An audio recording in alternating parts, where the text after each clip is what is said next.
Revolution AEW. What's going on? We are here to watch it together. Live reaction, watch along, watch for AEW Revolution 2023. We are here. First thing I want to do is apologize for yesterday's crappy, shitty audio on the podcast. Brand new computer, brand new setup, brand new streaming, brand new everything. Tried to get everything dialed in and ready to rock, but I had a couple of settings that I did not include yesterday. Gave us a lot of feedback on the audio. I think we're okay now. We don't have that that background noise that we had on yesterday's podcast, which really annoyed me because I had a couple of mic drops I wanted to pull out of there, but I just did not want to use that audio. But I think I have gotten it figured out now. We should be good. Hopefully you guys can see me. Hopefully you guys can hear me. I need to to find that out. And we're looking good here. So hopefully you guys are having a great Sunday. Sorry, we're not here watching a classic WrestleMania. We're here to do Revolution instead. Jim Ross is making his entrance. Now, let me make sure we are okay here.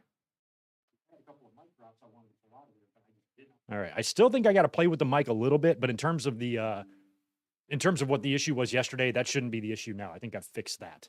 So that's good. But anyway, we're here, ready to rock. It's been a busy day for me. I'm just sitting down now to get in front of this pay-per-view, and I completely forgot I had to buy the damn thing. Here I am. I was just chilling out a minute ago, like maybe 15 minutes ago, watching YouTube, watching the pre-show. And I'm like, okay, cool, about showtime. And I'm like, oh, wait a minute, I need to buy this thing. So I went over to BR Live, which is what I have used to purchase every single AEW pay-per-view. Never used anything else, never used Fight or anything like that. BR Live works just fine for me. It's $50, paid for. We're ready to rock. As RJ City and Renee are doing the pre-show, that's kind of cool. They're a great team. Right on. Cool. All right, we are just 1 minute away, according to my time, from Revolution. And if you guys are watching on pay-per-view, you guys can follow along. Otherwise, I'll do my best for those not watching on pay-per-view to give you the play-by-play. There will be no showing of the pay-per-view, so if anybody's like, whoa, show the screen, can't do it. Kind of silly to ask that. For anybody to ask that, you guys know the deal. I hope you guys are having a great weekend. All right, let me just get my ducks in a row before I cruise over here to the chat and say hello to everybody. Hope you guys are having a great one. Good to see William, Zach in the house, Zane G, MJ Parker, Juliet, How Wheezy.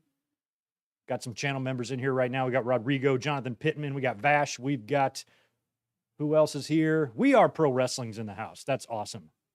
Did I see David Brown as well? WWE Fan for Life is here. Right on. Hopefully we'll have a fun little audience this afternoon. What's up, Zach? Don't be blocking people today. Don't be fumbling your phone or whatever happened yesterday. Cheers to everybody. I got my trusty 805 open, and I'm ready to rock. AEW Revolution, 8-match card. They had one match on the 0 hour, which I did not see. Help me. Who won that trios match? Can't tell who it is. Mark Briscoe, Lucha Brothers against People. Who won that?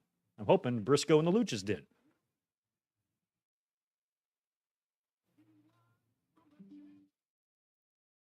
It's the Chase Center. It's jam-packed.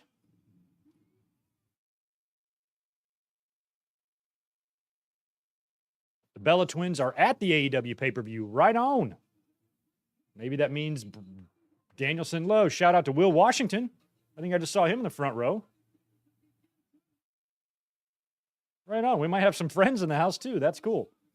I think we got one or two listeners that are there. I know you guys mentioned, a couple of you mentioned something last week. So if you're there, hope you have fun. We got Jim Ross, Excalibur, and Taz on the call tonight. First AEW watch-along for you, Juliet. I don't think I've done the Dynamites every week, of course, but I don't think we've done a pay-per-view watch-along yet, I don't think, for AEW. I just started bringing these back recently on the channel.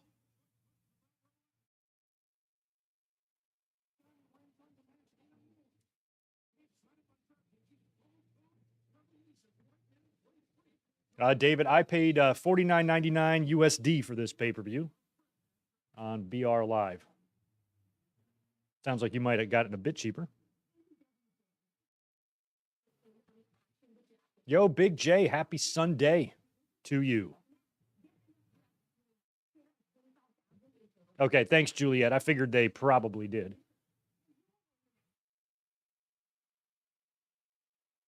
All right, how do we look? Everything's good, right?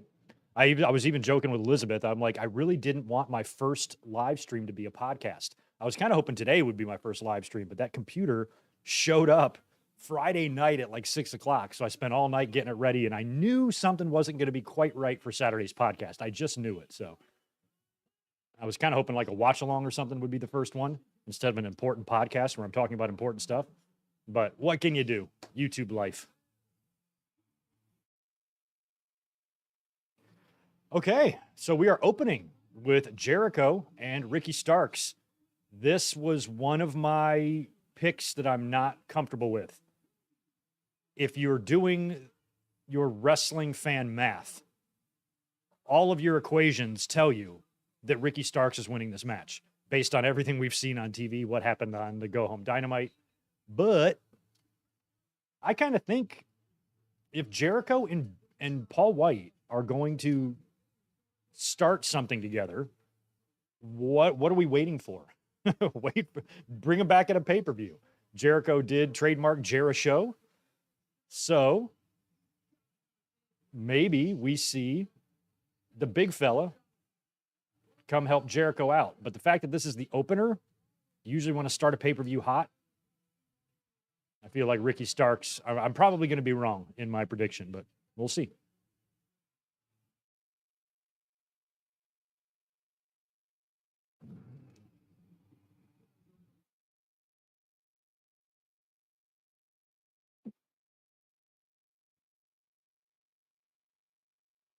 Guardian of Chaos.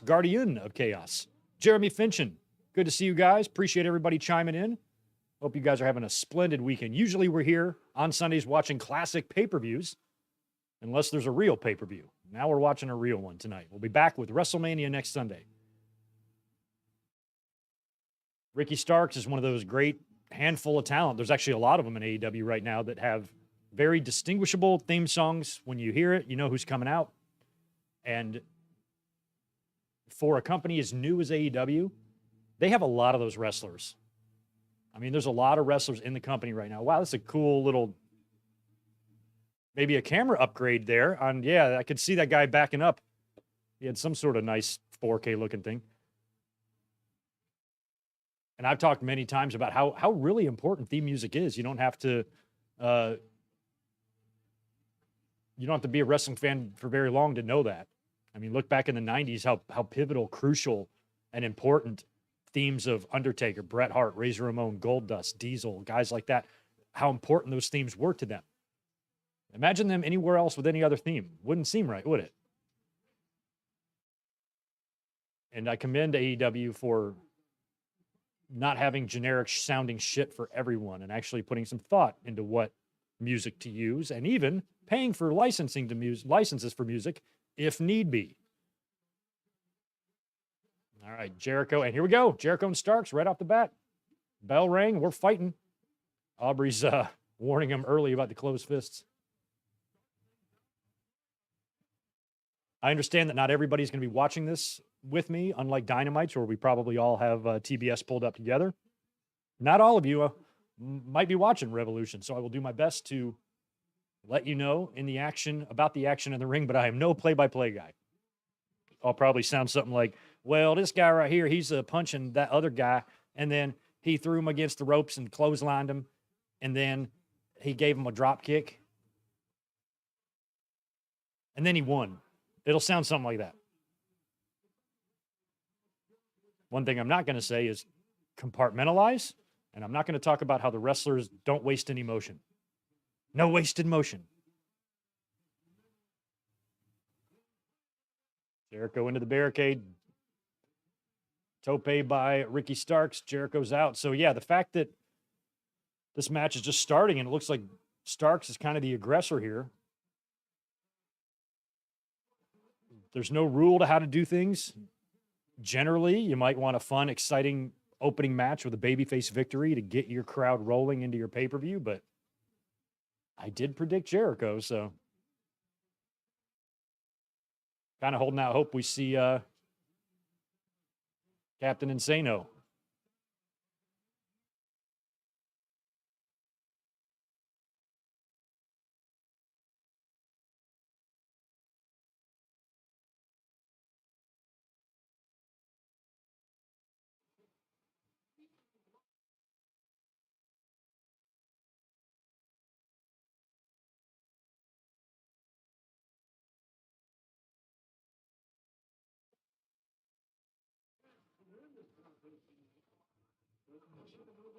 Jericho taking down Starks. Amazes me that Jericho can still pull off that lion salt.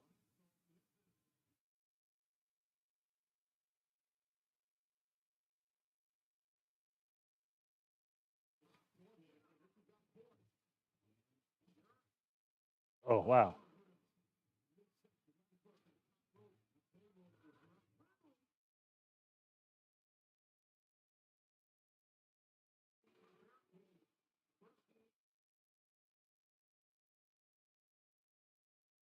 I wasn't saying anything about the Bellas, but somebody said that they are there.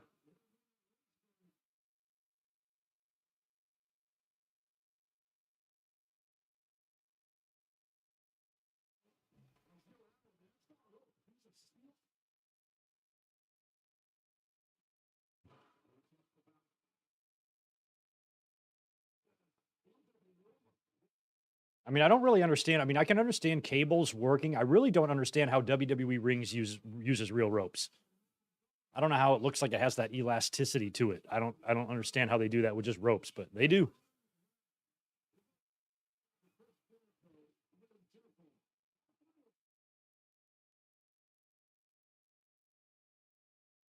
Let's go, Ricky Y2J dueling chance.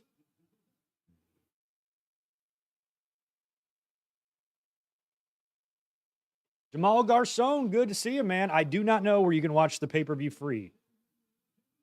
I mean, I can describe it to you for free. It's the best I can do. Otherwise, I'm sure there's one of those streams. I watch illegal streams all the time for SmackDown because I can't get Fox Live here. Try that.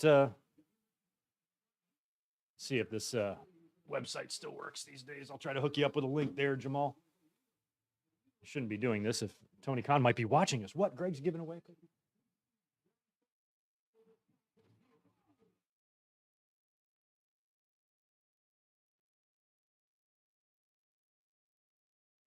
See if it shows up.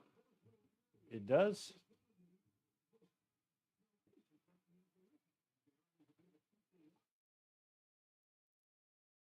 I mean, use this link at your own. I don't want to put this link in the fucking thing.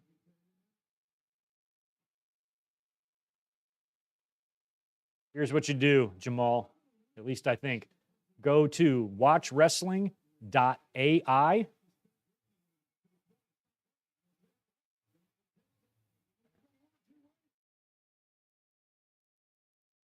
That should get you in there. Yeah, watchwrestling.ai. Go to that site. There's a bunch of shit. You'll see last night's UFC. You'll see Revolution. I haven't clicked on any of these links to see if they work, but that's how I watch SmackDown. But we're watching on BR Live.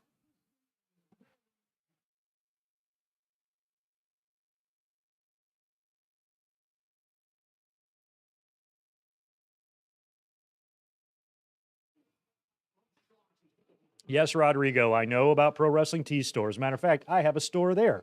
I have merchandise available on Pro Wrestling Tees. The problem is I'm probably going to be closing the store because we've got merch here on the channel now, as you guys know.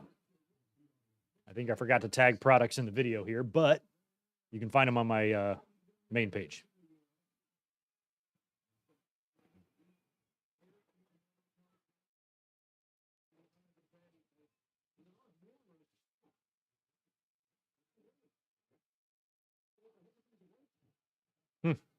The whole Oklahoma thing is a work. That's great. Crowd's jacked, man. They're having fun with this Ricky Starks Jericho match.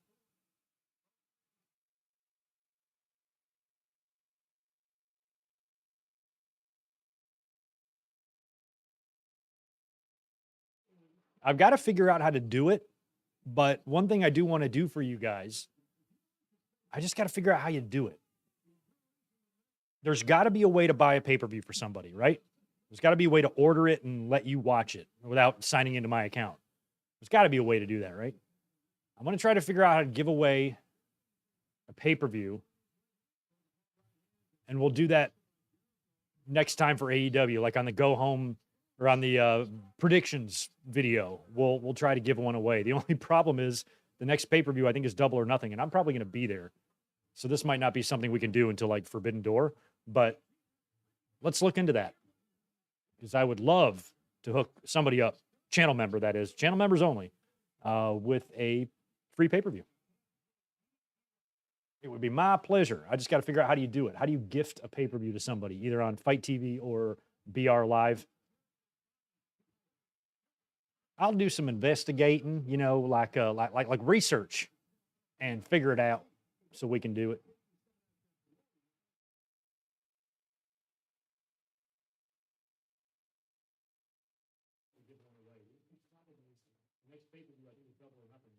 I'm still not loving my audio, but that feedback is gone. I'm still going to work on that. We got some stuff to do.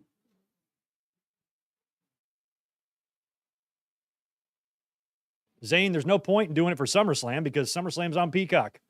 Nobody should be ordering SummerSlam on pay-per-view. That's a waste of money. AEW, I feel, is the only promotion we can really do that for because WWE pay-per-views are already free.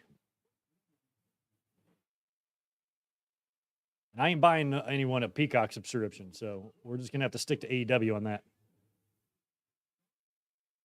WWE will give away merch. Like we're giving away the Sammy t-shirts and shit like that. We'll do stuff like that.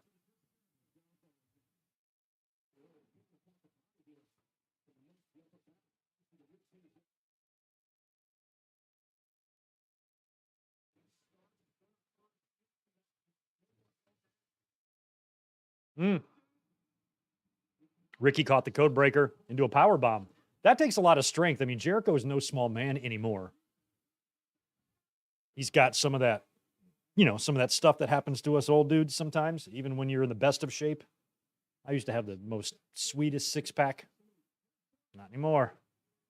I look more like Jericho than I do like Tony Nese. Oh, yeah, he was going for Rochambeau. Jericho got out of it. I was going to say that might be tough to hit on Jericho, but it did look like he... Oh! I didn't know what that was. I think Starks went for a spear and Jericho countered into the codebreaker. It was pretty good. This might be it. No, it's not.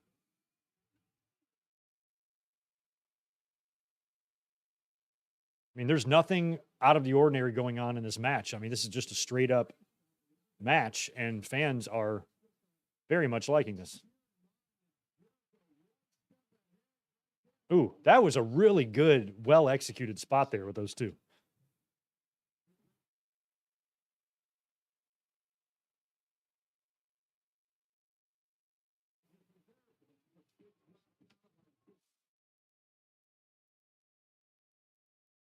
Hey, Jamal, are you on social media? You on Twitter? Shoot me a DM real quick, and I'll hit you with that link. Or you can do it on Instagram, too, whichever one you're on.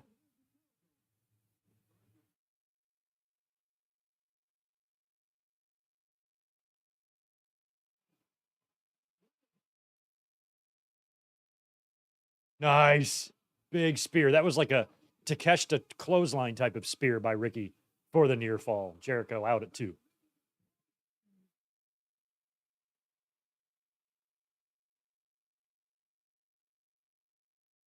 Thank you to those just tuning in, watching AEW Revolution 2023 with us. Would love a thumbs up on the like, and please subscribe if you're new here.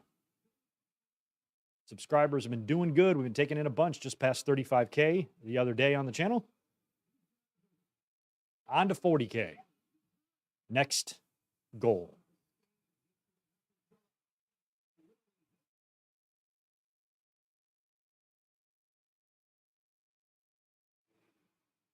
Fisticuffs here in the front, exchanging rights. Jericho with a shot in the boiler. Kick to Ricky. It's the ropes. Super kick to the solar plexus. Guess it was more of a thrust kick. Or a crescent kick. Or a reverse thrust kick, as Gorilla used to call Haku's. Oh. Starks missed. Landed on his feet on the second rope moonsault. Balls or the Lion Tamer.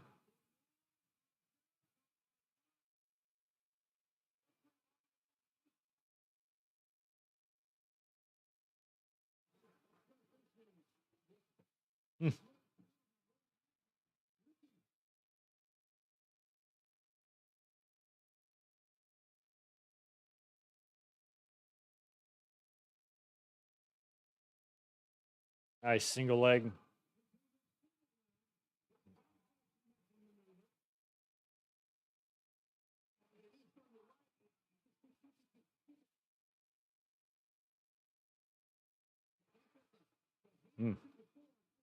Oh, Sammy, the other sex god. Who is that? Oh, it's Andretti. There we go. I thought JAS like couldn't be at ringside or something. Is that right? Yeah, JAS banned from ringside. Well, isn't Sammy in the JAS? He's banned. You're banned. I'm banned. You're banned. Jericho's got Floyd. Boom, right in the ribs. Nailed him. Nailed him. Aubrey Edwards, come on.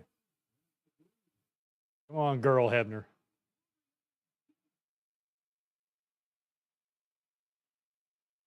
Judas blocked.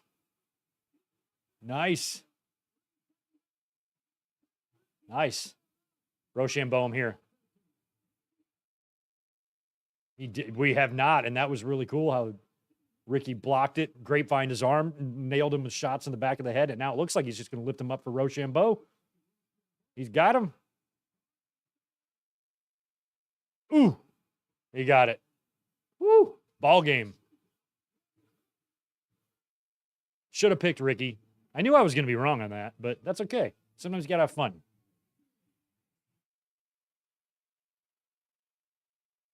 I could get every match wrong and still have a great time watching this. It would not make any damn difference to me.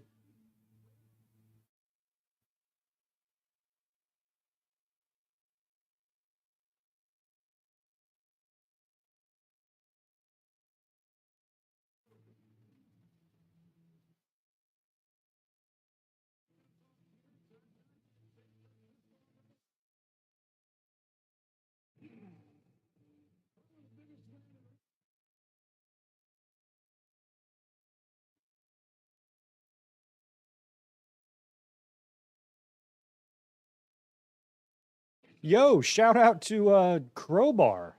Thanks for the follow. Crowbar just followed. Devin Storm. It's really him, isn't it? He doesn't have a ton of followers, but it looks like it's him because he's followed by enough people. Cool. Thanks for the follow, Crowbar. I saw you wrestle a couple times in WWE in the light heavyweight division around 97-ish. I think it was the only time I ever saw him actually in person. Cool. Oh.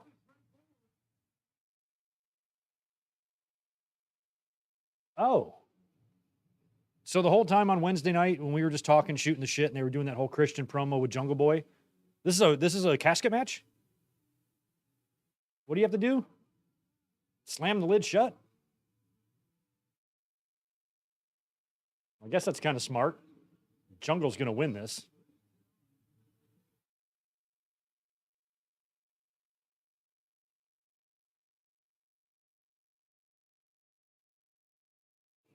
I love that he's still wearing the turtleneck. He's going to wrestle in the turtleneck with cut off sleeves. That's hysterical. I'd be hot. I'd be so hot. You got to breathe in your neck, man.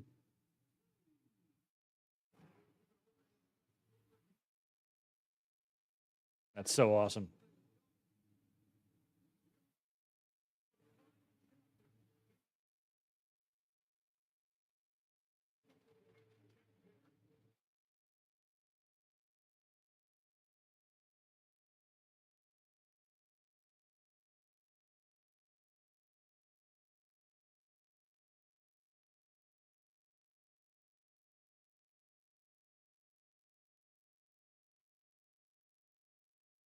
All right, we've got Jungle coming out.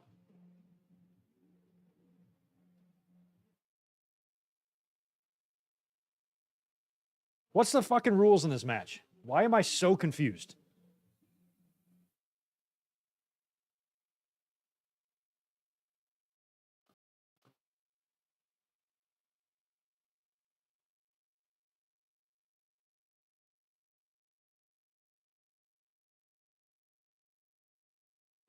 Jungle Boy coming out in his little jeans.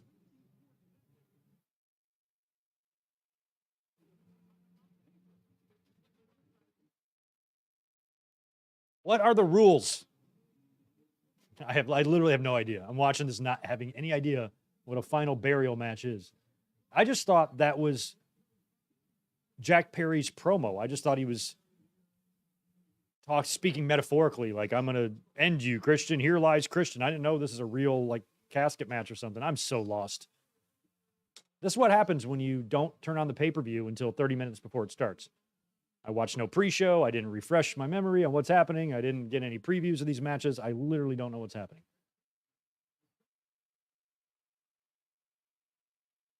Well, there's a referee in there, so I don't know what I heard Excalibur say. I thought he was describing the rules to this match, but street fight, we know that. I guess there's a regular ass street fight. I don't know what I was hearing. I would have sworn I heard them say something about having to stuff him in a box and close the lid. I don't know. I'm stupid.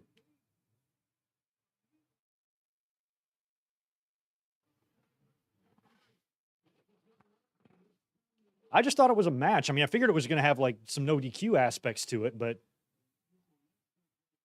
didn't Excalibur, what was he saying when I was talking?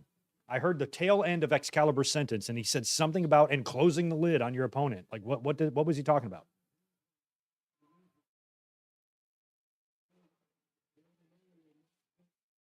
Oh, casket match, and you bury the casket with dirt. Both. Okay, so what is it? Set up off to the side or something? I just don't know. Do they have to actually leave and go into a real a real cemetery somewhere? Or is this a pre-tape? All right, there goes Christian. He's already taken off.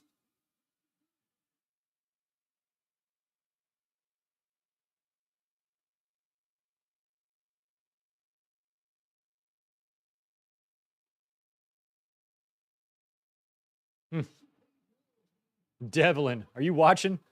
He tweets me, hopefully you aren't using Bleacher Report. Yeah, that's the only thing I ever use when it comes to buying these pay-per-views, and I've never had a problem, ever. I've never buffered. I've never lost connection. I've never, nothing. Been perfectly fine for me.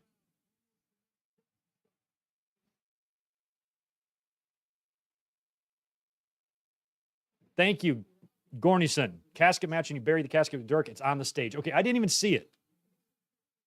Hard. I got two monitors going on. I got chats. I got comments. Our pets' heads are falling off. There's just too much to keep track of. Sorry. Christian kind of looks like, not Christian, Jungle. Kind of looks like Sean, 2002.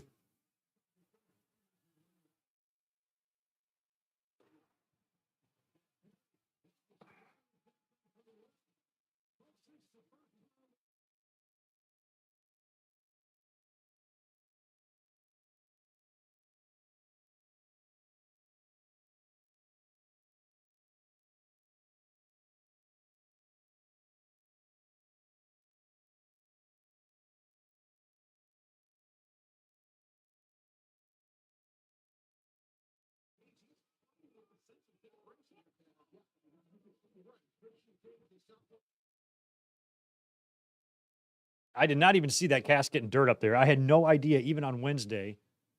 I was barely paying attention on Wednesday, to be honest with you, that this was like a casket type of match. Casket match. Coffin match. Whatever you call it.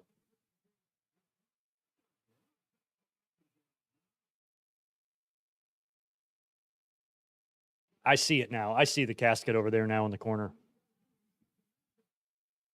But you got to bury it in dirt too?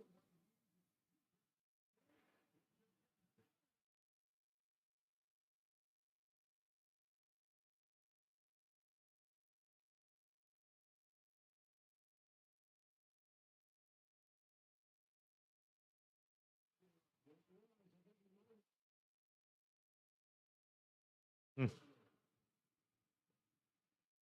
Oh, like what is up with that camera shot? That is Jungle's family is there. The Jungle family.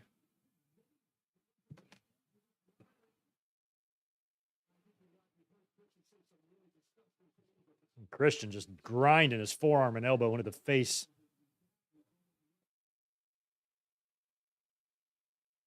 I never knew much about Jungle Boy's dad. I never really saw any movies with Luke Perry in them. I never watched that stupid show he was on. Didn't watch it ever. Never saw a single episode. And I don't know any other movies he was in either.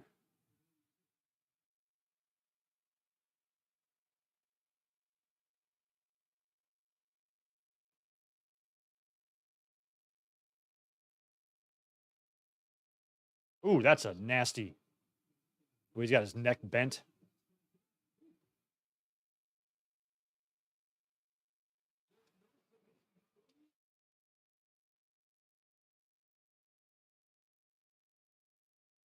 That's it. Plain and simple.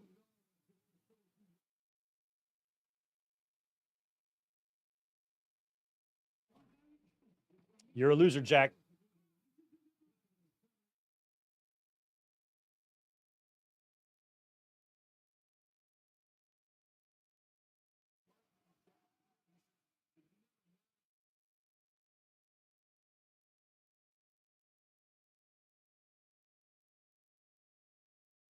Fuck you, Christian.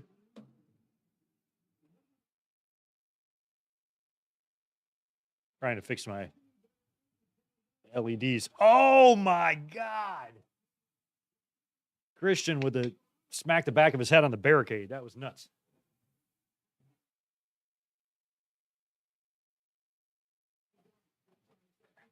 Wanted to get some green lights in the background there to match Revolution.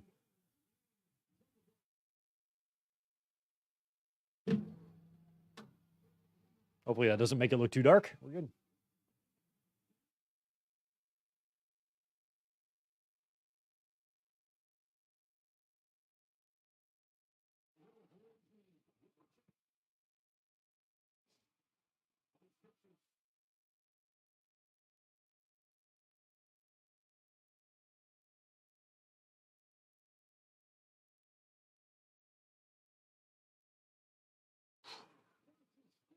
Oh, I was about to say, we're going to see some blood. Christian looks like he's got a hard way because that's right over his eye.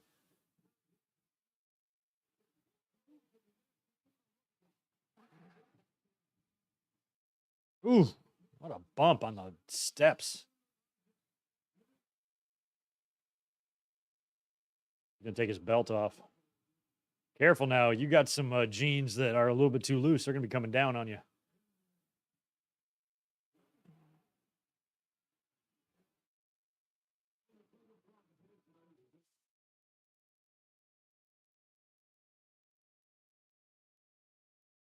Ooh, it made a mark on him too. Jeez.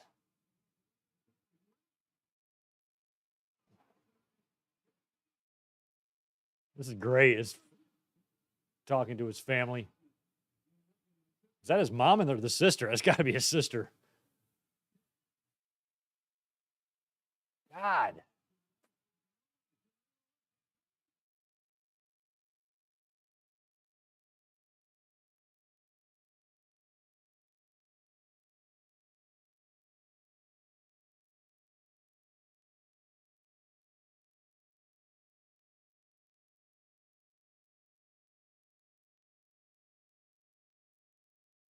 There are plenty of things that Christian does just as well, if not better, than Edge. He has really made it. Obviously, Edge, I think, is going to be always be revered as the bigger star. But Christian was anything but a Jannetty of that team. Went on to make his own way, had his own success. There it is. See, I cannot believe I missed all that. I didn't even see all that shit over there. Oh, there's chairs in there. So you have to. So I'm guessing that when you put your opponent in there, that casket must lower or something because there is not nearly enough dirt there. Uh-oh.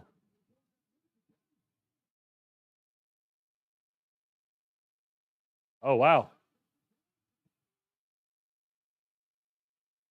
Try to power. He's trying to body slam him into the casket. They are literally wrestling in dirt right now.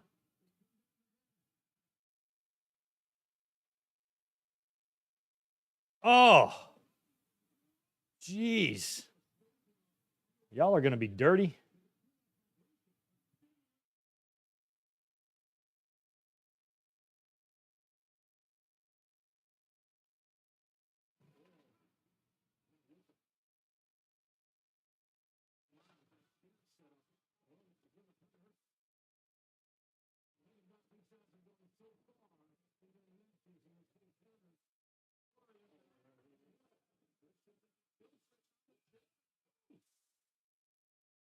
The only thing that Edge really has over Christian, I believe, is kind of his look.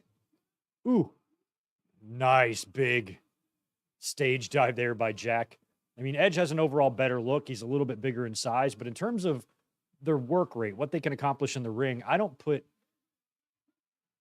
mean, if I have Edge ranked higher than Christian from an in-ring perspective, it ain't by much. Half a point at the most, but I might even put Christian a little higher on that. But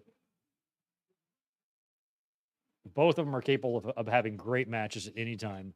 I think they're equal in the ring. Edge has just got a little bit more of that better look. Ooh.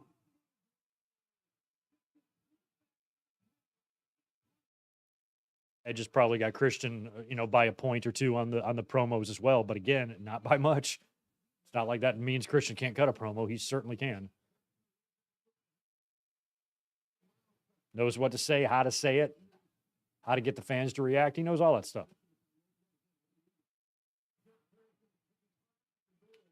Oof.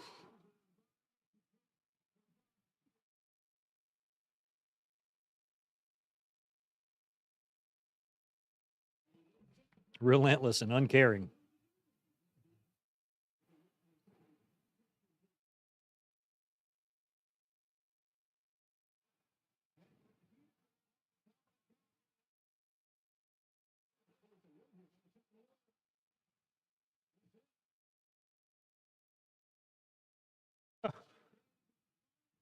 Yo, Amato. Oh, he's got Jungle Boy in there. I need to watch this.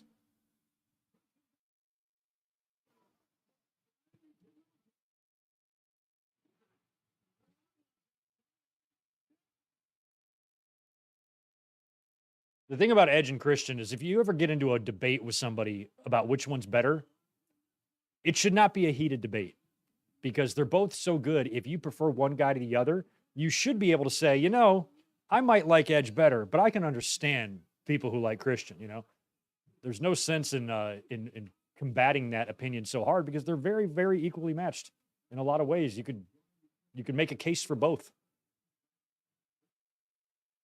On Prettier, kill switch. Oh, in the dirt. Kill switch in the dirt. Jungle Boy's hair just kind of blends right on in there with that dirt. Look at this camera shot. So dirty. Does Christian Jungle Boy have to put this dirty gear, in their bag? Probably not going to be able to wash it till they get home.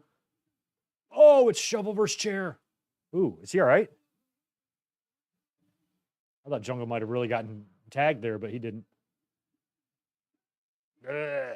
He's trying to choke Jungle Boy. Oh, he's got it on Christian. Oh, ooh.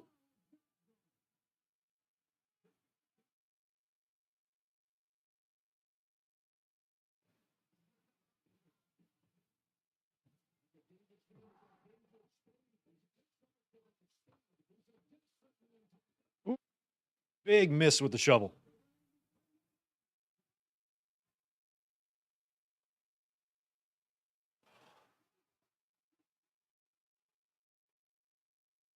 Oh, he's got the shovel in the teeth. I could not have something like that in my teeth. That would.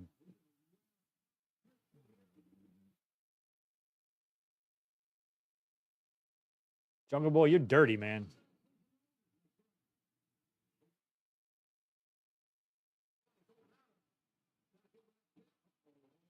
Oh, no.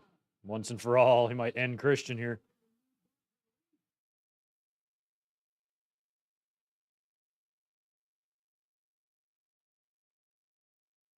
All right, looks like Jungle Boy is going to go for the one-man concerto on Christian before throwing him in the casket there, it looks like.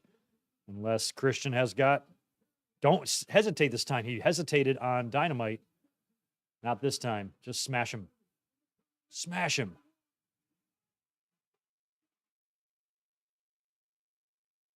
Damn.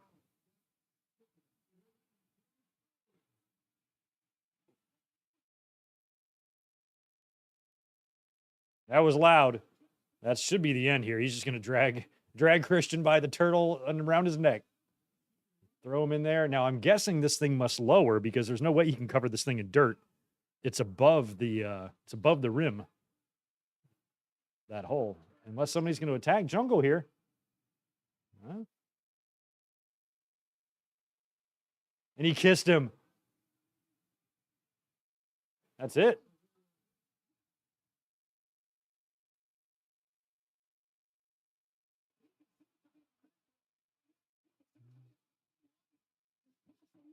Even got his arms. Boom. Oh, damn, it did. Jesus Christ. Did that hurt? Do you still have to bury it with dirt too? Like, I mean, that casket dropped so fast.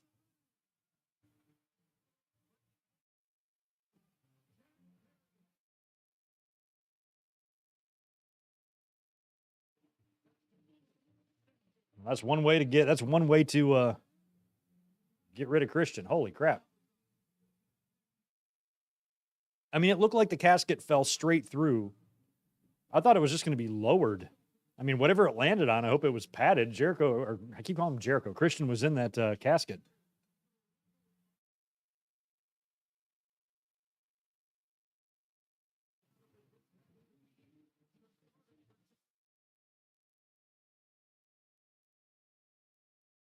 This is a combination casket match and buried alive match, which was pretty cool.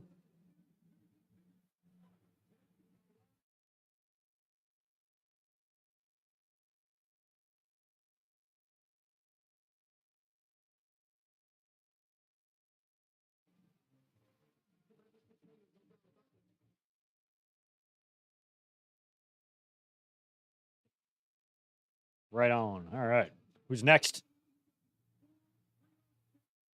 Oh, Trios title up next. Nice. Not sure what's going on with the build of this. We picked the Elite to retain, but I do think the House of Black has got a very good chance to win here due to a lot of the uncertainty with these boys, the Elite.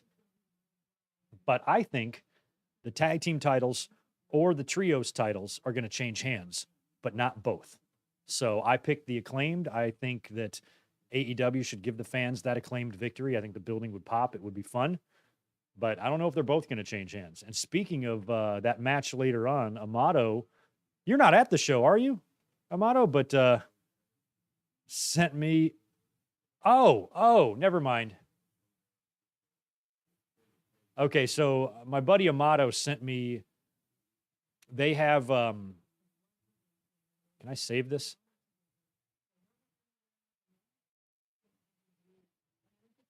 So they have little notes taped to every seat requesting that fans don't chant ass boys.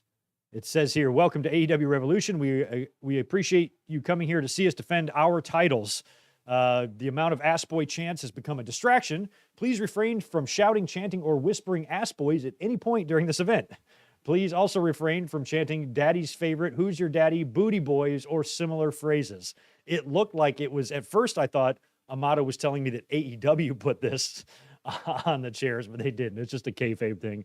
It's a request of Colton and Austin Gunn not to be called the Ass Boys. So the Ass Boys don't want to be called the Ass Boys. I guess that's what they want. That's so cool. All right, here comes the House of Black with Julia Hart. I mean, it's going to be hard to not predict these guys to win. I mean, I predicted them to lose, but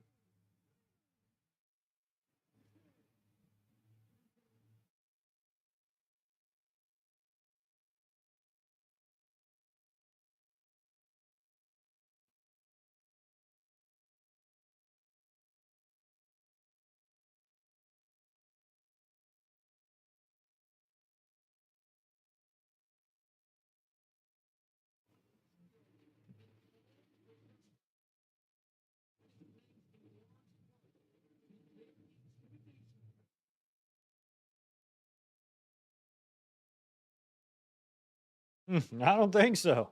I don't think so either.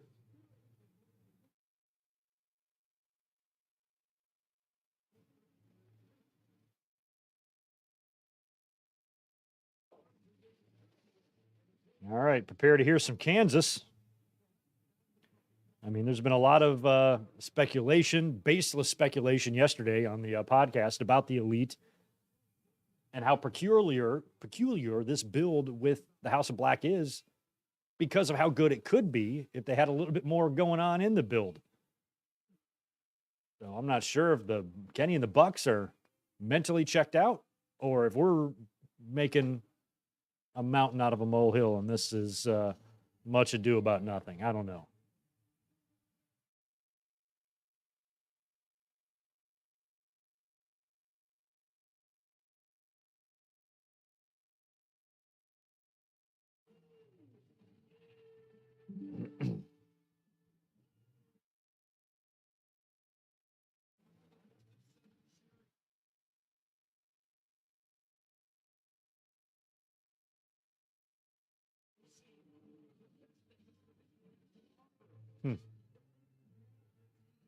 Don Callis, everybody's there.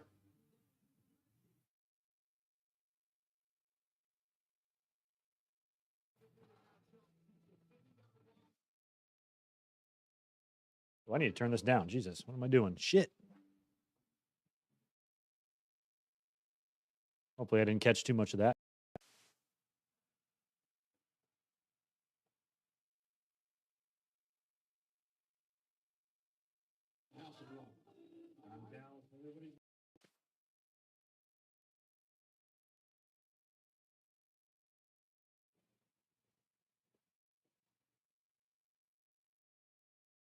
Okay, good. I don't think the audio is picking up anything. That's good. I was just double checking that I wasn't getting Kansas in the audio here. I did put a reduction filter on it to cut out some of that feedback, but I still haven't got the settings matched up to what the mic was before.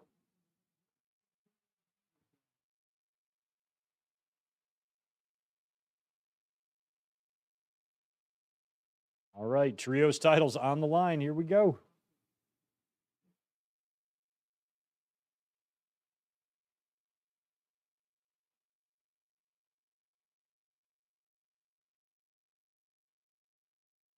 All right, it is going to be Buddy Matthews and Kenny kicking things off in the trios championship match.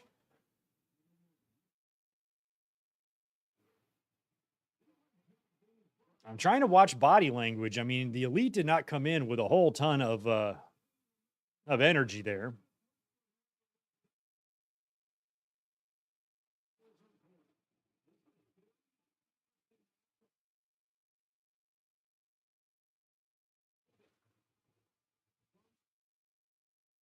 Buddy is just in ridiculous shape.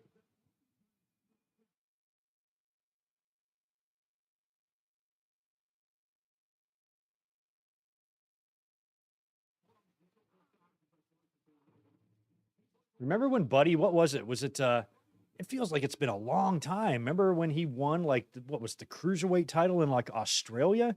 Didn't they do some big show there? He had that great moment. Who was that match against? Maybe Pac?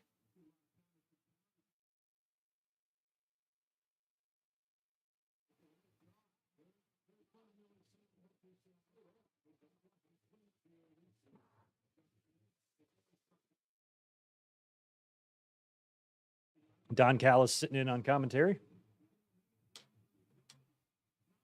Nice. Super fast exchange with Buddy and Kenny.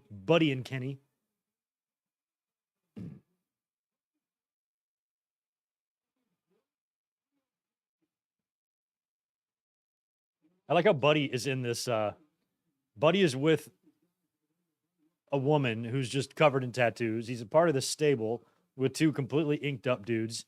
Buddy's got nothing. He doesn't have one piece of ink on him. He looks like me out there, except not in as good a shape. Here comes Malachi, who I love. Malachi and Kenny. This match, one-on-one, should be for the AEW title in any AEW pay-per-view. Have we gotten a Kenny and Malachi match yet? I don't think we have, right? This is cool.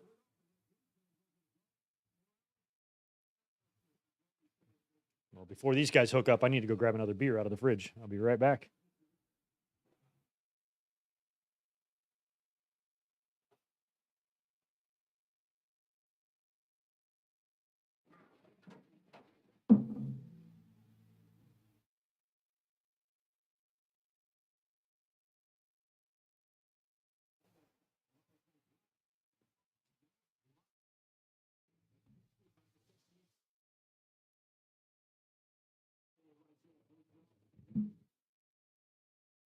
Thank you, Financial Truth. Listen to the man. Hit that thumbs up button for me.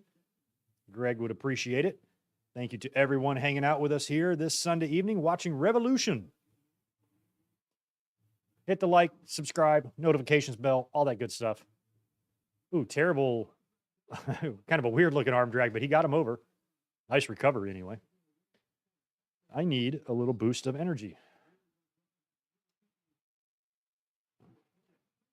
Elizabeth, every time she goes to Costco, she buys me a case of these that has about 80 of them in there. About halfway through this one.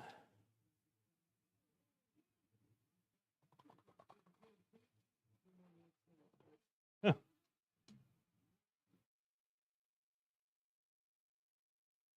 Oh, grape is tasty.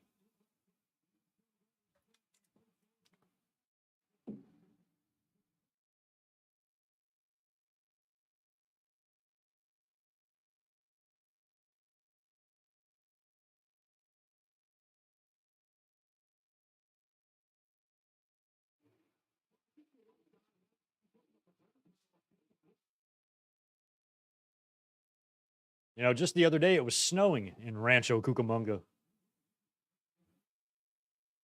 which does not happen in Rancho Cucamonga. Jesus, Brody King is a scary dude. I'm very, very, very terrified of Brody King. Like if I woke up in the middle of the night and Brody King was sitting on the end of my bed looking at me,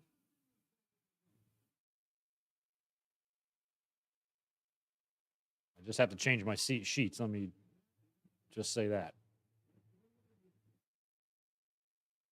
And there you go. Bucks need to double team this guy. He takes them both down anyway. Oof. Jeez. I was about to say, you put Brody in there with all three of these guys. He's a wrecking ball. Nope. They went for the triple dive, and they were like, hell no. Oh, here we go. Yeah. Threw the referee away. Fucking Rick Knox, get your ass out of here.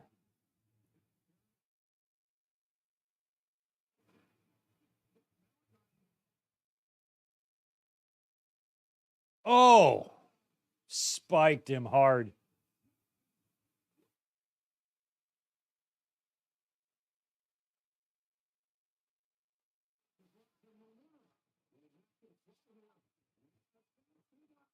Wow.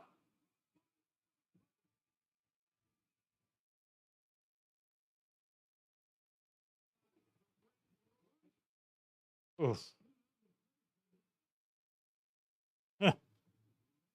Omega takes him over with a Hurricane Rana. That's crazy.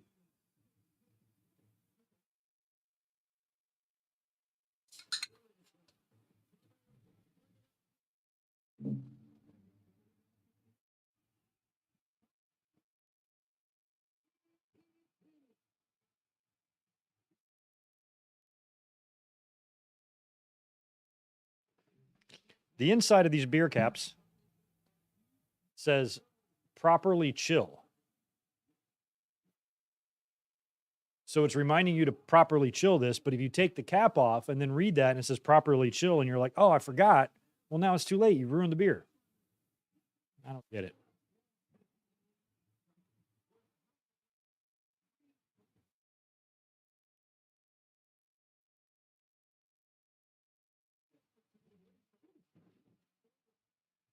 What is written on the top turnbuckle pad? Does it say Revolution? It's hard to see. Oh, Buddy beat Cedric. Thank you for that. I couldn't remember who that was.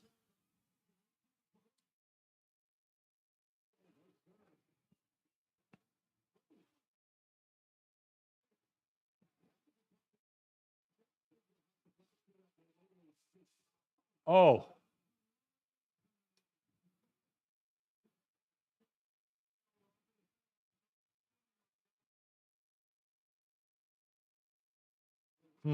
This hard, this early. What's up, Tatanani? You've missed, what have you missed? Starks and Jericho and Christian and Jungle. And we are watching the Trios title match right now.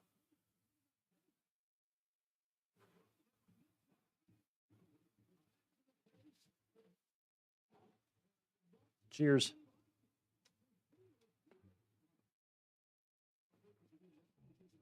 Ooh.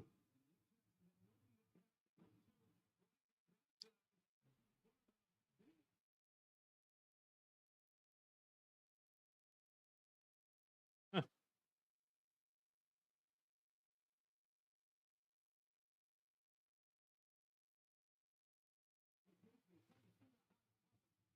Nice. Oh.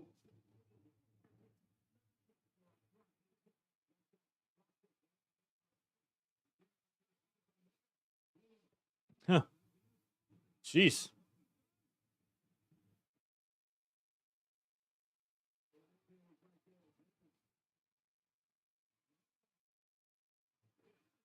Ooh.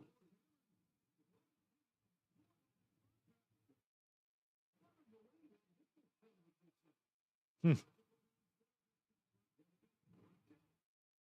Famouser. No.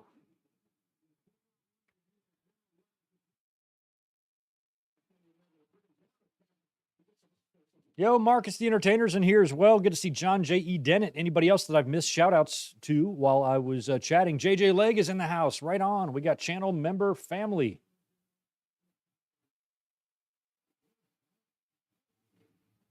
Nice. Knees are up. Knees up on Omega. Oof.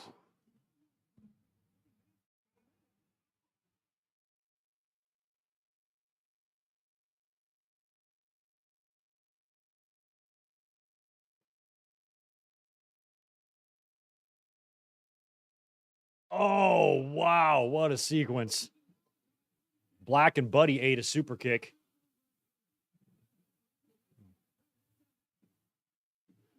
Oh.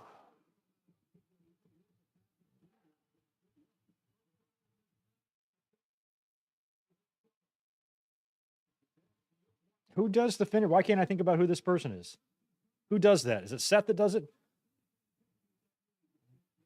Who uses the move when your guy's down on his knees and you hit him in the back of the head with a running knee? Who does that?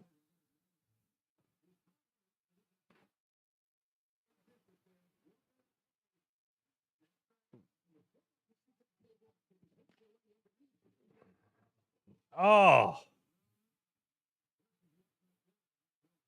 Kenny turned inside out on that clothesline.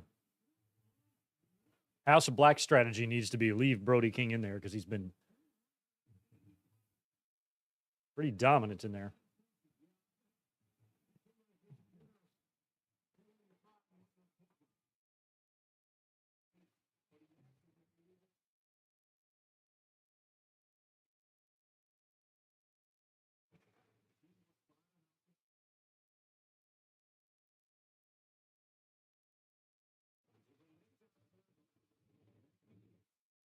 Oof. Oh.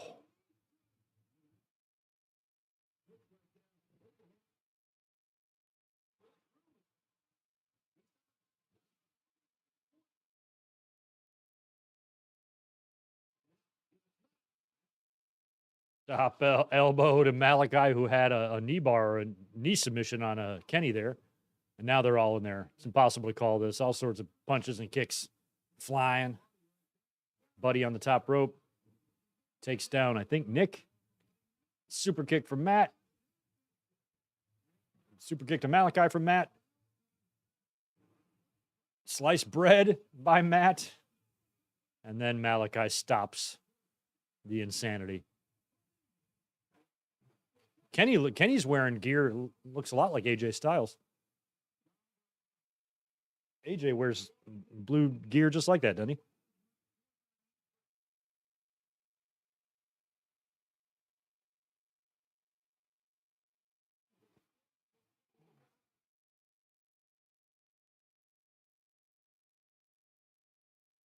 Oh, I was going to say, is Adam Cole coming out? Adam Cole doesn't need a back end. Thank you. You guys are like Adam Cole. I'm like, why would he be coming out? Because I asked a question that I forgot I asked. Thank you. Adam Cole. I want this match one-on-one, man. I want Kenny and Malachi. Give me 18 minutes of those two.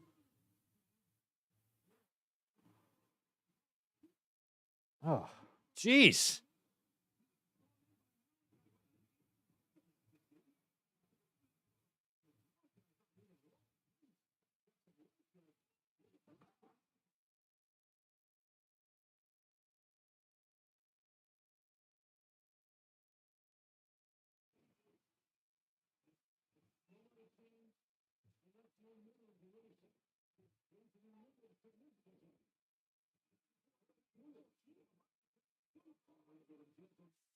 That little Jezebel.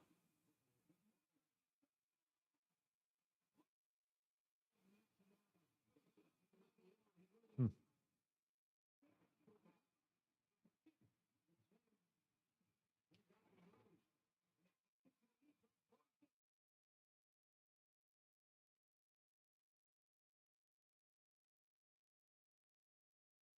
Hmm.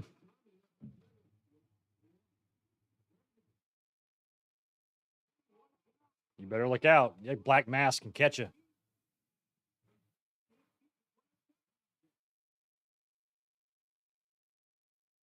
Ooh. Snap dragon hard, too. Kenny's gear looks exactly like AJ Styles to me. Ooh, another snapper.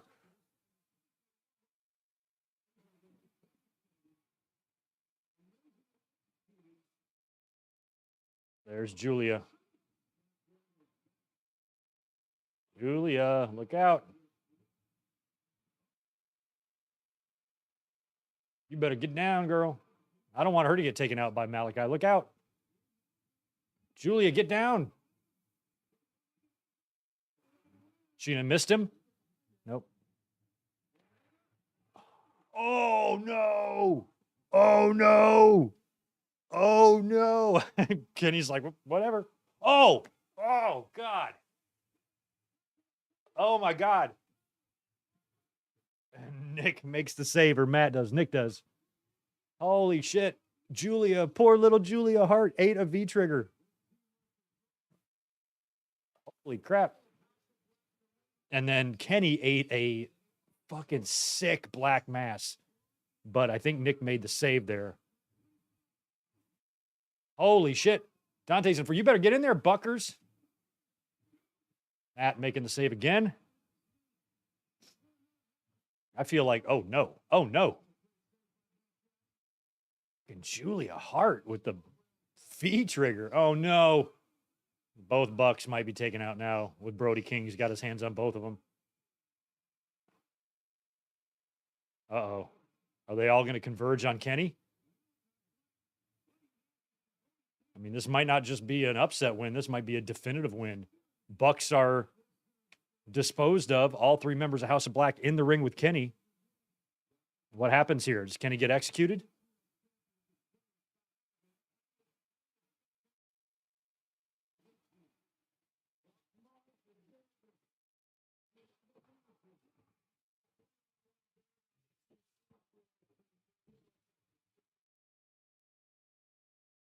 Oh.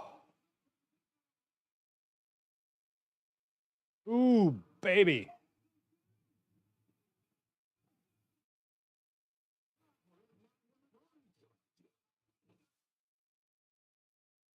I cannot believe the Elite survived that.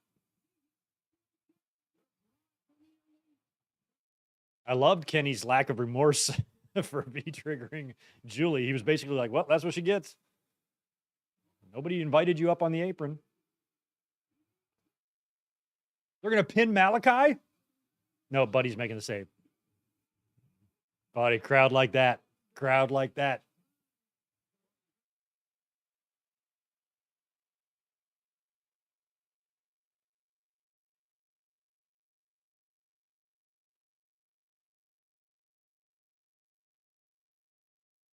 Meltzer driver to Malachi. Buddy is too close. He's not going to let this happen. Watch, Buddy's going to block him. Yep. Oh! I was like, Buddy is way too close to that. Oh! Oh, no! Oh. This match is over. This match is over. This is it.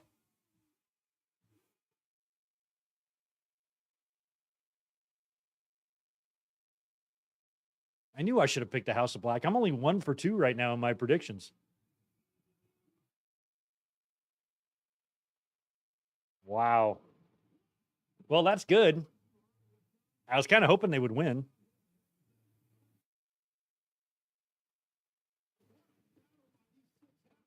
They finally got an isolation there. They got, I think, Matt, right? Even Julia. Even Julia's up. She's cool. Who she got? Who the little guy? I mean, that's not her son. She's only like 21 years old. Why are the lights out?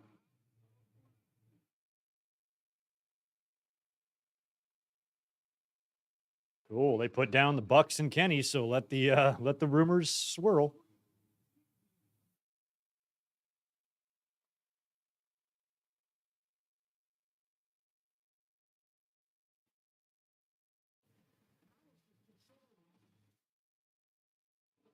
Yes, King of the Ring and Double or Nothing is taking place the same weekend, but luckily not the same night. One's on Saturday, one's on Sunday, I believe. So that's good. What a match. That was all kinds of fun.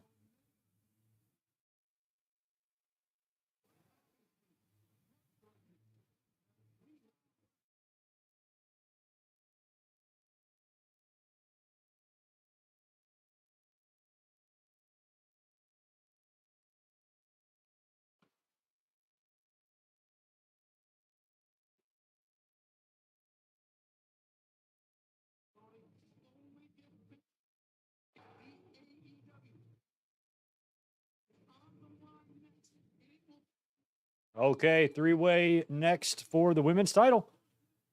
I got Jamie Hayter retaining here. I wouldn't mind seeing Ruby win. I don't really have any desire to see Saraya win, but Ruby would be cool. But if it was up to me, I'm just having Hayter retain.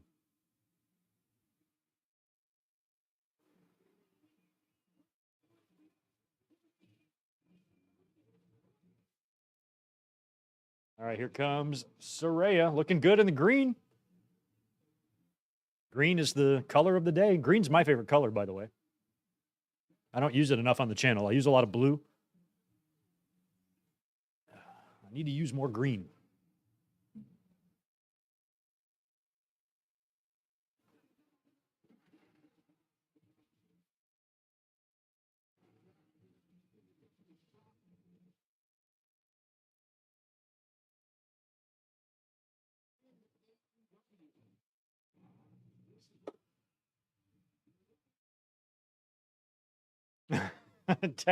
Taz trying to sing punk music. That's something that everybody needs.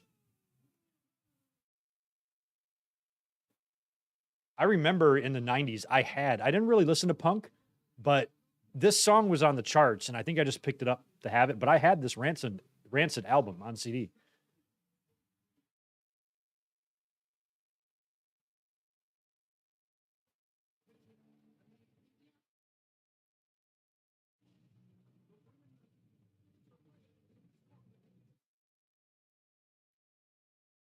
I like Ruby's kind of look tonight, a little different. That's what's cool about Ruby is she's really capable of changing it up a lot, changing up her hair, her gear, her makeup. She's got a very unique look to her that allows her to be different. All right, Jamie.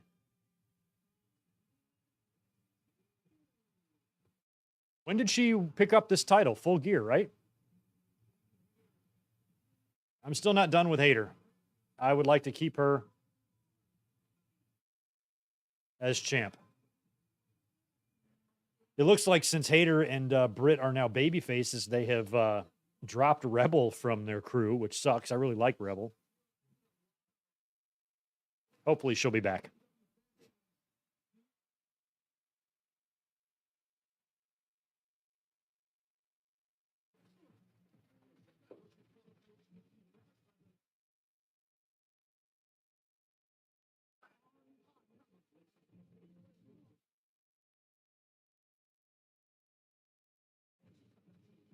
Hayter's theme is as European EDM as it gets. It's, again, not my style.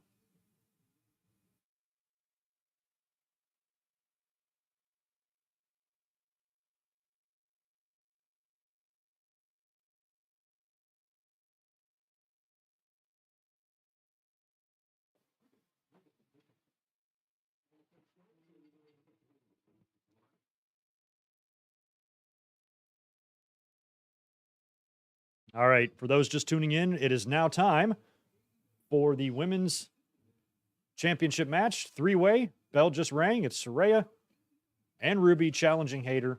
We picked Hayter in the predictions. The only other outcome I'd be satisfied with is Ruby winning. I like Saraya, but I don't need for her to be the AEW champion right now. Ruby, I think, would be interesting. Ruby deserves it. It would put Ruby in an interesting spot now, trying to be really the prettiest girl at the dance and having two separate alliances trying to recruit her. And you would think they would really want to bring her in now that she's champ. But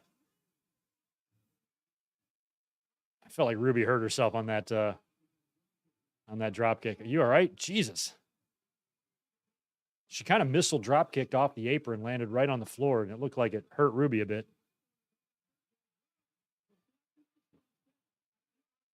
Oh, no.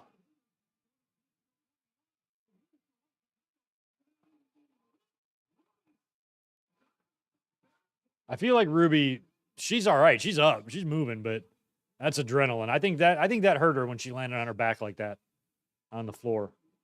There's another thing you have to wonder if you're a wrestler. I wonder, like, if you're taking a bump on the floor, if just like your muscle memory or your presence of mind kind of temporarily forgets that you're taking a floor bump, and you take the bump as if you're in the ring, which you're still going to protect yourself, but your brain is going to think you're hitting the ring, but instead you hit the hard surface, and it's kind of like the same type of thing where you're going down a flight of stairs and you think there's one more step, but there's not, and it kind of jolts you. I wonder if that happens to wrestlers who might lose a train of thought in there.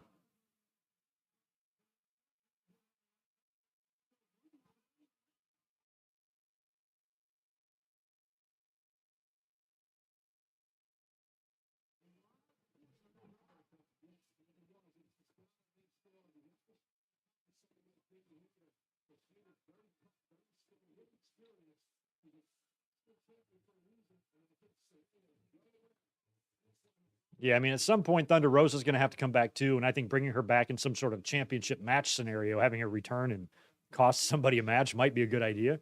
I'd probably turn her heel too.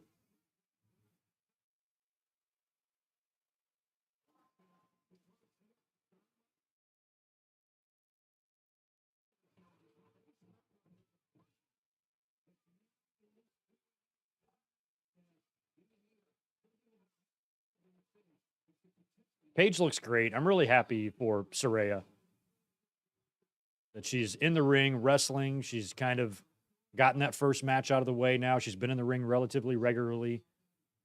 She's still good. She still looks great.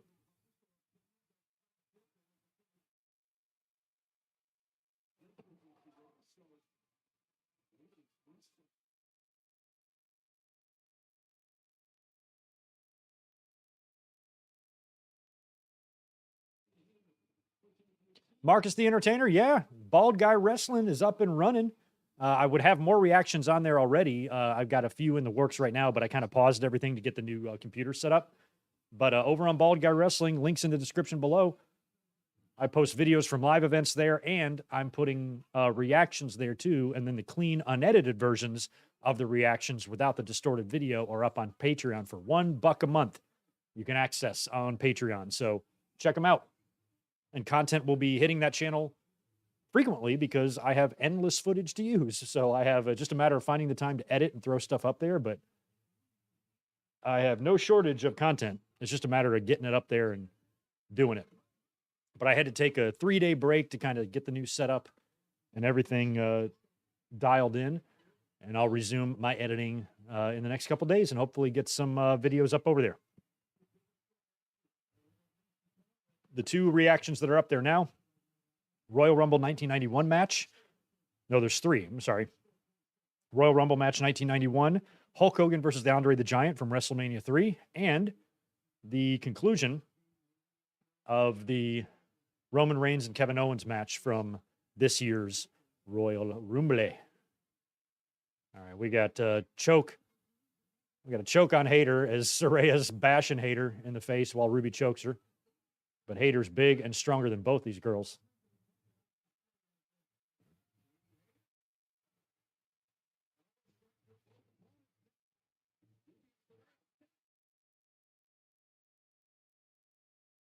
I got a great. I'm going to tweet this first.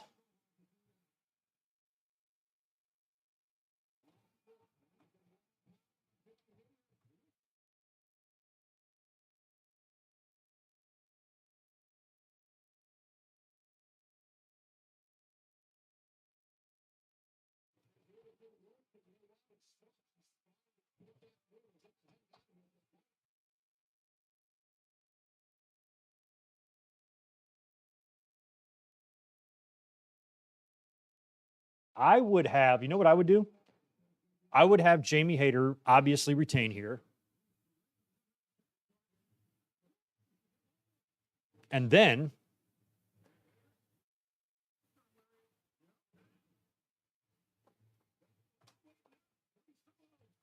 I would have in here and then continue to retain the title and be undefeated all the way until All Out. I would also have Jade Cargill remain undefeated, win her next few title defenses, and remain undefeated going into All Out as well. And then it's Hayter, Cargill, Hogan versus Warrior WrestleMania 6 style at All Out. That could be your semi-main event or your main event if booked right. At some point, Jade Cargill's got to run into a badass. She's got to run into somebody who can take her, who can match her strength. I think Hayter's that girl. A lot of fans would want that loss to go to somebody who needs it. I get it. But that didn't make Hogan and Warriors match any less great. Ooh. And then you can either put over Cargill or end her streak. And I think Cargill will be the perfect. Hayter, Jamie Hayter would be the perfect person to end Jade Cargill's streak after going on a streak of her own.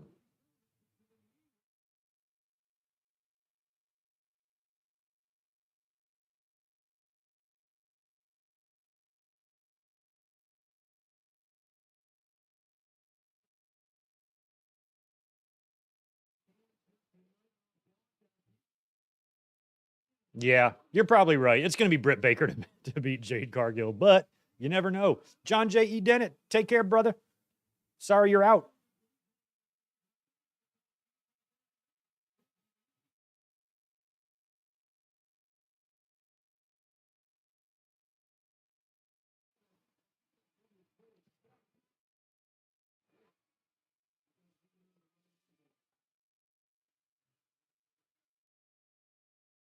Uh-oh. Superplex powerbomb.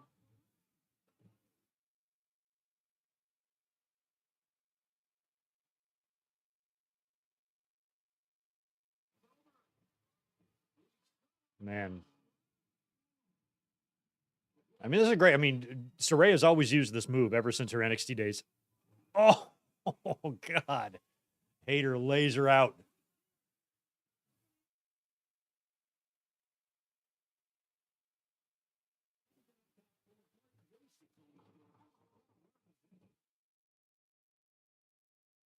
Oh, Britt's on the apron there.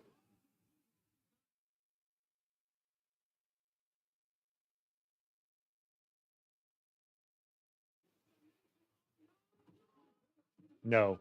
Ooh. Hayter over there in the nick of time.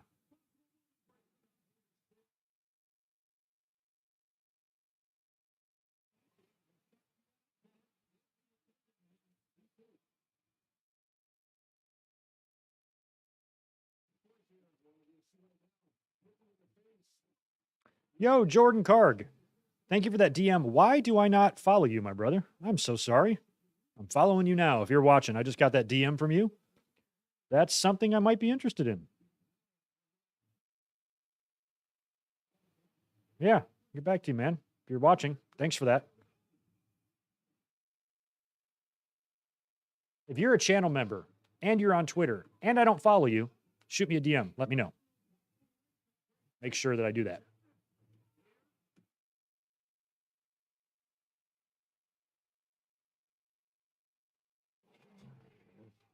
Hayter with the crucifix rolls up Ruby real quick and retains. I mean, I think with this match, I was more concerned with the winner than how they booked the finish. I didn't really care too much about the finish. So Hayter got the quick pin over Ruby right there. Tony hits the ring. This looks like where Ruby will make her decision, right? You think it'll be made here? Or is she going to save Hayter? So this is the ultimate decision here. Hayter pinned Ruby. Tony and Saraya attack Hayter after the match. Britt's coming in to make the save. And now Ruby's standing there with a big decision to make. What does she do? What do you do? What do you do? What is that movie? Speed? There's a bomb and a bus.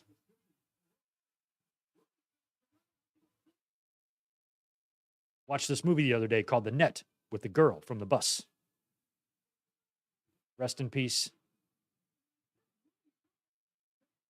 Oh. Jerry Stiller. No, did she choose her side or no? I don't think so. No. No future. Oh, now what? Oh.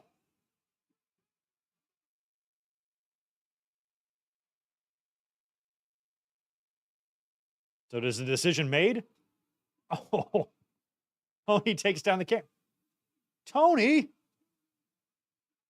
That's like a $10,000 piece of equipment right there. What do they have? Lotion? What is this? Lube? What do they have?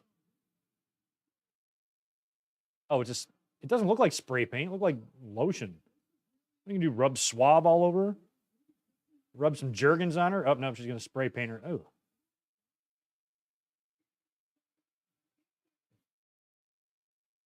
Spray paint thing is stupid because it doesn't show up. You don't even see what they're writing. Ruby's already got the green hair, so.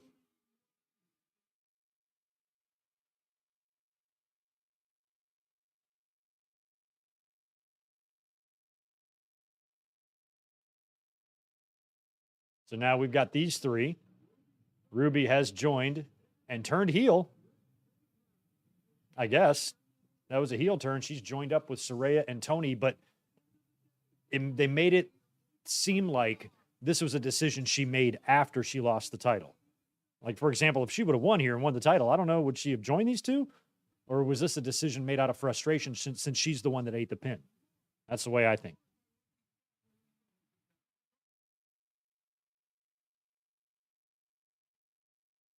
All right, these guys are talking. I'll be back in a second.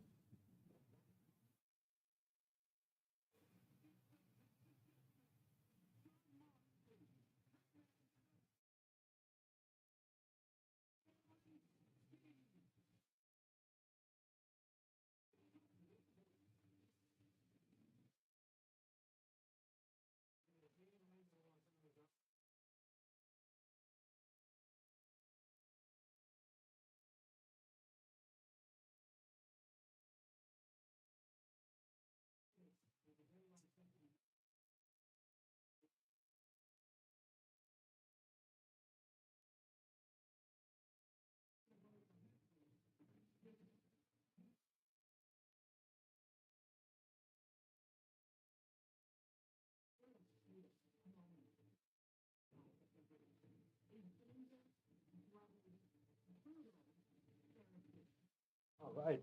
Greg is back. Sorry about that. Just thought I should put up a note sometimes when I walk away because it is now Texas Deathmatch time, and I definitely need a cold beverage for that. As soon as I sat back down, I got to walk away again.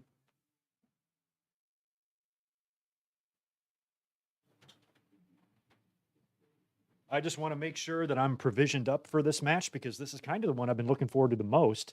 It seems to be the one with the deepest issue or the longest running kind of story here. What is this music playing? I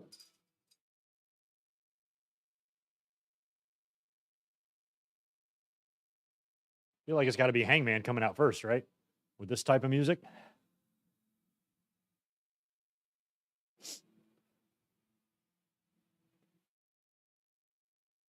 Here we go. Ooh, we got new music for Hangman here. Let's listen to it.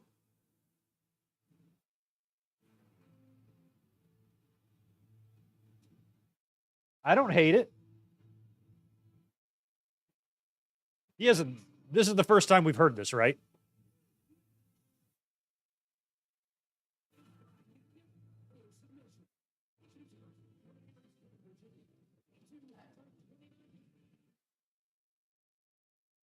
It'll grow on us. I really did like his old theme, but it was kind of a weird theme.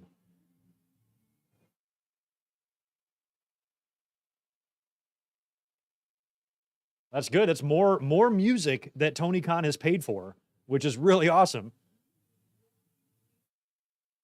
But this could just be used for this one night. But if not, if this is going to be Hangman's theme now, I'm all for that.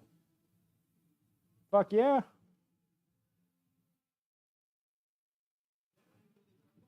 Yeah, I was about to say, he does not come out to this before, so cool.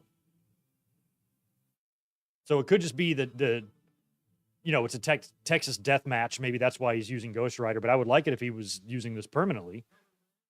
Is it going to be red all match? Kind of hope not. I kind of hope the lights don't stay red.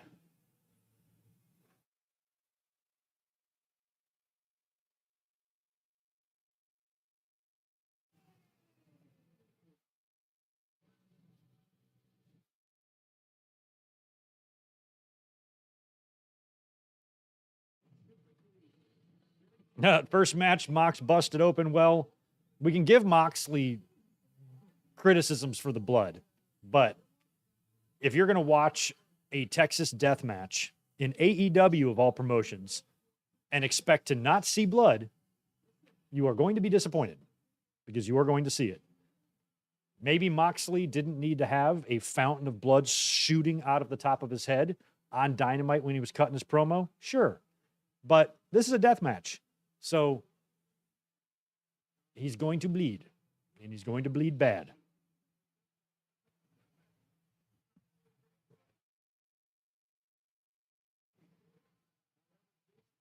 Here comes Hangman. Boom. Boom. I was even thinking that Mox out swinging.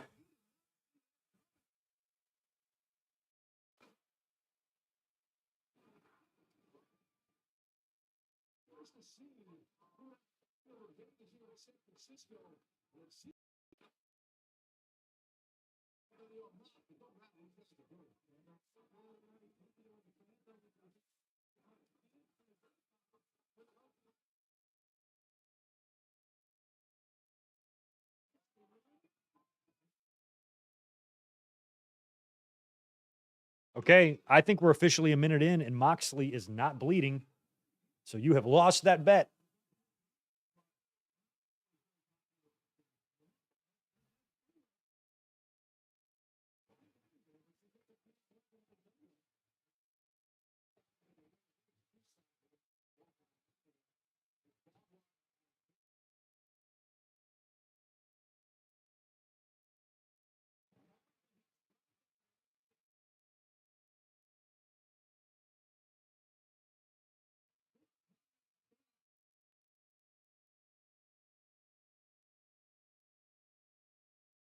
I am so glad. Shout out to my friend Raj, who's I just read a couple of tweets from him. I'm not alone in not knowing what the hell the rules were for that buried alive shit that Jungle Boy and Christian did. I was about to say, I'm like, how did I miss this stipulation? Why am I together? We never heard anything about burying people. And apparently that's because they didn't announce it. So, I mean, Christian obviously, or Jungle Boy made heavy references to this in his Dynamite promo, but they never really did say, hey, there's going to be a casket. You got to throw your guy in the casket, close the lid, and then it falls down a pit into an abyss, a bottomless pit.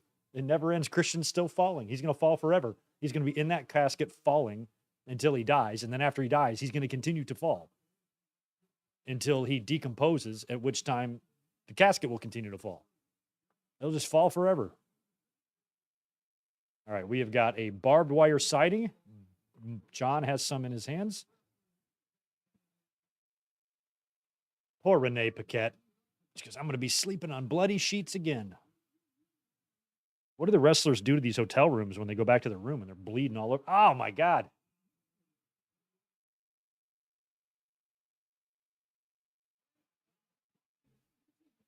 Luckily, that's not razor wire. It's just barbed wire. God. Moxley might not be bleeding quite yet.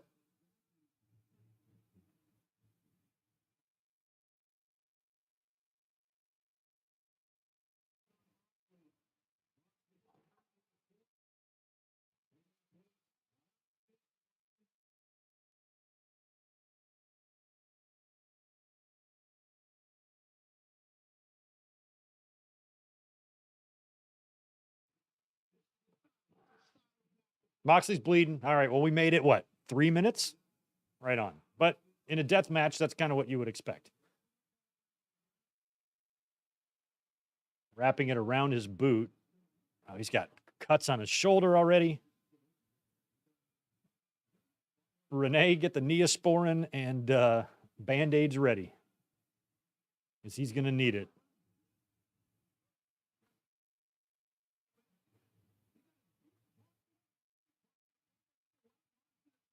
Also, if you think that later tonight, Renee, you're going to get a little Moxley in your Ambrose, it ain't going to happen.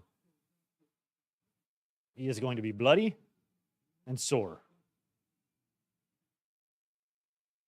Yo, Marcus, kayfabe brother, what's up, man? Member for 6 months now, half a year. Holy shit. With Scream 6 coming out, are you a fan of the Scream series or seen a Scream movie before? Never. Never seen one Scream movie. Don't know dick about it. Don't like horrors. Don't like Jason or Freddy or Michael Myers. None of that shit interests me at all. And I've never seen Scream. I've only seen Scary Movie, the first one, and I knew that was a spoof of Scream, but I never saw Scream, so I didn't understand the jokes. What is that, a fork? Ah, fork you. Would you rather be spooned or forked? Forked.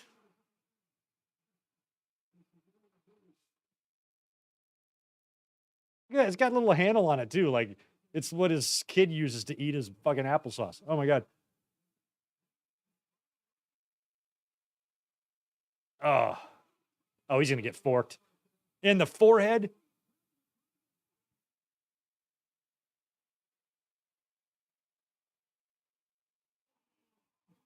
Oh my God. Holy shit.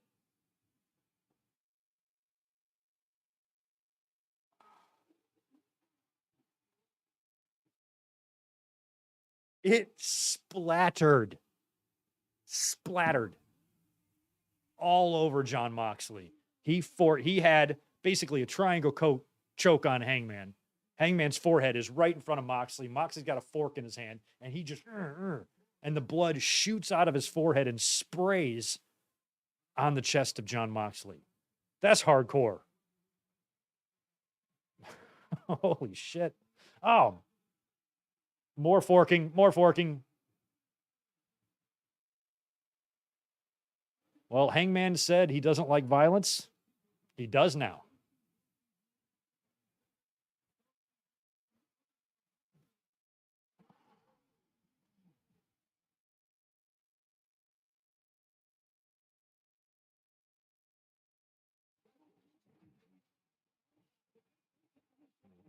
Yes, they have. Jesus.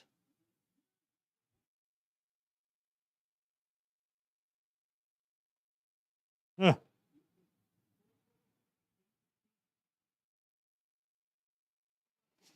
That is so nuts, man.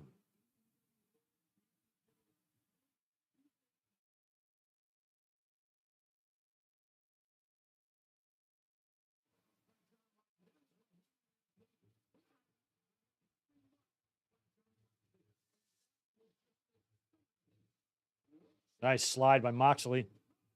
Oh. Hangman charged in the corner. Moxley moves. There's a chair in the ropes with barbed wire wrapped around it or pinned in between the top and middle turnbuckle, and Hangman rammed into that head first. Hangman has got a good amount of blood on his head and his hair, but it's not really streaming down his face so much. despite Moxley shredding his forehead the way he was doing.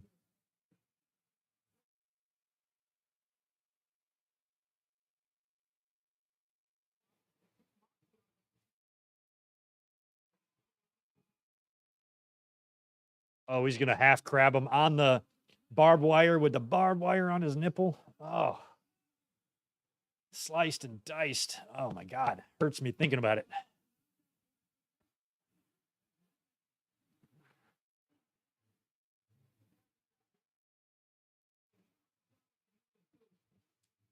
There's a sick-ass fan in the front row that has a sign that says, it's my birthday. I want to taste Moxley's blood. But why?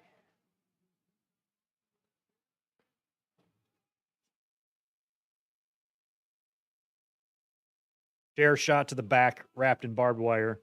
Unfortunately for Hangman, he has cleaned his blood up. We might need to gaff again on the forehead there to get that blood flowing again.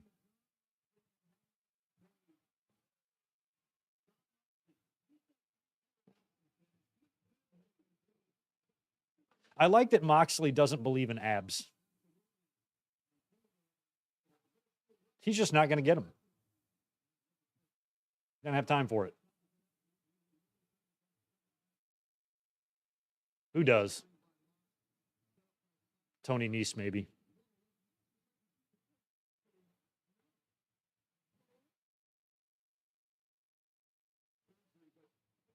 That blood spraying off of Hangman, I might never forget.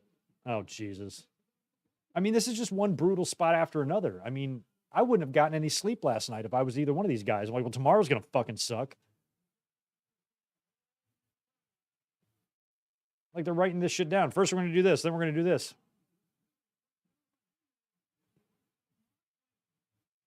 After I rip your face off with a fork, I'm going to suplex you on the backs of two chairs. Cool with that? Yeah, sure. Oh, now he's going to bite him. Moxley taking a big old juicy bite out of Page. Oh, no. Oh, no.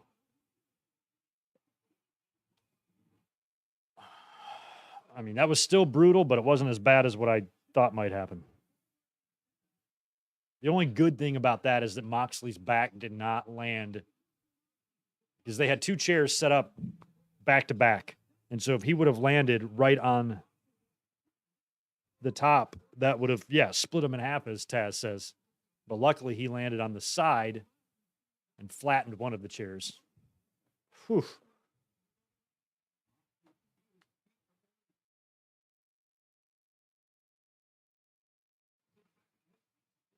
Cornette having a heart attack right now. If anything, I take comfort knowing that the littlest, tiniest things in wrestling give Cornette a heart attack. May he never find peace in his life. He deserves to be stressed out until the day he dies, because he certainly acts like he is. Spending that much energy hating a bunch of people who don't give a shit about you is a weird way to live. Okay, here he goes.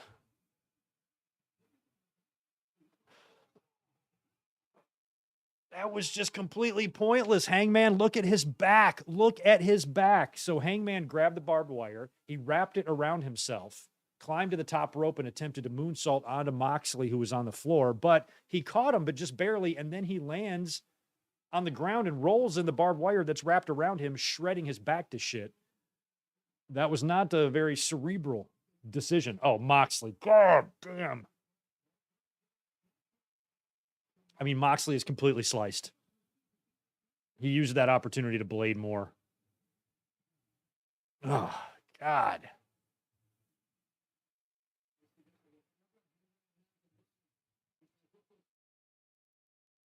Yeah, Abdullah the Butcher would be proud. Maybe. I don't know.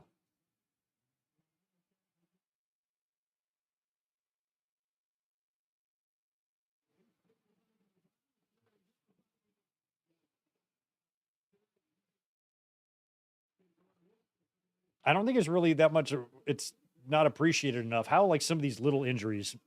Ooh, RKO. Nice. Or cutter. how much these injuries must suck. I mean, just the lingering injuries. I mean, Hangman Page has got those cuts all over his back. Every time he takes a fucking shower, it's going to hurt.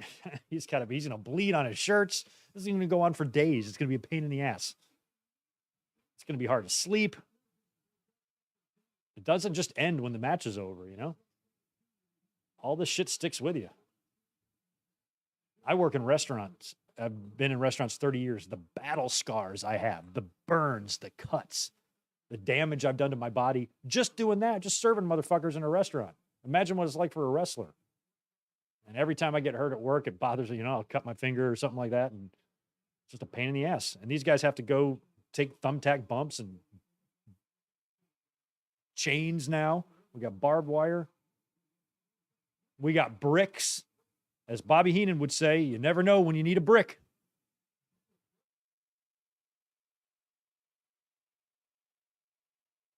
He's going to hit him with hopefully these are gimmick bricks.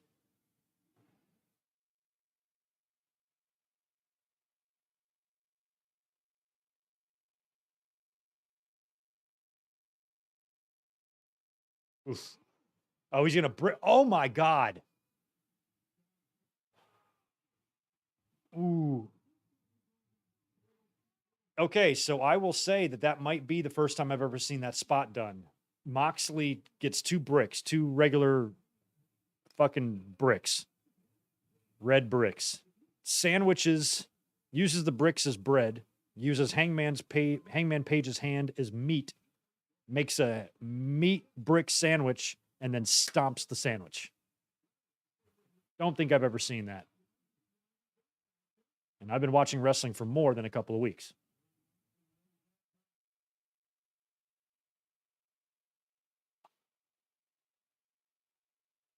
So he had a coiled up chain, and Moxley hit Hangman with a perfect pile driver.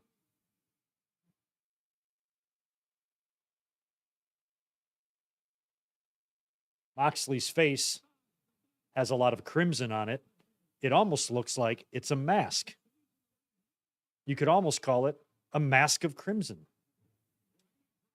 That would look good on one of those stickers that you put on the back of a bumper. I forget what they're called, but they're like a sticker. You put them on the back of a bumper, whatever those are called. That phrase would look good. A mask of crimson on one of those stickers that go on a bumper. Oh.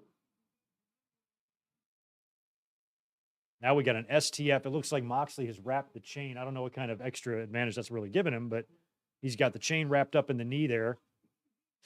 And then Hangman bites back on the hand. Big middle finger. Oh. Looked like a bitch slap to me. Oh, this match is nuts. It has not disappointed, that's for sure. I mean, I didn't think it was, or it would. But in a lot of ways, too, I think this is a match Hangman needed. I mean, we love Hangman on the channel. He's a lot like Sami Zayn. He just seems like a wrestler you'd want to support, like a good dude. But maybe he's almost like a little too good. Maybe he needs to get a little dirty here. Give him a violent win. You know, Moxley knows how to do this stuff. Hangman, maybe not so much. You know, Hangman can, if you got to wrestle on a football field and do 100 yards worth of Northern Light suplexes, he can do that. But can he lose half of his blood and still win? Deadeye. Nope. Sleeper. Moxie's right up. No sells the backdrop suplex. Eats a lariat. Both men are down. Hangman's barely bleeding at all now, and Moxley is covered in blood. What is the name of that actor that looks like Hangman Page?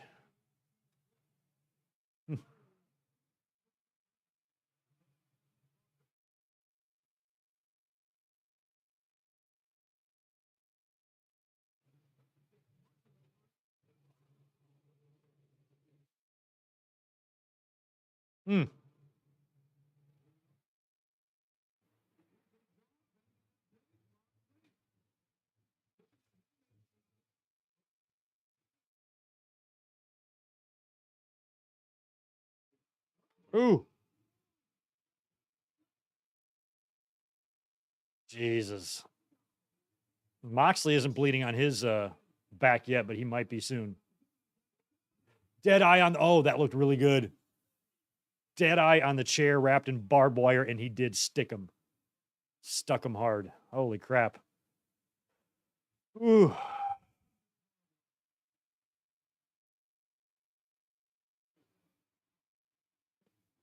Holy shit is right.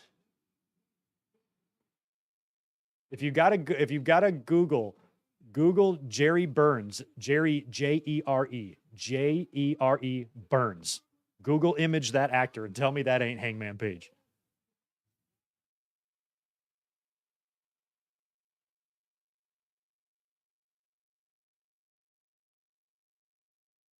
Oh, finally we made use of that.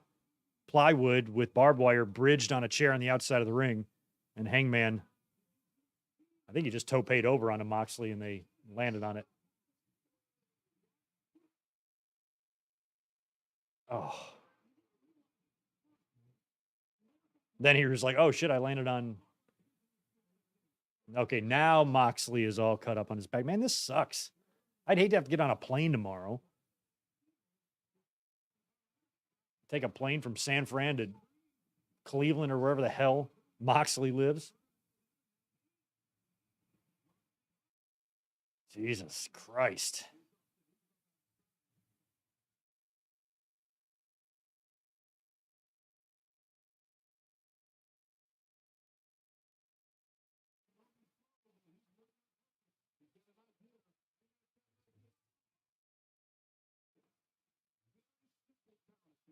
Hmm.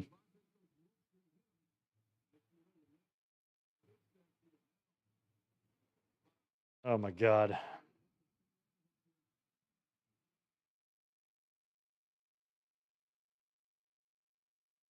Hmm.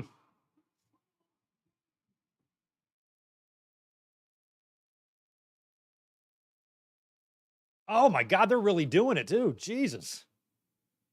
The fingernail spot, both guys. Oh, what the hell? Please tell me we're not going to do anything. There is a chair. Oh my God. God damn. Oh, fuck.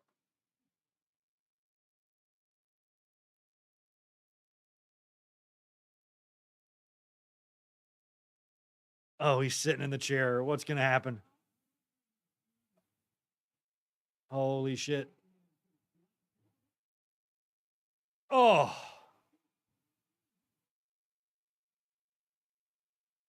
I forgot about that other plywood with the barbed wire bridged on two chairs on the outside of the ring. Hangman, I think, was what on the second rope there. Moxley pushed him off. Table bump. Oh, no, top rope, excuse me. Ooh, full somersault. Unreal. I think it's answering the 10 count. Ray Rock, that's how you got to win this sucker. Hey, man, you got to get up, man.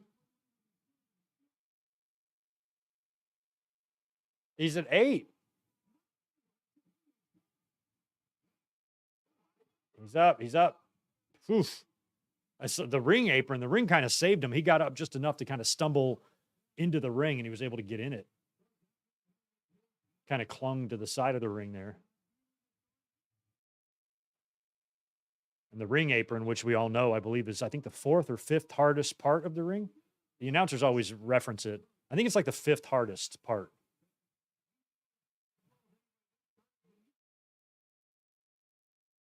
The hardest part is right in the middle. Softest is kind of out on the edge where the apron is. Wrestling 101 with Greg. He's up.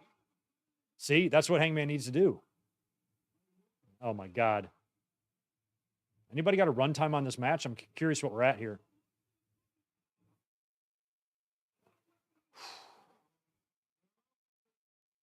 What's going on with Hangman's eye there? Has he got a shina? Buckshot. Nope.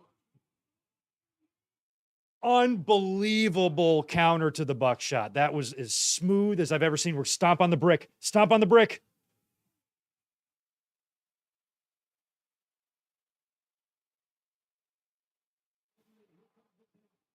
That might have been one of the greatest finishes I've ever seen. I don't even think it's necessarily going to be the finish because Hangman's eyes are open. But if that was the finish, I would have been satisfied with it because Hangman went in for the buckshot. Moxley had a beautiful reversal into the DDT,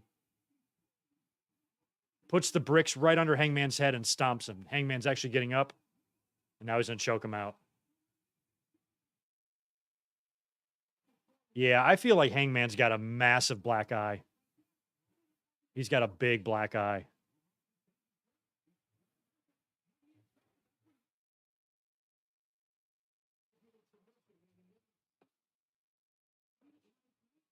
Oh, my God.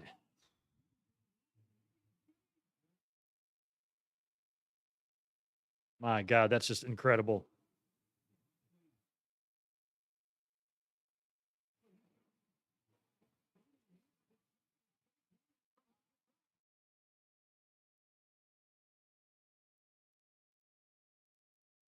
Moxie's telling him to stay down.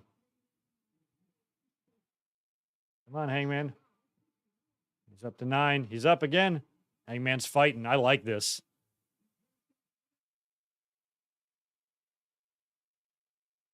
I mean, I'd like Hangman to win this, but the way this match has gone, a loss here ain't gonna do anything to damage him. He's proved himself here in terms of being violent, and he's definitely got a black left eye there. Oh God, dead eye on those bricks. Holy shit. No, nope, nope, nope, nope. Nope. A dead eye on those bricks. The 2 bricks are now standing vertically in the ring, by the way.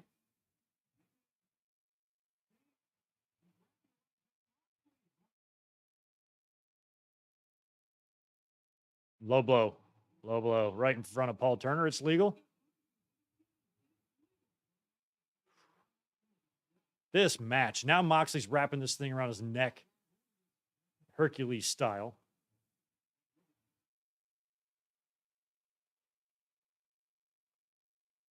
Brick to the face.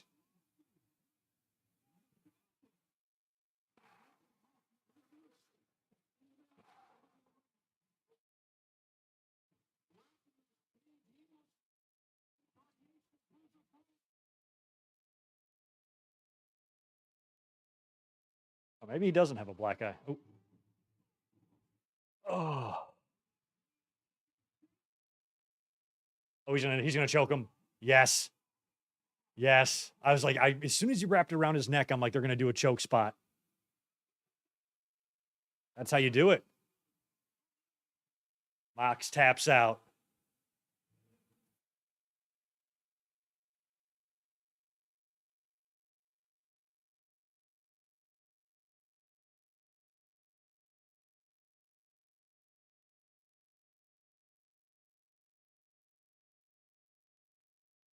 Bravo, boys.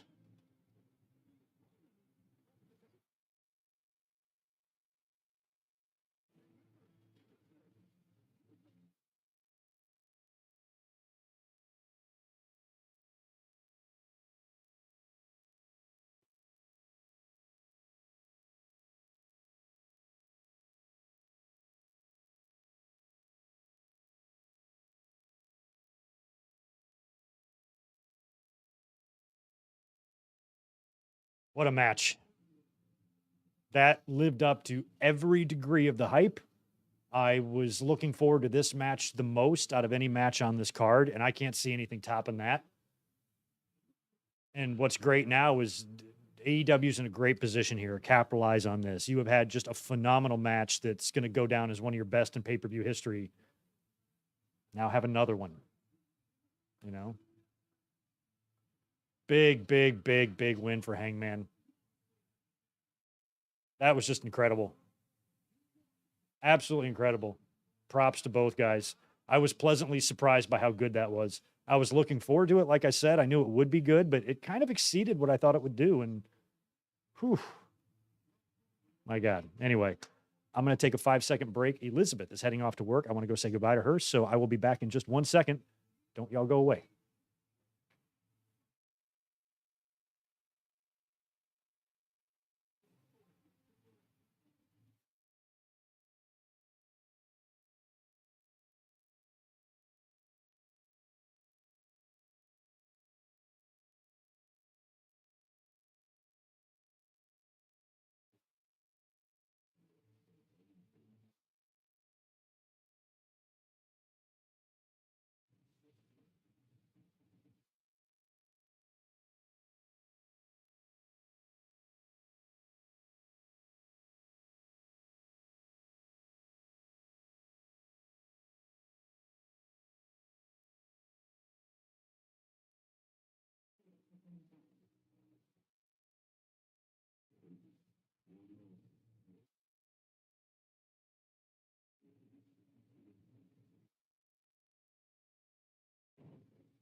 All right, I am back. Sorry about that, guys. We are back. Oof. She was in the shower. I had to give her a shower smooch. I think I got water on me. But I was marking out. I was telling her how great Moxley and Hangman Page was. And I'm like, okay, I got to go. It's time for Samoa Joe and Wardlow. I think I missed Wardlow's entrance. The king of television, of all of TV. Ooh, match of the night. Why, my God, I'm out of breath. That Texas Death Match was the damnedest damn thing I've seen in quite a while. I just loved it. Loved it.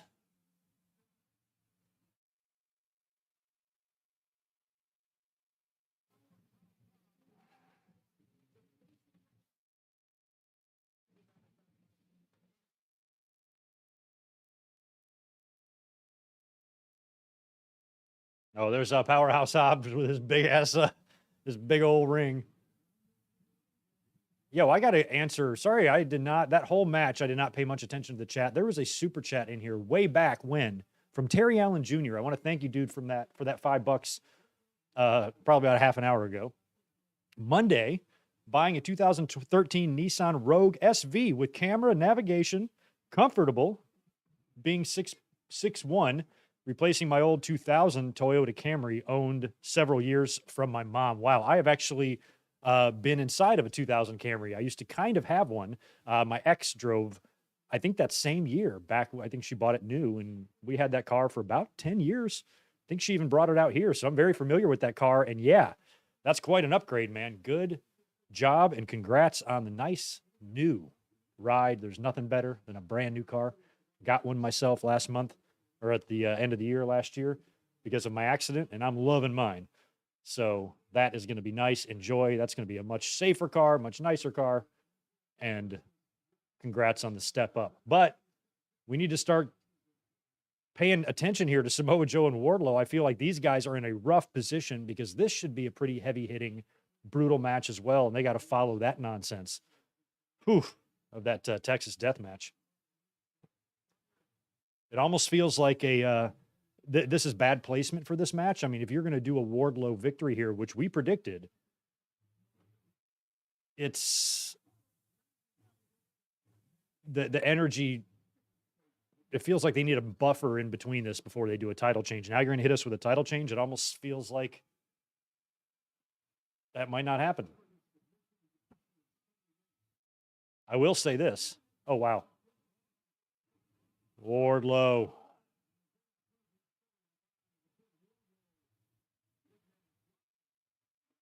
I mean, I'm hoping they don't do a DQ. There's no stip in this thing, right? If Samoa Joe wins, I feel like Hobbs winning on Wednesday is a guarantee.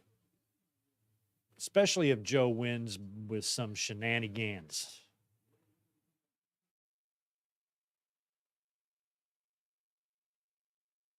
Did I forget to predict this yesterday? I don't think I did. Pretty sure I picked Wardlow. I just feel like that's what they should do, but I don't know. It feels off.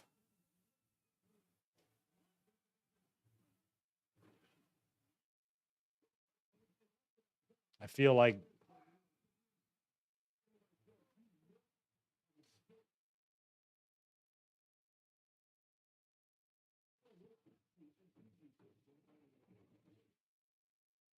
I don't know if I love Wardlow's gear either. I feel like it on the bottom he needs it to be longer or something. I don't know. I'm not sure if I love the singlet look on him, considering he's kind of a badass.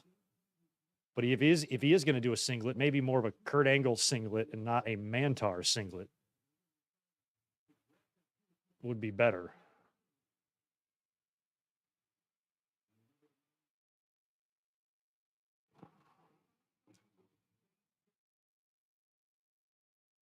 Hopefully those guys, Hangman and Mox, got a nice little round from the crew backstage because that was unreal. Ray Rock, thanks for that too, brother. Greg, you mind running down the winners so far? Sure. If I can remember, we opened with Jericho and Starks. Jericho got the win. Then we had Jericho. I call him Jericho all match too. We had Christian and Jungle Boy in that buried alive shit. Jungle Boy won that. We had House of Black winning the trios titles from the Elite, and we had Jamie Hayter retaining her women's title in the three-way, and we just saw one of the greatest damn hardcore matches I've ever seen with Hangman Page beating Jon Moxley, and now it's Samoa Joe and Wardlow for the TNT title. Hobbs gets the winner of this on Wednesday for the title.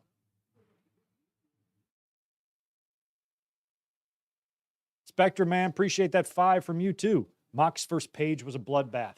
Elite versus House of Black is probably going to be match of the year contender. The start of the show was underwhelming, but it'd be worth it, or it was worth it. Yeah, maybe a little bit. We're not giving enough love to Elite and House of Black either because that was incredible. So they've already had 2 extremely memorable matches on this show. If Danielson and Moxley pays off and it lives up and they deliver an excellent Iron Man match, you throw an acclaimed title victory at us too, maybe before the show's over, I think it's going to be looked at as a pretty big success. What's left? We have that 4-way for the tags, and that's it. 4-way for the tags, and then it's time for the main event. So we're getting close.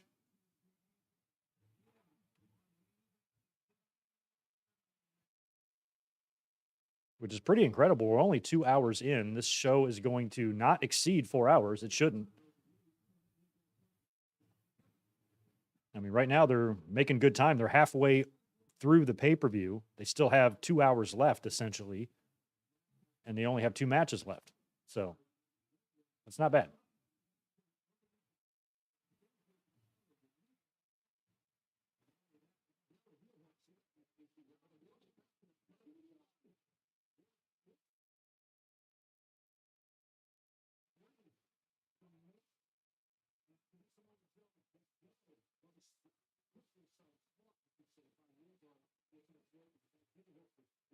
Hmm.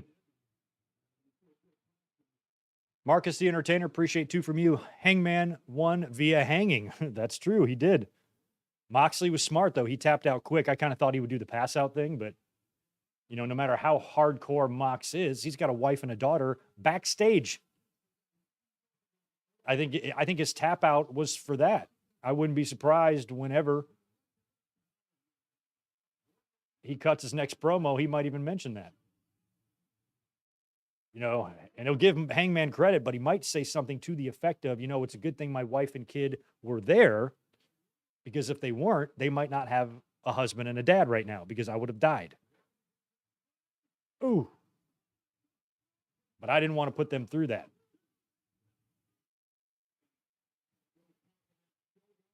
So props to you, Hangman. You beat me, you hung me, you choked me out, and you damn near killed me. And the only thing that saved me was my own family's presence. So I chose to tap out to remain here on this planet.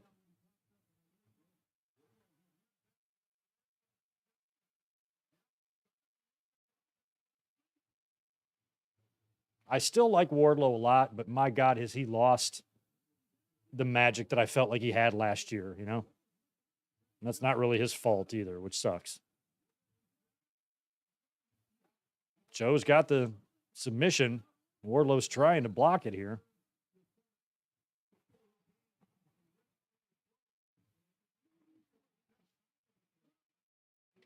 JJ, no, I don't think Hobbs can use that ring as a briefcase.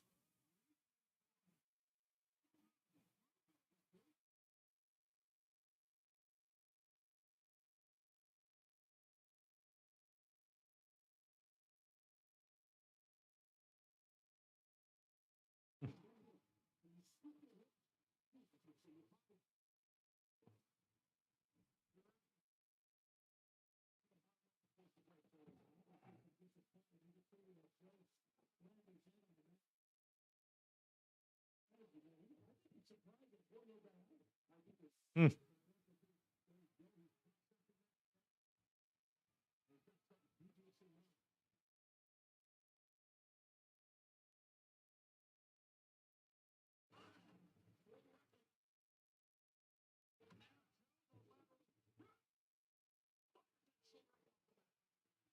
Wardlow's fighting here, but luckily the fans, they're hanging in there. Like, I kind of felt like they might be burned out after that previous match and the trios match we had earlier, but they're staying with this.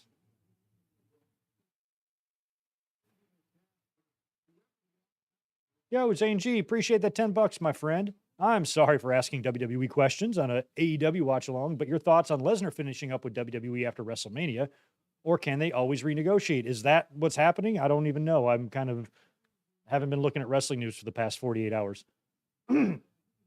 If that's the deal and he's going to be taken off, I don't know. I'd have to know if that's true or not to really comment on it. Hypothetically, let's say it is. Oop, here we go. Nope, Joe. Wardlow threw him over to get that power bomb, and Joe said, But let's say hypothetically Brock is done, then they might have said to Brock, okay, who do you want to put over? You got to go to Mania and lose to somebody. So he said no to Bray, and maybe he said yes to Omos. Would make sense. But I kind of don't know the context of that.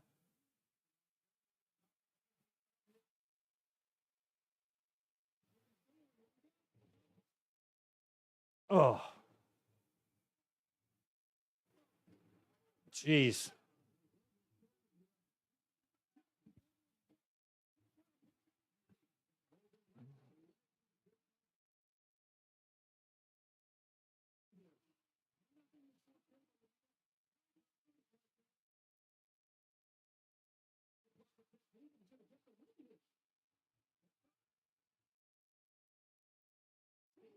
Choked Joe out.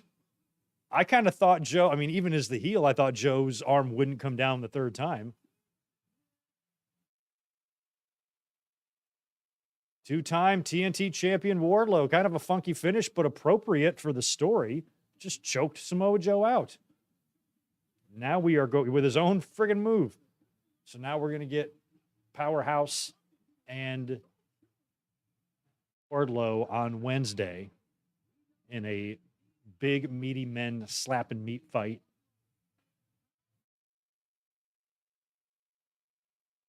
Well, that'll be a good one.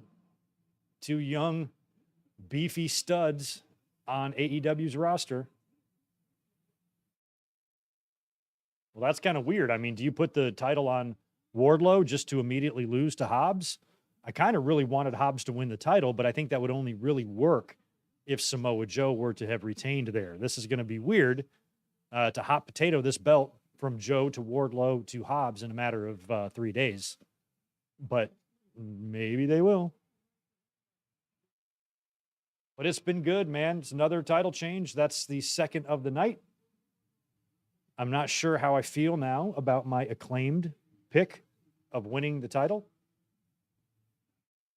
I mean, unless Tony Khan wants to go heavy on pleasing the fans here and giving them a lot of great moments before MJF does something sleazy or pulls off the steal of the century, or he creates something in the main event that could put this pay-per-view in a negative light. He's given us all these great moments. A lot of babyface victories tonight. Here we go. Cassidy and Danhausen. Acclaimed, Lethal and Jarrett, Triple J, and the Ass Boys.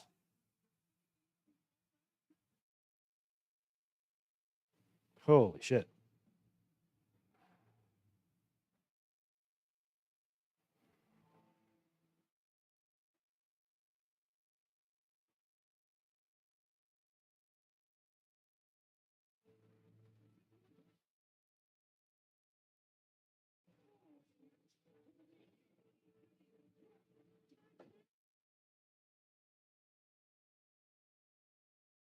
Look at what, I don't know which one's which one's Colton and which one's Austin.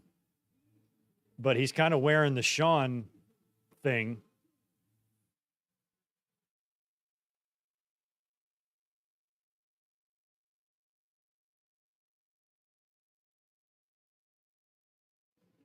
I can't believe that in 2023, announcers still say that traditionally champions come out last. That is long gone. That has been gone since the 80s. I remember them making excuses for that shit way back in 87. It was like Saturday night's main event. And I remember it was like Honky and Randy Savage, and they made it. Honky came out first, and they had to like explain it that Honky wanted to be out there first to talk to the people or to be in front of the people because he's the greatest Intercontinental Heavyweight Champion of all time or whatever. And I'm like, no, you just wanted Savage to come out last because he's the babyface. Usually, the babyface is going to come out last. Look at WrestleMania 15. Main event, Rock was champion. Austin came out last. He was the babyface, right? I'm certain Rock came out first. So I feel like it's been so long gone that shouldn't even be a thing where the announcers say traditionally, no, traditionally nothing.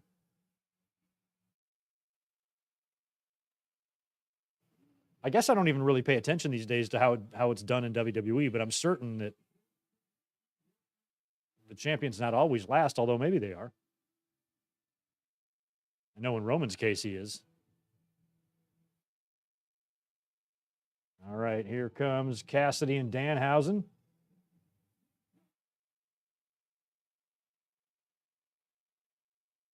Look at these two. They look great together.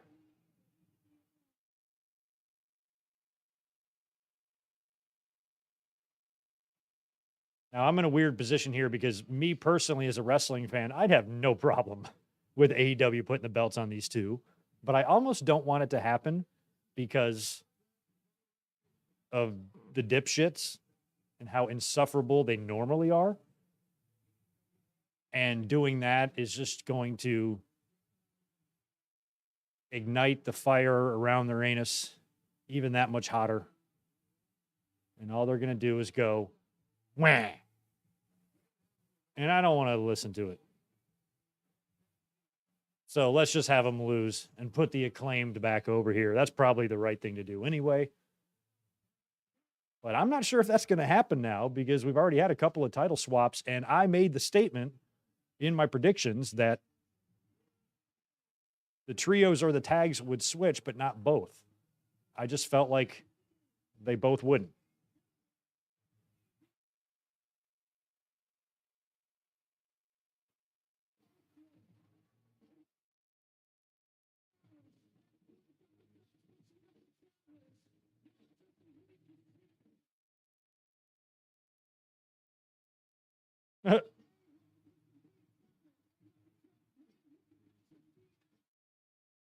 See, oh, they're throwing Cialis at him?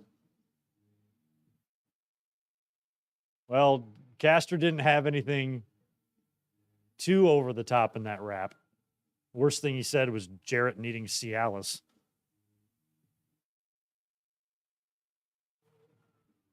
See, Alice, it works. See?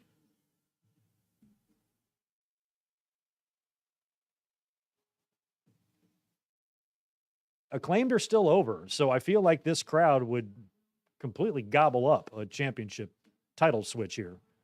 But I'm skeptical now on my own prediction. What I want to know is the JanSport backpack big enough for 3 championship belts? I mean, that's the real question.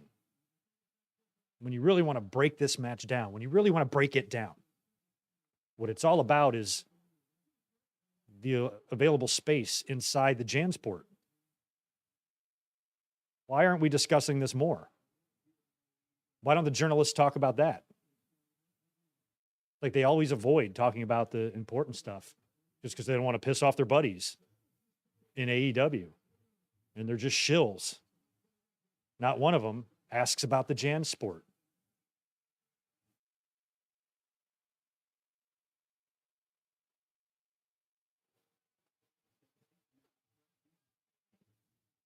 It's kind of interesting.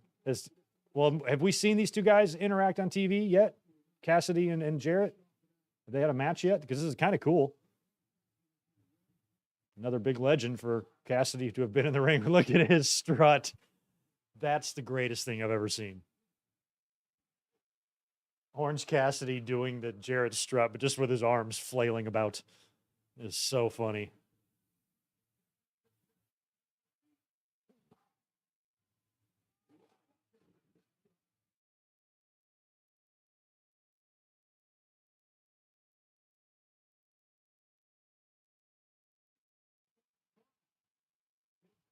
Listen to the pop for Danhausen.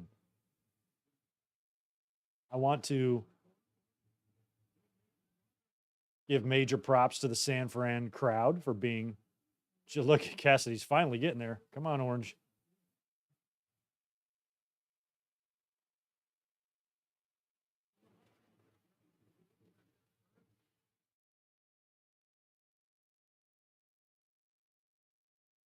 Oh, that's Sonjay yelling out there. I'm like, is Danhausen making noise? No, it's Sonjay Dutt yelling his ass off on the outside of the ring. Northern Lights by Danhausen. Look at that. Unreal. Get Danhausen in there wrestling.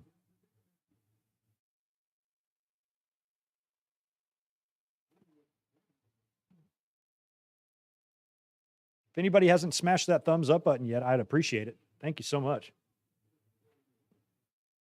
You can do that subscribing thing too. It's where you click it, and then after that, when I put up a new video, it tells you. It's useful. You should subscribe.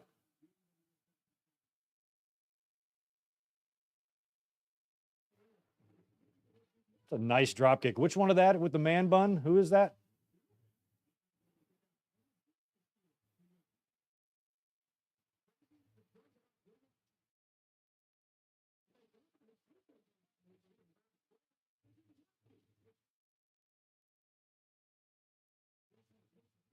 See, somebody remember this or write it down. I feel like one day the Guns will be in WWE. They'll jump. Oh, I'm just now noticing their HBK gear. I guess it was the leopard and the brown that kind of threw me off, but that pattern It's kind of like SummerSlam 93 Sean gear. Same pattern, same exact pattern. And then the man bun one came out with the Sean thing on. So that's very cool.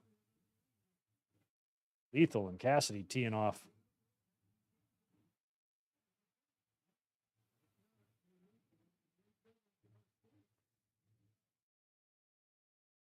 I think Lethal, Jarrett, and Cassidy are the three best wrestlers in this match.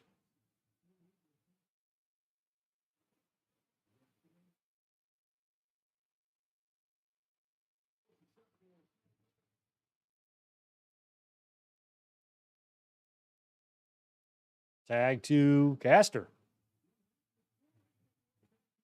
Max Casta. Yo, Sonny Man, good to see you. Show is phenomenal. I've already gotten my $49.99's worth. The show could just shut off now, and I've got my money. I've gotten a return on my investment. Great wrestling. Sonjay puts the thing back on. Oh, no. These are me timbers. Poor Sonjay.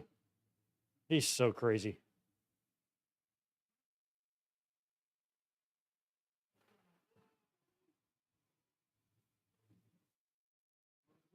People like Kyle and Yachiro and Smitty and Ramit and Nicholas. Anybody else chiming in lately who I haven't seen yet? Welcome. Kevin's in the house. J Mac. Roy Rock. A whole bunch of people. I think I got all those. Billy. Anybody else I missed? What's up?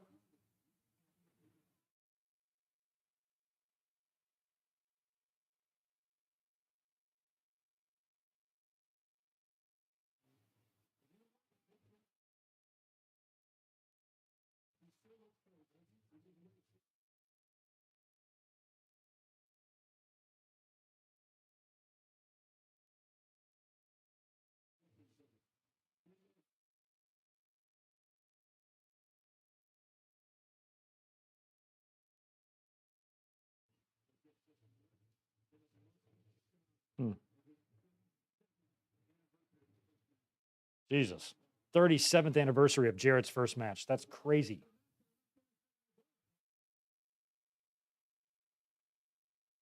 My God.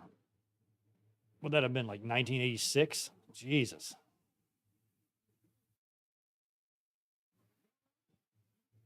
I was buying ice cream bars from the ice cream man.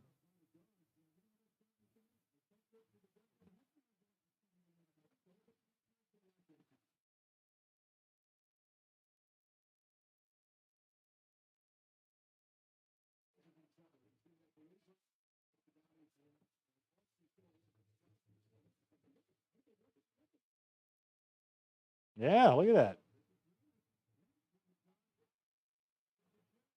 I didn't even know they had an agreement. Oh, a four-way strut. They got an agreement to take everybody else out, I guess. Ooh, all the scissor. Oh, yeah. Bowens is like, F that.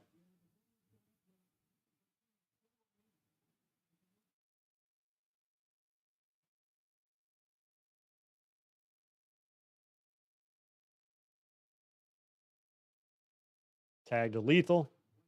We got a triple team here on Bowens. I don't know where Danhausen and Cassidy are. Ooh. Accidental nut shot to Jarrett. Caster's tagged in. Takes out Lethal. Takes out Jarrett.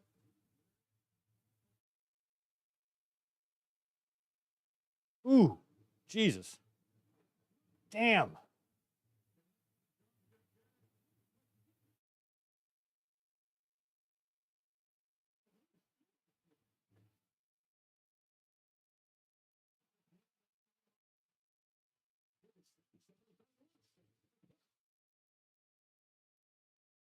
Angle slam. Jarrett makes the save. So we've got everybody kind of disposed of here. The only people in the ring are Jarrett and Caster and Lethal. It's going for the lap nut or whatever, or stroke. Oof.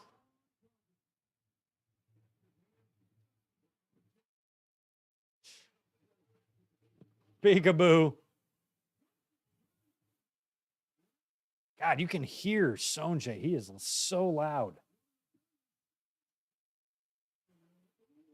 Is this allowed? Look at Aubrey. I guess you can't get DQ'd in a fatal four-way, can you?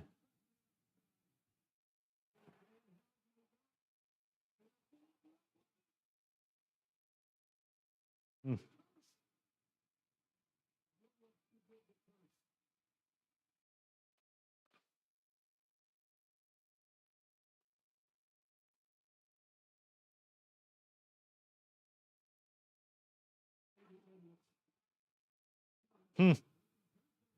Pencil break. Wow. Look out. Satnam's got Danhausen. I was afraid of this. Oh, orange punch to Satnam Singh. Punch to the groin. Famouser.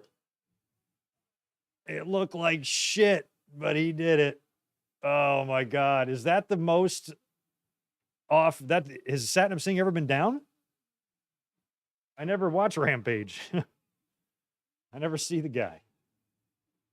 Oh, double nut shot there.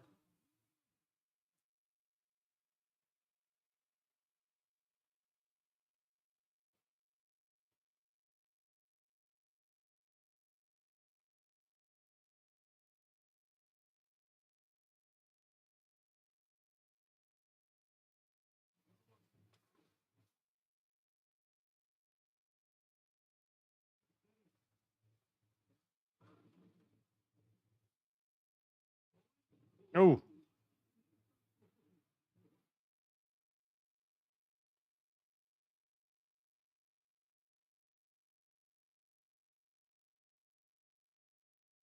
Mic drop. Ooh. Froggy mic drop. Nice.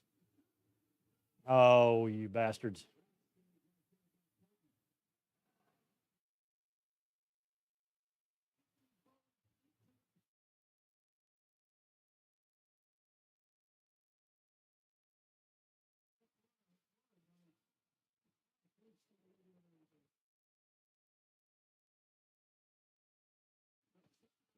Ooh, over the barricade. Well, we got one acclaimed way far away from the ring. That's not where you want to be. Oh, guitar.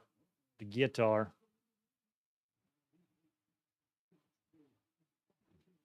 Oh, yeah, this is Jarrett's chance for revenge here for these raps. Misses. Oh. I feel like somebody's going to save Jarrett. Don't take too much time, Caster. Just do it.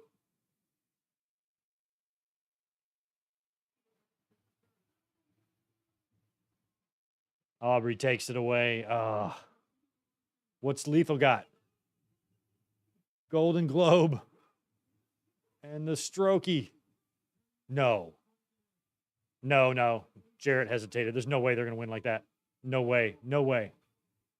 No way at all. As soon as Tony said, "Those are our new champs right there," I'm like, nope, not going to happen. Yo, don't slap Aubrey's hand. Asshole.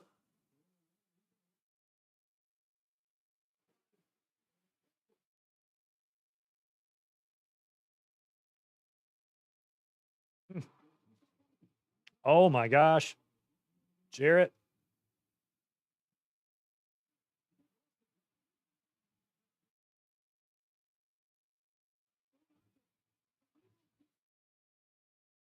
Oh my God. Nope. Danhausen almost had a pin on ass number one. Nice German suplex sell. These ass boys are not bad athletes at all. Maybe they're not ready for this type of title yet, but they're not untalented. They'll probably only get better.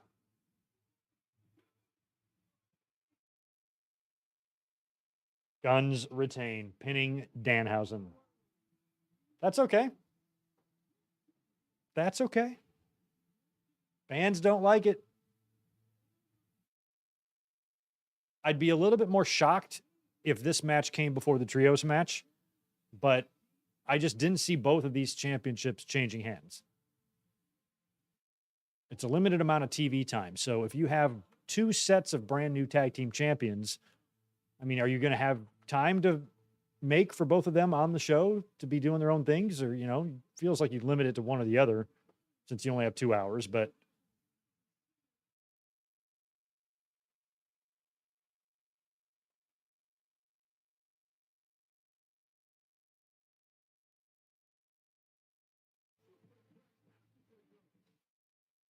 it would feel like having two of them at the same time could lessen the importance, focus on one at a time instead of both in the same night.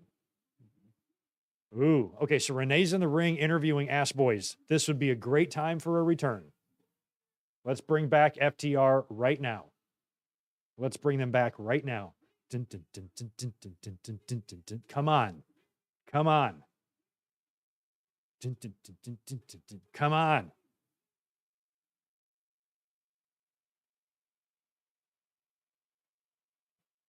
There it is. Yeah, you kind of had a feeling. Finally, hopefully they're not just coming back to do a job and leave the company. Hopefully they're actually coming back to do some stuff, some fun stuff. They're actually here.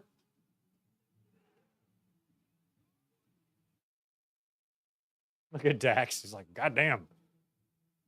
You got to run my mouth on my podcast for fucking months to get booked.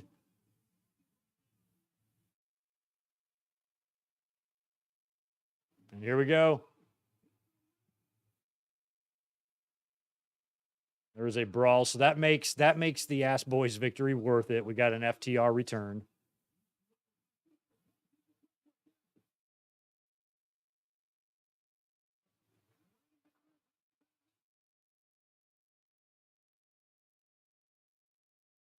Oh, God.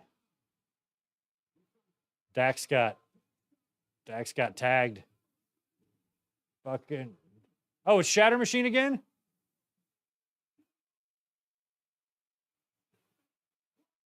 Thought it was Big Rig.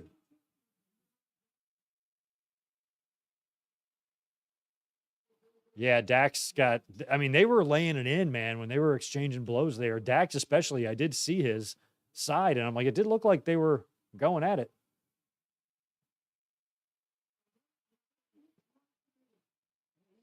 Look at that. That'd be nice if they were champs.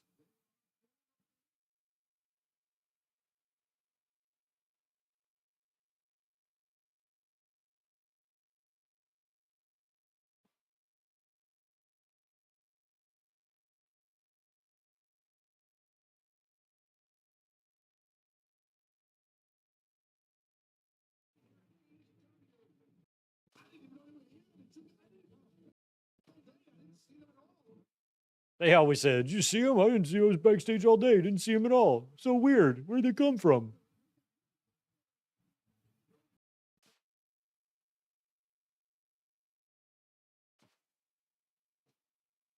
The funny thing is, actually, that's probably the truth. They probably did hold them off and not show them backstage because it would have gotten out and then we would have gotten spoilers. Maybe we did.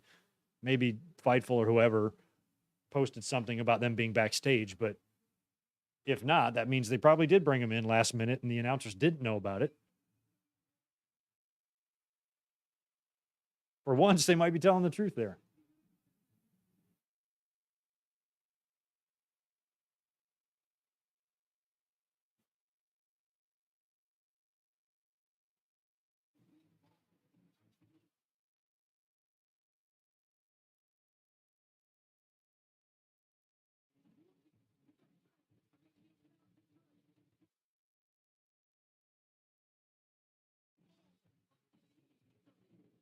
This has potential to be really good. I hope it is. An hour is tough to pull off, but we've seen lots of Iron Man matches over the years and they can be done. And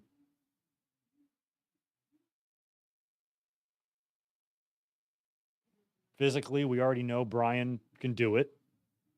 MJF is at peak physical age and condition right now. So if there's ever a time where he's going to perform well in a match like this, this is the time it's going to be. So all the stars are aligned here to have a good match. It's not unimportant, though. It's very important for a lot of reasons, and it's a big match for MJF. He needs to prove himself here. He's the champ. So he has to have a Hall of Fame performance in this thing. This will be one of the biggest matches of his career. And one of those matches that is going to help get those digits up in that next contract, you know? Every performance, every match, the better his resume looks. He shits the bed here, and Danielson's got to walk him through everything. Then maybe MJF ain't all that. So the pressure's on him. He'll be fine. It's going to be a good match. I predict we'll respect MJF's ability when it's over. But I also think MJF's going to do some shady, sucky shit here, man.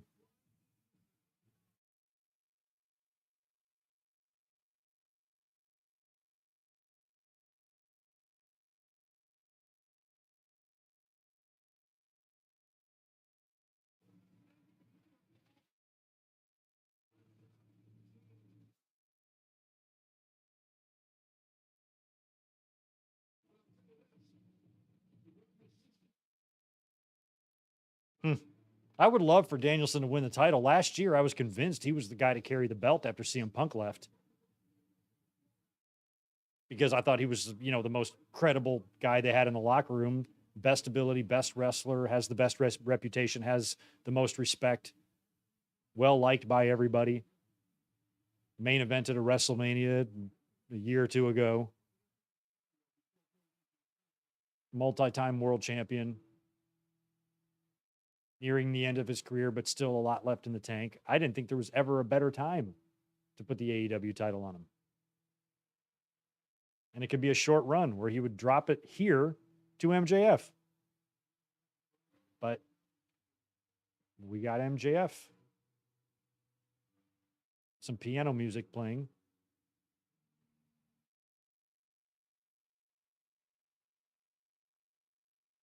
What the hell is this? Oh, we got violins and shit. They're going to play his song. That's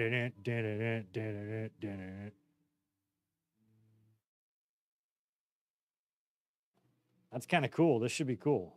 It's like a WrestleMania entrance for MJF. Who's this guy? Oh, okay.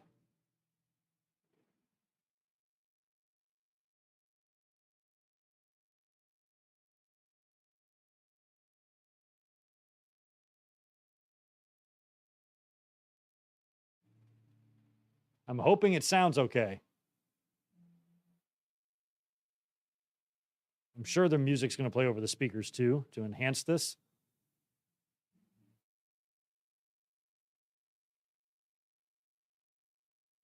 A cool setup, though. Have an orchestra.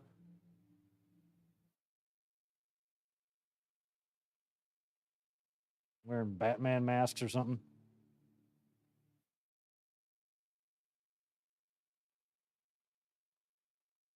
There we go. Now the music's playing. That was okay. Look at this guy.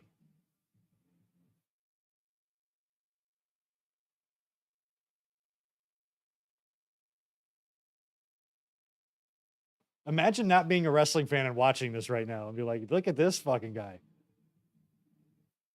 This is the main event of this show. This dude must be special if he's the main event.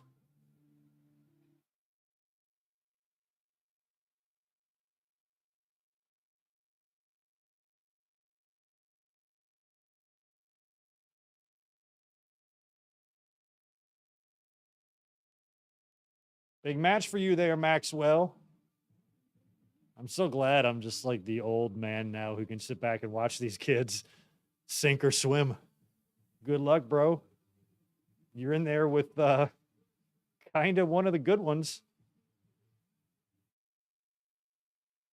As as a first-time world champion, not delivering in a match like this is not an option.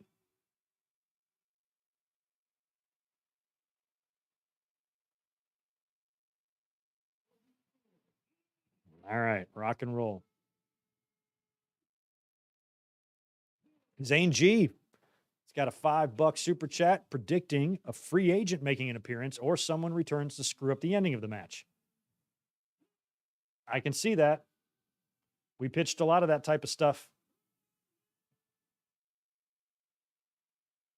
You could have some sort of what I think, though, just based on MJF's character, who he is, that he's so devious that whatever he comes up with here should be really, really dirty. He should be able to sneak his way out of this thing with a victory. And he could do that a lot of different ways. And one of those ways is to have an extra ally up his sleeve that we don't know about helping out. I've pitched something even as extreme as the whole fiance story being bullshit. He just worked the sheets. And it's just a temporary lie that's only needs to last a couple of weeks, and she can show up in the front row with something and throwing it in Brian's face, or maybe she can pass a weapon or knucks to MJF or something. And then, like I pitched in the podcast yesterday, the show goes off the air with MJF in the aisleway with her, and he just sticks his tongue down her throat right in view of the camera, and then the show fades to black, and that's how it goes off the air. Like, that would be just amazing heel heat. But apparently the fiance story is 100% legit, but I think it would be cool if it wasn't, and we just all were made to believe it was, and she actually makes an appearance here. I mean, apparently the Bellas are here. They're hanging out backstage, or I don't know if Bree's at ringside or not. I don't know. Maybe she's allowed to be there, not allowed to be on camera. That might be possible. I don't know, though. All right. Timer has started. 20 seconds into the Iron Man match. Man, of all the people to come out and interfere in this match, Big Show is like the last guy I want.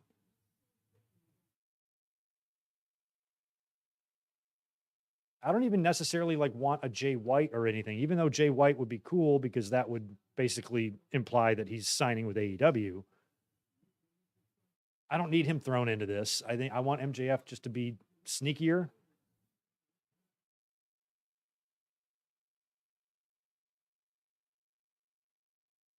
Love MJF's old school gear there.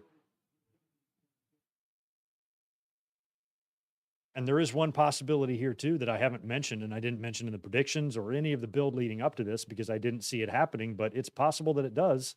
And that is Maxwell just straight up wins this thing. He wins it 3 matches to 2. Relatively clean for the most part. Proving that he's worthy of being world champion. You could go in that direction. Nothing wrong with that. The ultimate victory for him. Danielson, the veteran.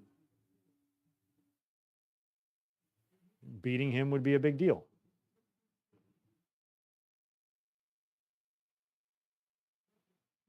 Yeah, Sean Spears, I could see that too, Christian, but I don't want it to be Sean Spears. That wouldn't be fun enough.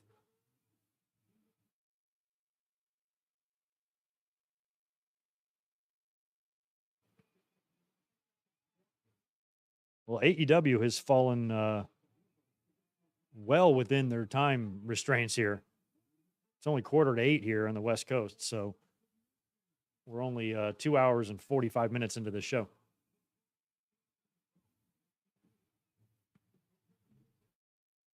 So this should end. The match itself, or at least the timer, will end with a good 17 minutes left in the pay-per-view if they want it. So do they have something planned for the end?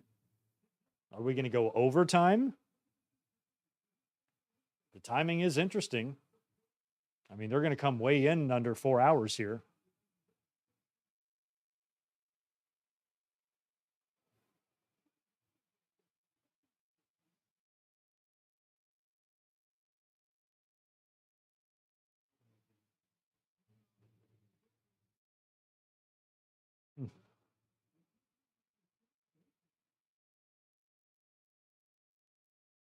This is an Iron Man match, you have to remember. So this is going to start somewhat on the slow side, although it's not looking like it much now, but they're not going to be going balls to the wall yet. They're going to go in spurts.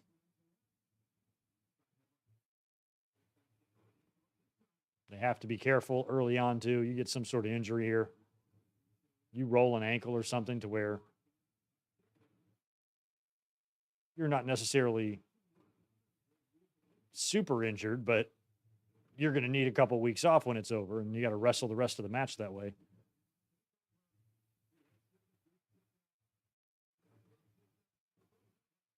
Good wrestling here. Fans are appreciative. Good arm drags by MJF. Double nip up.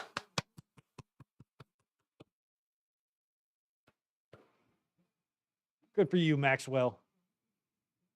I'm pulling for him, man. He's pro wrestling's newest world champion. I want to make sure he's good. So far, so good in this match.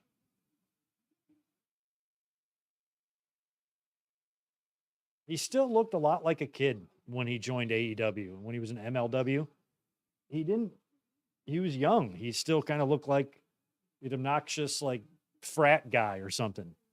Now he's starting to actually be a man, an actual man, and he's starting to show.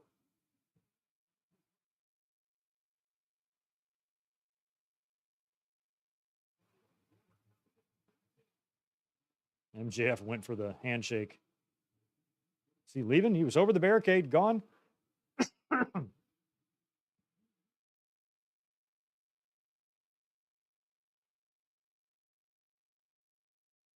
He's out there messing with the humanoids, man.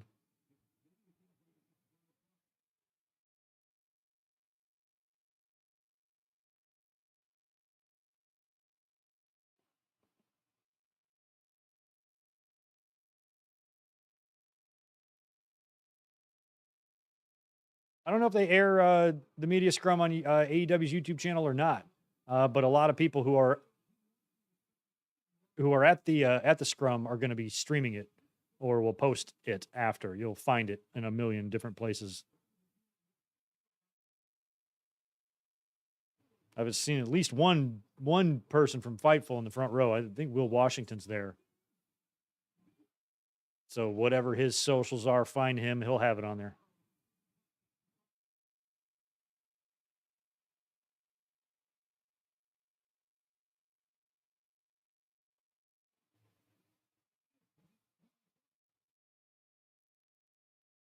Yeah. See, that's another part of the story that I think I said earlier that I might be ignoring, because commentary is hammering it home as well about all the shortcuts. That's what Danielson said in all of his promos, the shortcuts that MJF takes. So I kind of thought it would be better for his character, his heel character, when in the face of all of these shortcut accusations, to take the ultimate shortcut to win this match and then say F you to the camera and the fans and his opponent as he leaves with the championship. And that would be great. But Maxwell could be telling the story of proving the doubters wrong. Like he alluded to in his promo, he's got nothing else in the world left except that belt. So it's literally the only thing that matters to him. So it's almost like he can't lose. So just straight up beating Danielson could, almost validate him.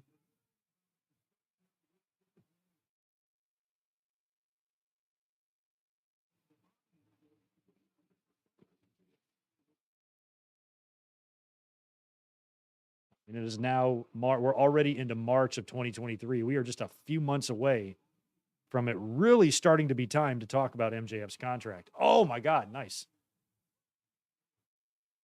I mean, by the time we get into the summer and nearing the end of the summer, it's going to be like, okay, what the hell is he going to do? I'm so happy it's March. I'm ready for some warm weather, man.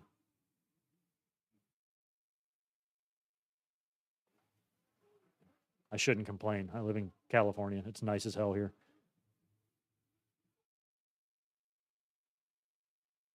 I'm ready for some long days, some sunshine, that type of stuff, more of it.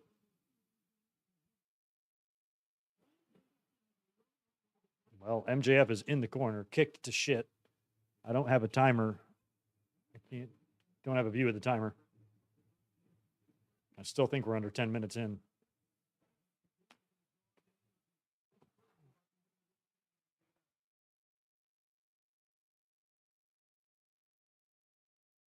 Yeah, we kind of got a lot of time to kill here. I mean, I'm sure these guys are going to wrestle well here, but nothing is going to pick up until we see a fall. And I'm curious the number of falls we see. Is this going to be a heavy fall match, or are they going to Brett and Shawn us? And with the time here, they are set up for that. They are set up for a WrestleMania 12 scenario if they actually wanted to do a draw here. And then have Gorilla come out.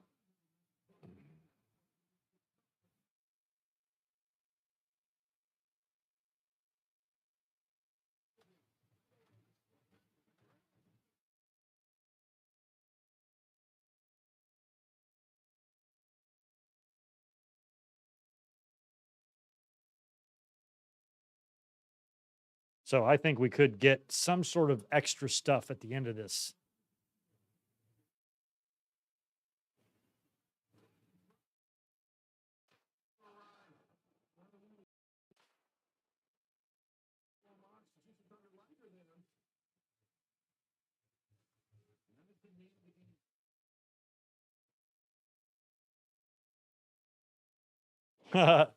Oh man, I know.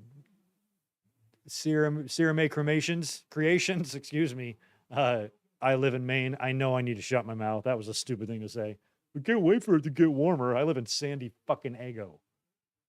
Shut up, Greg. But I still do love summer and I love warm weather. And it never gets too hot here. We have our hot days, but it doesn't brutalize you.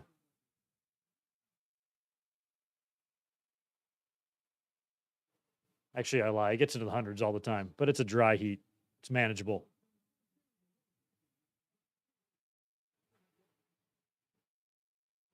MJF, nice little drink of water. I would hate to have to take a shit and realize I had to take a shit 8 minutes into this match. That would be like a nightmare come to life. I would literally try to tell the referee. And if you're the baby face, what do you do in that situation? The heel, you can make it easy. The heel, you could just whisper something to the referee, call an audible, and be like, I'm going to run to the back for like literally 5 seconds. And he sprints to the back, goes to the nearest shitter, gets it done, pulls his mess back up and gets out there. He's wearing white too. And I guess maybe that's what you would do, but I don't think your body is really thinking about shitting when you're in the middle of a match anyway, but still, I feel like one day it could happen. Those are the type of things we think about here on the channel. Isn't that nice?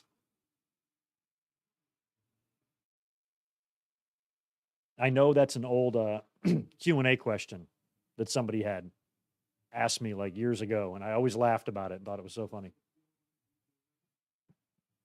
Like, what would happen if somebody pissed their pants in the match or whatever they asked me? It was pretty funny.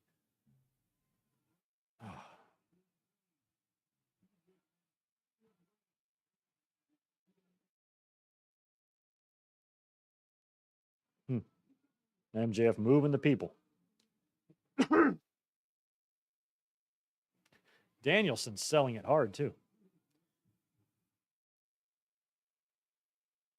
This guy in the front row having a blast. Shout out to the fan who bought the AEW belt. What do those things run? $800 or something? If they have a sale for $300, I'll do it, but I'm not paying $800 for that.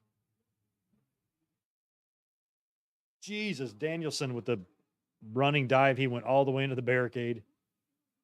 Luckily, you can't hurt your shoulder when you're wearing that tape. That's why guys wear it, because when you wear it, it takes away the pain.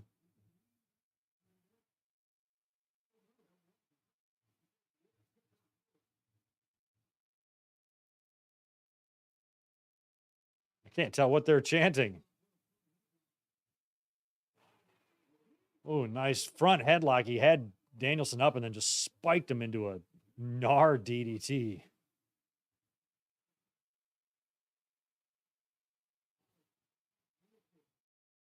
Yeah, we haven't had any near falls at all. So not really close to a finish or a fall yet.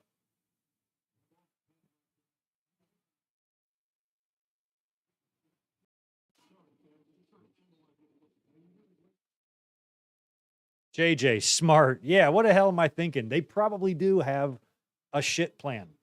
Yeah, I guess under the ring would be the best case there, but that would be super gnarly. I guess there's enough room under there. We've heard of wrestlers taking shits under the ring before. I guess that's what you would do, but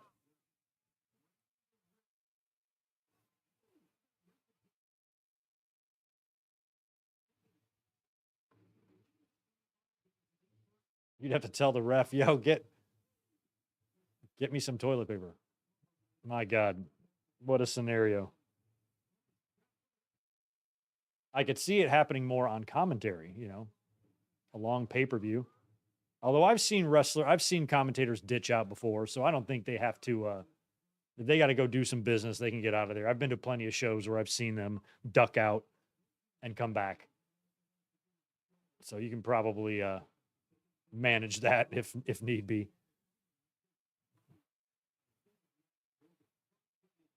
It's the little things. I mean, the wrestling curtain has been pulled back so far. We know everything. So all that's left is finding out where guys shit and stuff. So we might as well just get to that. We know how everything else works at this point.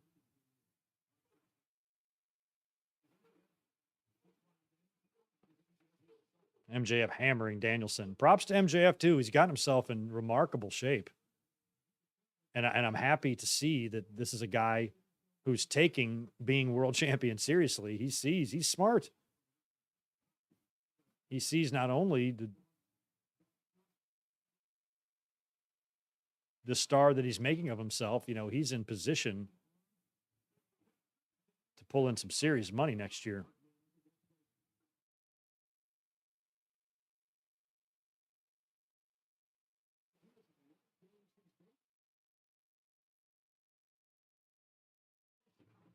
No.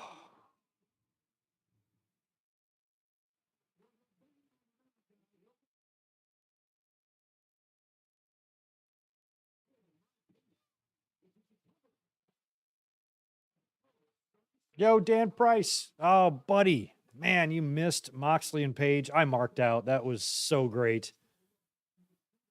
I felt like the build and just the hype and the feeling around this pay-per-view was a little bit on the underwhelming side for AEW standards, but it has more than exceeded my expectations. There's been a couple of matches that have been really good.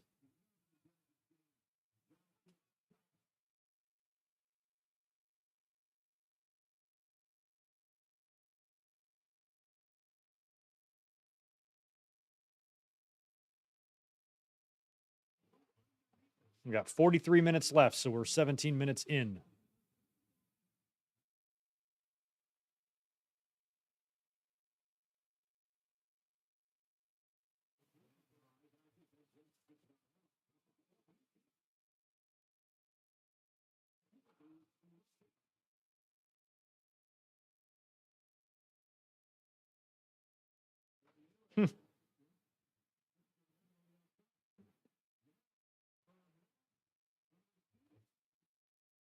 Big old Frankensteiner from the top rope. No falls yet. 17 minutes in for those of you just tuning in. Hell of a show so far tonight. And as expected, these guys have not been going too crazy in the first half of this match, but we have had a few cool spots. Yo, you're in Panama on a boat? I'd trade with you, dude. That's awesome.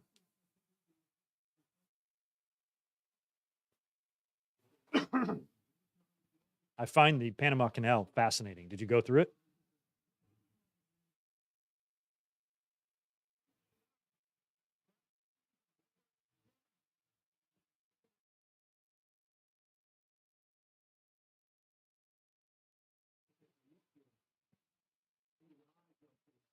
Ooh, yeah, good spot. Oh, damn, Ajax. Well, try to watch it if you can because it was all kinds of brutal. Some amazingly unique spots in there with bricks. It was great.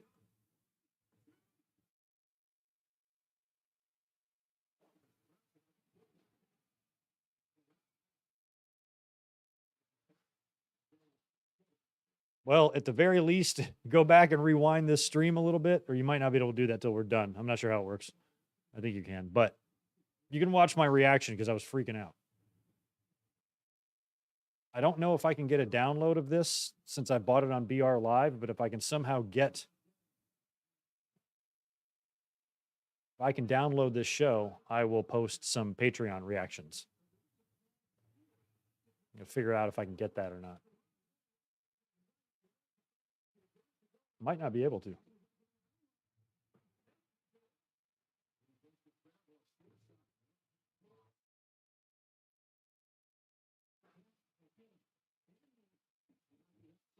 Oh.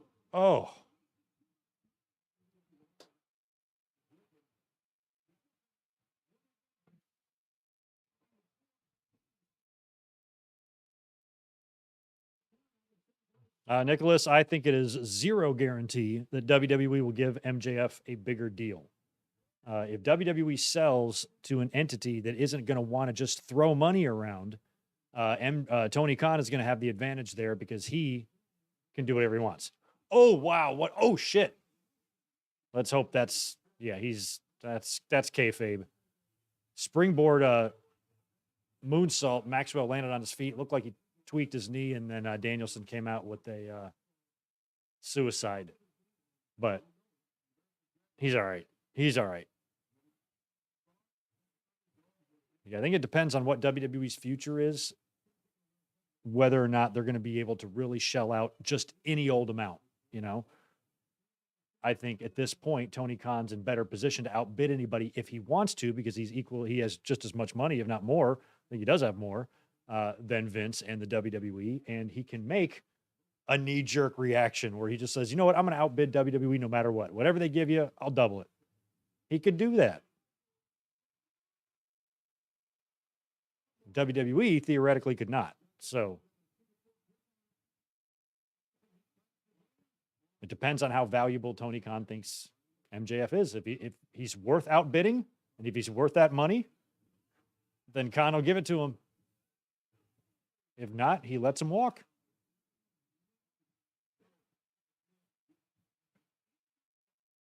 WWE can offer wrestlers a lot of things that AEW can't, but one thing is not really necessarily the money. But there's other incentives to working for WWE, you know, the exposure you get and the money you can potentially make on your Mania paydays and things like that.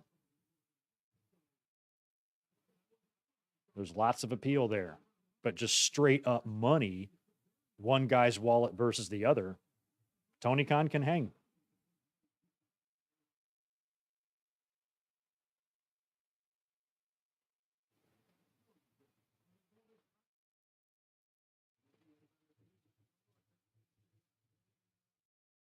Nice. Flying clothesline. All right, we still have no falls. I'm always a big fan of the overhead ring shots. Love that. Getting close to halfway through this match. I'm not going to sit here and call this match move by move for an hour because that's psycho. So we're just kind of chatting and watching it here. Neither man has shown a dominant advantage over the other. 37 and a half minutes left now in the match is where I'm at in the stream. I purchased the pay-per-view on BR Live. If anybody from AEW is watching, which I know all of you are, Tony Khan is probably at Gorilla right now, kind of with me next to the monitor of the ring. So just know that I purchased this pay-per-view and I'm not doing anything shady.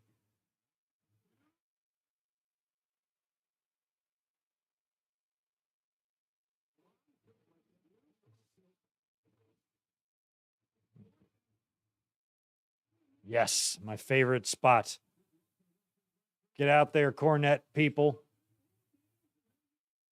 Talk about how much you hate that.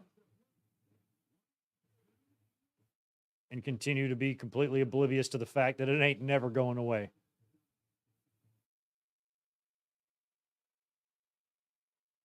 No matter how many brain cells you waste bitching about it. Nice bridge coming. Did it with ease, too. Nice. Those bridge spots always make me nervous. They're tough to pull off. Unless you're in, like, shape.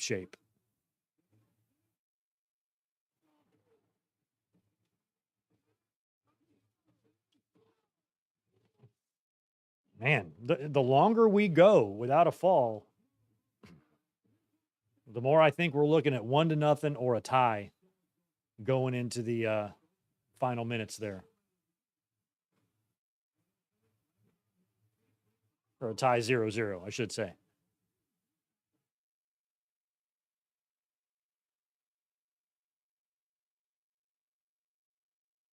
Turning that volume down for a second.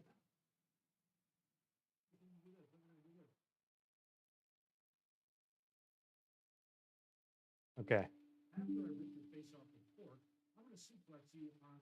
Sorry, I was just listening to the mic there to see how different it sounded from normal. We're getting there. I got some more settings to do.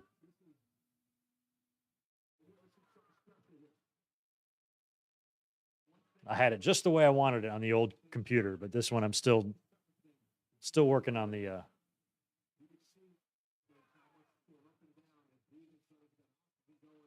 settings.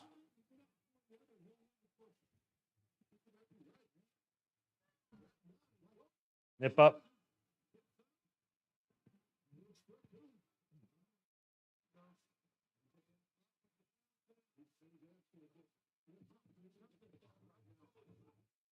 Nice.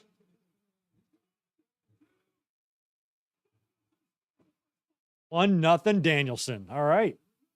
So much for it being WrestleMania 12. It's not. We got our first fall, and Danielson gets on the board first, beating MJF straight up. So I like that story. So if that was just a regular straight up match, Danielson would be your new world champion. But he's not going to be when this match is over. All right, that fall woke the crowd up. So we got the first fall with about 25 minutes into the match. A little bit more than that. 34 minutes left.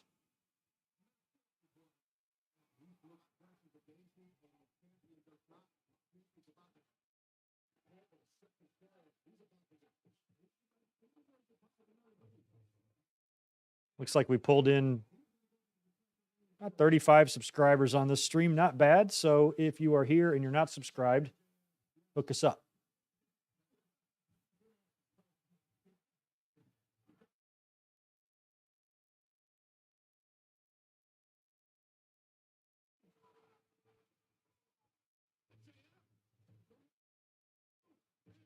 Oh, and MJF scores quickly again with a roll up. Wow, we've never seen that before. He's doing it again. Super smart. 2 straight falls. Finally, somebody has done that in an Iron Man match. They fucked up the scoreboard. They took it away. It's 2-1 MJF.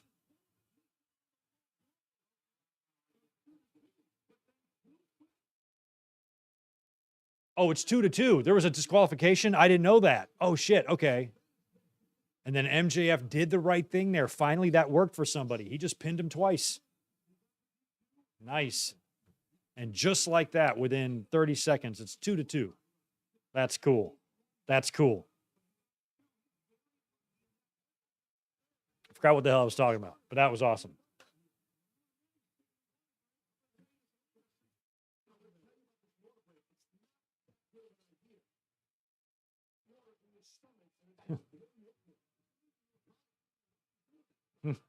I'm going to tell you why this water break is a bad idea. It's a bad idea, guys. Sometimes things are a bad idea.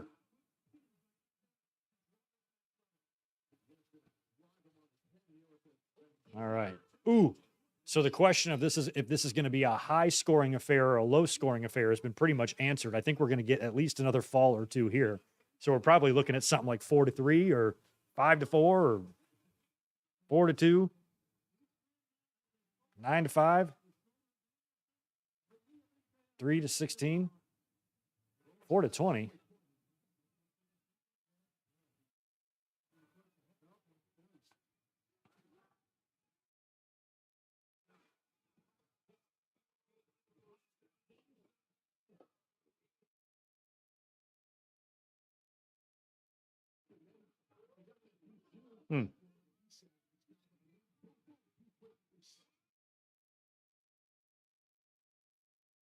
Thanks, Ray Rock. Yeah, it's not. The funny thing is, the new computer isn't really designed to affect how anything sounds. I'm just gonna I have all the same equipment, the same mic and camera and everything, so all that's gonna run and sound the same. I just went for power, so I can run all my applications much smoother, much stronger. I can video edit, audio edit, stream, do a million things at once, which I could do on my old computer too, but this one really ensures that I have the capabilities to basically do anything if I want. But in terms of how everything looked, nothing should really change from the old setup. I should look and sound the same, but I'm still trying to dial in the settings as I had them. And now my backup computer is a pretty strong damn computer, so I'm happy with my setup. But yeah, so it wasn't really an upgrade for anything that you'll see. It was more of just an upgrade behind the scenes of how smooth everything runs. Ooh.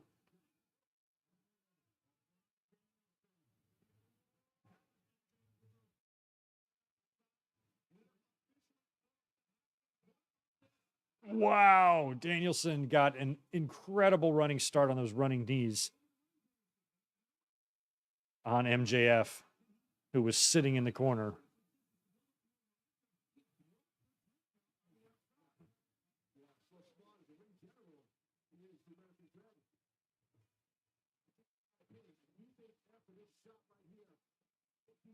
Wow.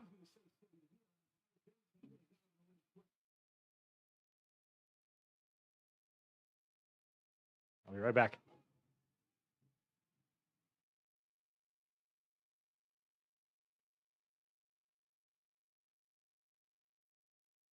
All right, we are now past the halfway point. We got 29 minutes left. As Danielson's working over MJF.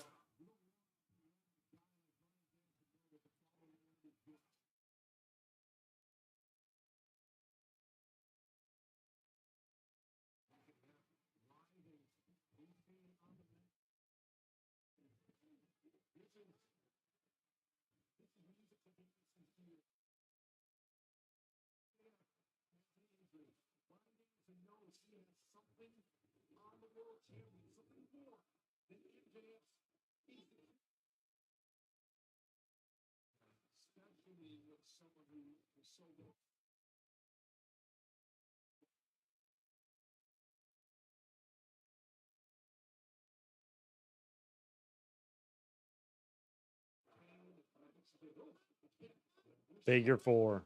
Right in the middle, too. You might have to give up. Well, the funny thing is now Maxwell's in the same position that Danielson was in. If Danielson gives up, he might have to keep giving up.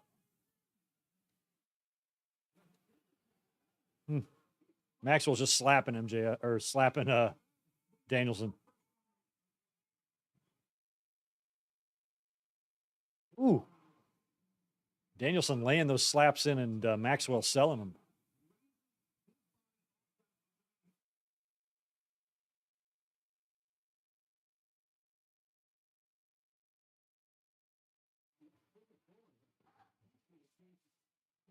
So far, I like the Iron Man match. You can't go too crazy in the first half of the match because you still have another 30 minutes to wrestle. I thought they got creative with the two finishes there. 2 quick ones for Danielson, 2 quick ones for MJF.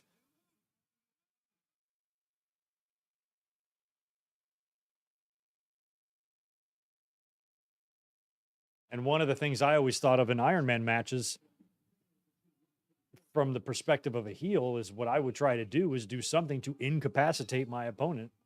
And if it's done illegally, then I will do it outside of the view of the referee. But if it's somehow done legally, for example, if I have a super gnarly submission that can just knock you unconscious, like a sleeper hold or a choke, I just put that on you and then just pin you over and over and over and over.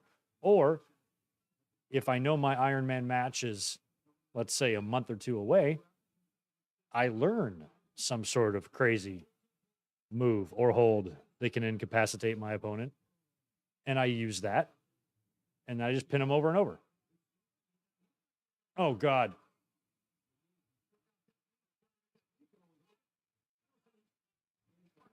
I just feel like MJF's up to something. I'd be disappointed if he wasn't.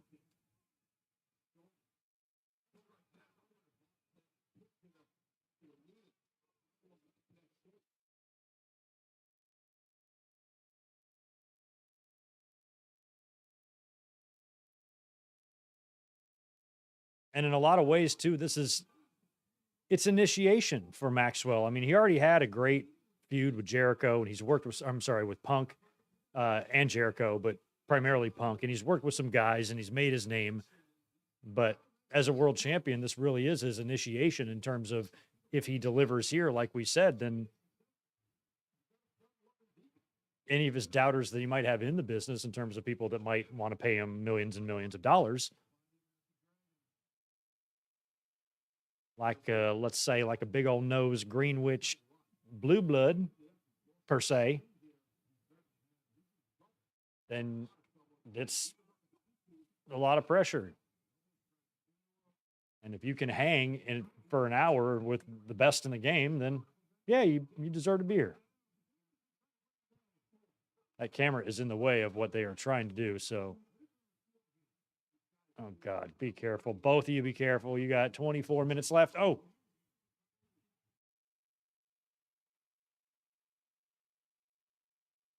MJF took that camera off and spit on it.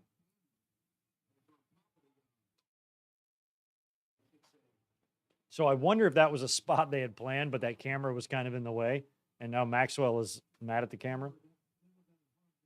Or if Maxwell's going to use the camera.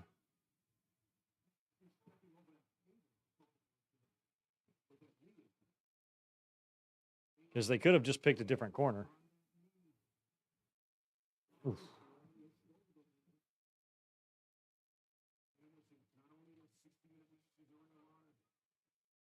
Oh, here comes the table. You can get DQ'd. We know that. I think that's going to come into play.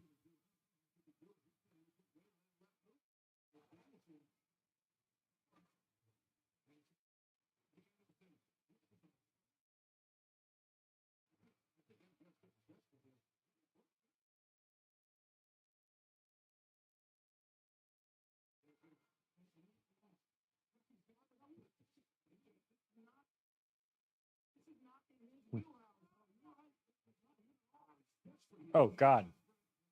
He's going to go for a dive. Is Danielson on the table? Jesus Christ. What a bump to take with 23 minutes left.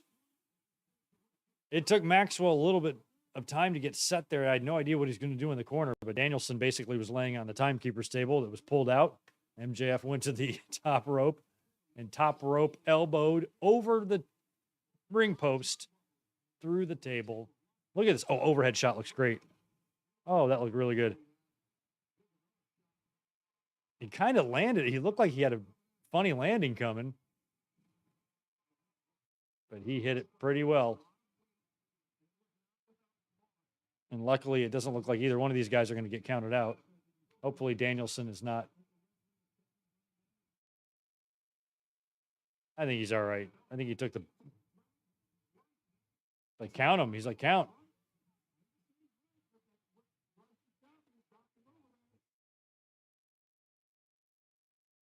So that, again, like I said a minute ago, that might have been kind of MJF's strategy. Take Danielson out. Do something to incapacitate him. Top rope elbow through a table usually does the trick.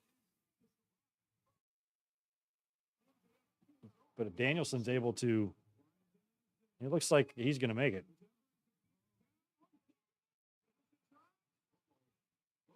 He might go down a fall here. Get up, boy. He's in. I can't believe he made it in. Now, MJF's got the hurt knee, so he can't just pop right up. drag him to the middle and pin him, but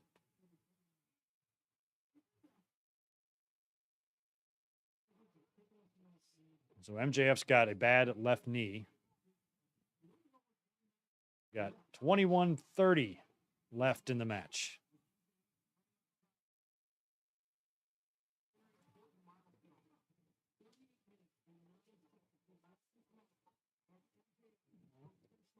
So he just passed the longest match of his professional career. What was his longest one? Did the Punk one go long?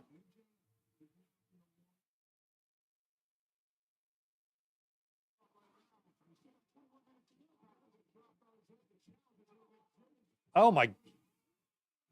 Wow.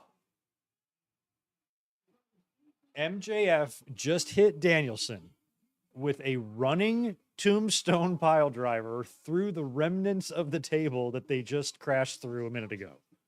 That's what happened. A running tombstone through a table. Definitely never seen that before. Brutal. Really brutal, actually. Oh, Jesus. If a running tombstone through a table doesn't beat you, what will?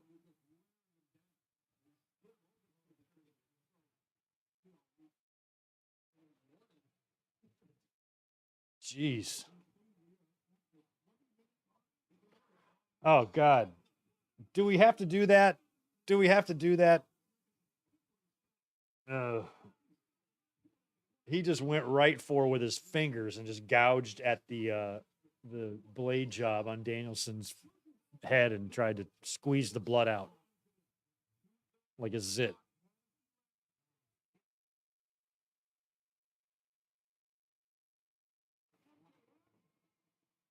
Oh.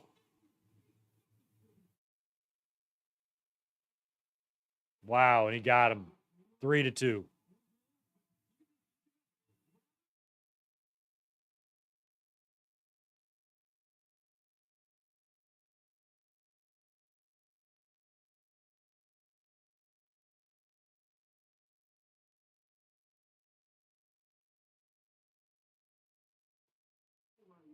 And that's what I was saying too. Like MJF, if he can get himself up 2 falls, he could essentially afford a fall.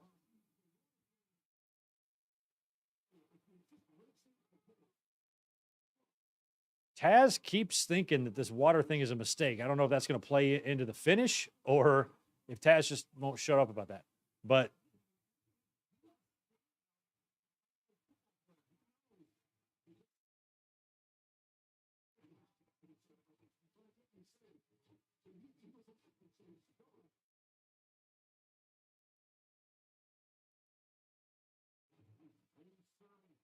so basically, like, if MJF can get himself up 2 falls, he could essentially sacrifice one of those falls by just destroying Danielson, whether it be with a steel chair or something that just warrants a disqualification. Fine, I'm disqualified, but he ain't going anywhere. So now I will just pin him and win the match, or just wait the timeout. Or MJF could essentially just run away from the ring and then getting himself counted out, but he had the fall to spare. So from there, he could just run the clock out if there was just a little bit of time left.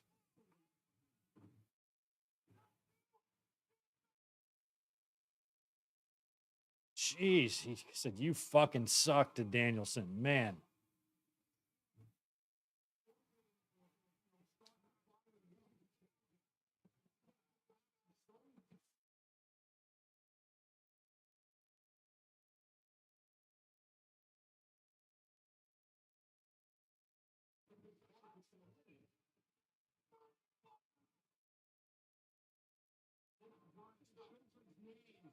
Oh, I didn't know this. Apparently, the kid that MJF threw water on was crying, and his mom was furious. People in AEW went over to smooth things over. Well, that's good. Tell the little kid to suck it up. Something like that's good for him. We'll put lead in his pencil. But hopefully AEW will at least take care of him, get him some autographs, take him backstage. At the end of the day, it's worth it. You got water on you, and you got to meet everybody. You should be so lucky. Give me that opportunity in 1991. Throw water on me so I can go back and meet Brett and the Hart Foundation and Jake Roberts and Randy Savage.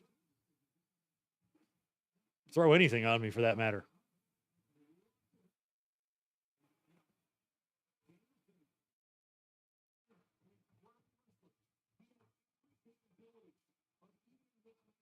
I got injured at a show during a hardcore Falls Count Anywhere match between The Rock and Steve Austin at a house show.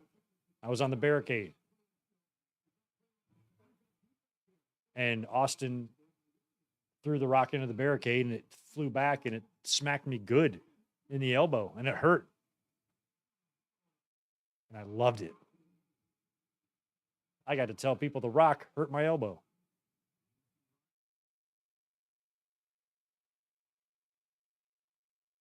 Oh, that was a legit right hand by Daniel, or by Danielson. Danielson.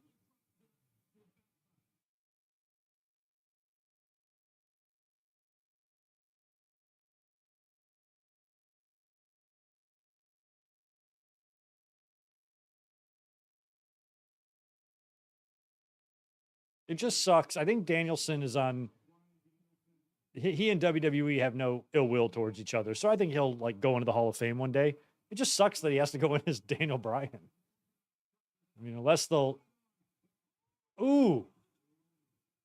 be cool, but you know, when they're showing video packages of his career, he's going to be Daniel Bryan doing that, not Danielson, but whatever. The Bellas went in as the Bellas, didn't they? I think.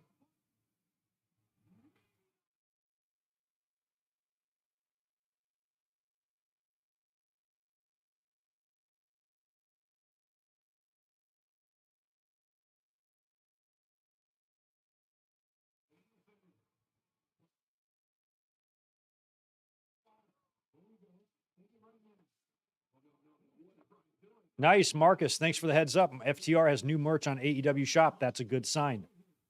That's a really good sign, especially if it's new. If it's old stuff and it was on sale, I'd be worried. Oh, big top rope dive from Danielson onto MJF. We have 14 minutes left in this match with Maxwell up one fall, 3-2. For those scoring at home, write it down.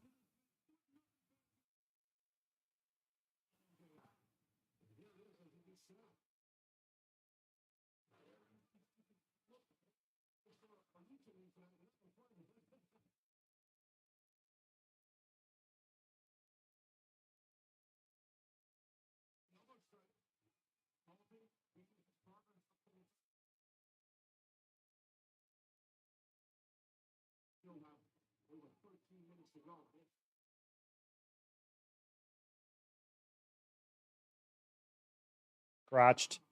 MJF crotched in the corner as we approach 13 minutes left in this match. There's a chance CM Punk might show up. Sure, there's a chance.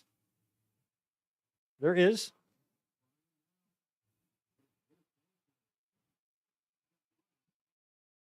What if there was a big meeting backstage today?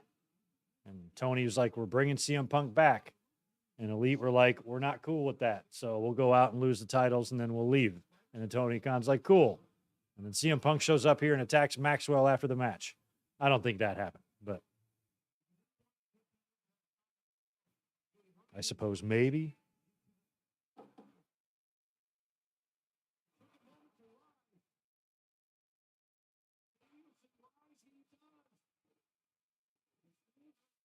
We're going to get the missile dropkick or the headbutt. Looks like missile. No, looks like headbutt because MJF rolls in position so perfectly.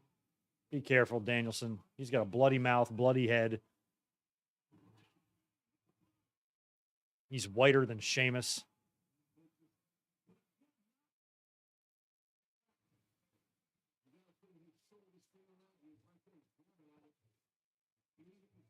"12 minutes, 3-2. MJF. Oh, wow.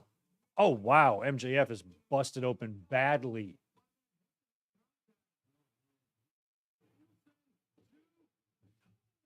I mean, I thought he. Oh. I'm trying to see where he's gaffed. Oh my God. It's just a lot of blood on this show.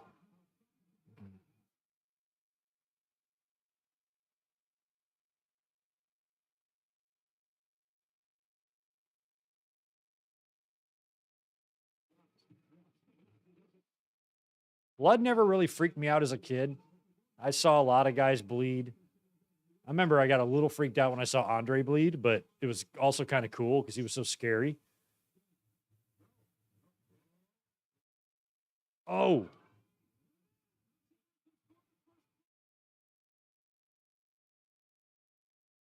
Oh, this is going to be a incredible visual with this submission on Maxwell when he's bleeding like this. MJF's head is just.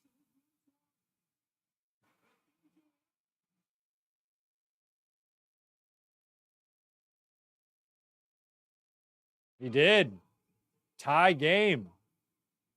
Wait, did the referee wave it off? Oh, no, he didn't. Okay.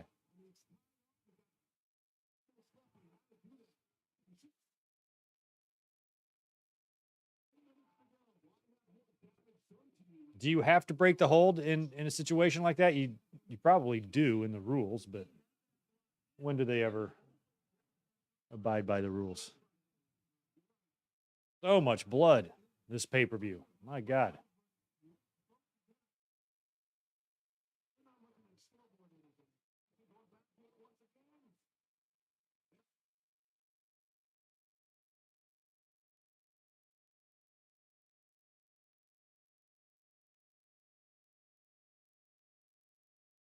He's got salt of the earth deep, and it's in the middle.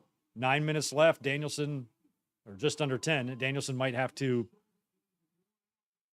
tap like MJF did. Nope, he's out of it. All right, so now now things are gonna get interesting here. The bell lock with 9.5.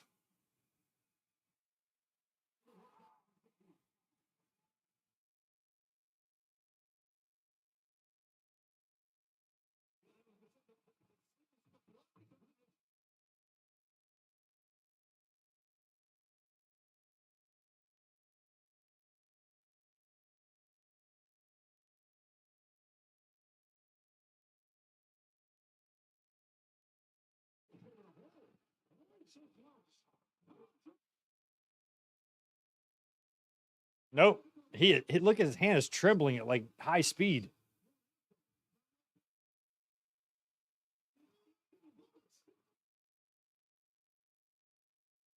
Nope.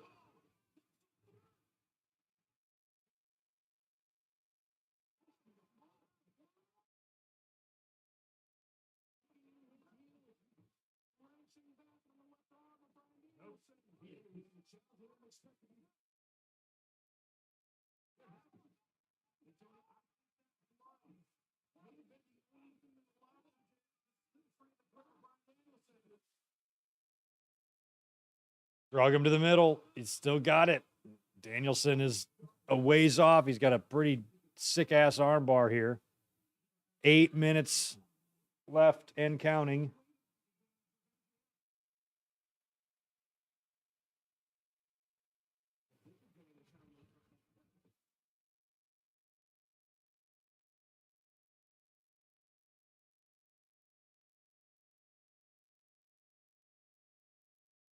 Don't snap his arm.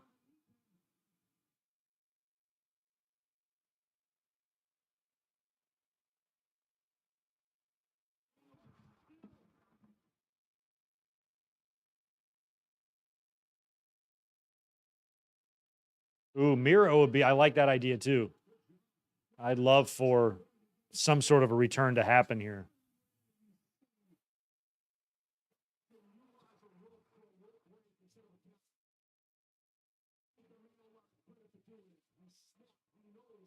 Seven minutes left. 3-3.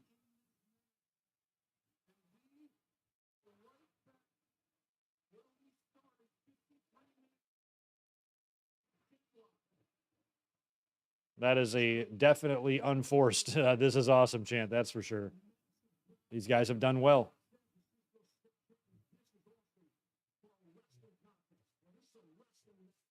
I mean, they paced themselves a bit in the beginning, maybe first 20 or so, but I mean, hell, man, after that,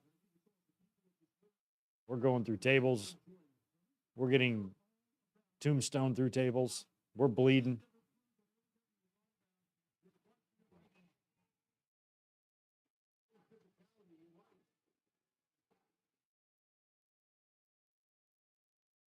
Oh, that's interesting. Marcus says the new FTR shirt is based on a Living Color album.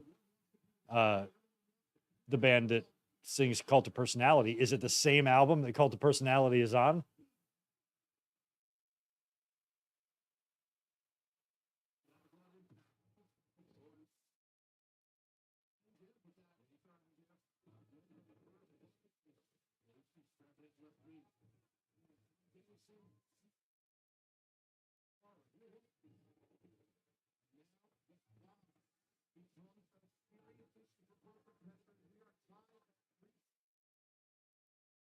MJF bleeding hard.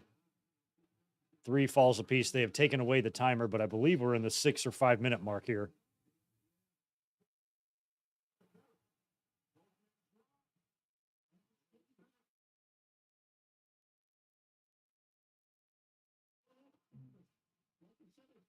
Ed, even Steven.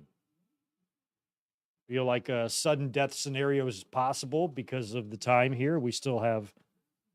We're going to have close to 20 minutes left in the show when this timer runs out.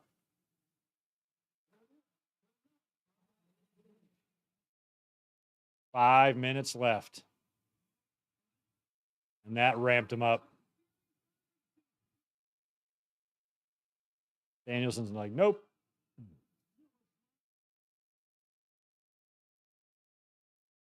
Five minutes to go. 1 second.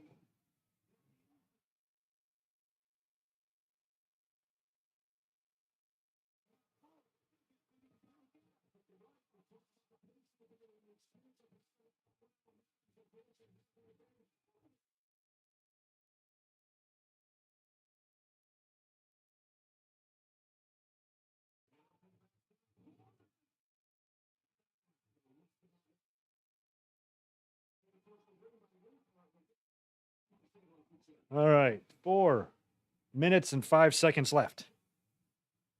Whew.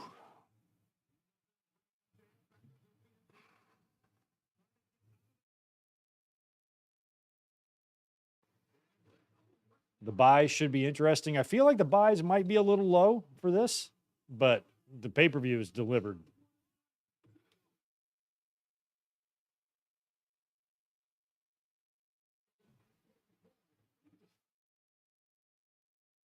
Oh, what's he got? More water.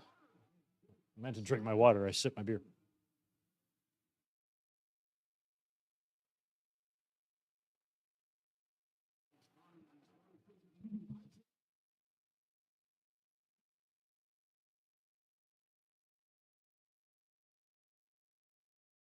Hopefully they don't go to overtime. I think overtime might be fun, Nicholas.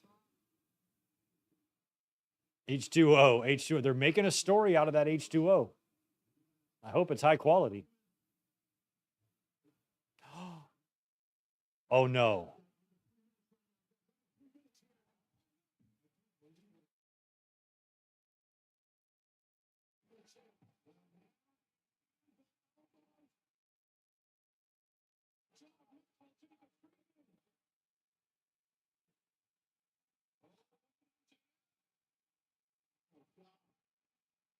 Oh, God.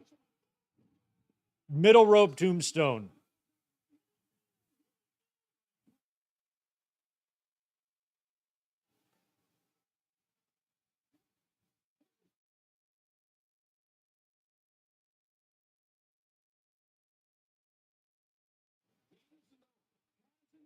What if MJF's water is high quality? What if it's Captain Insano who delivers the water?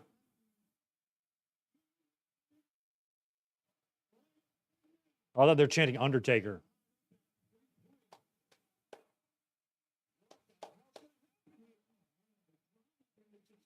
God, we are under 2 minutes. It's red. It's 3-3. At least they're making it dramatic. Neither guy is even moving. So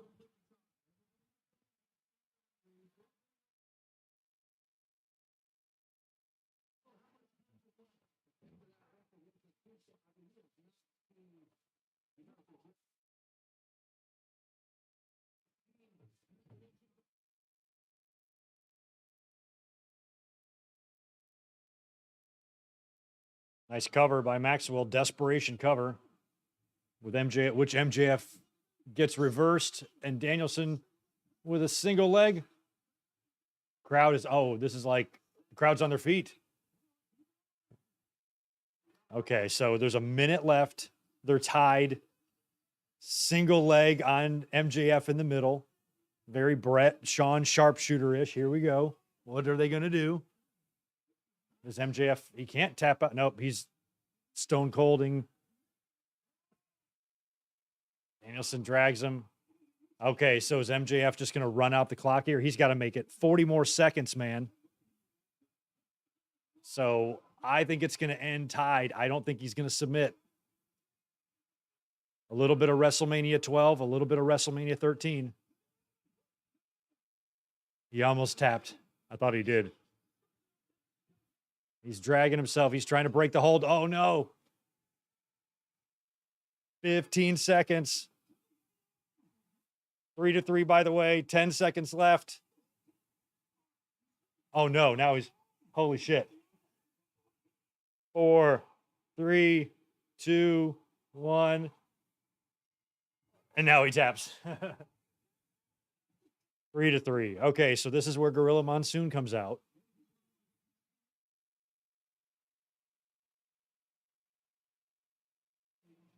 It's a draw.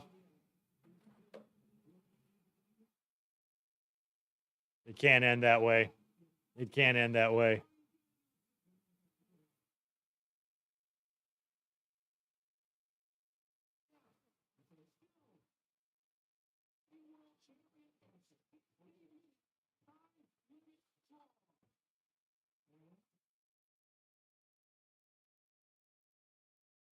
Tony Schiavone is going to get some communication, guys, so it's all good. We're going to restart this match or something. They've got oxygen. Well, maybe we're not going to restart this match. They've got organs in this cooler.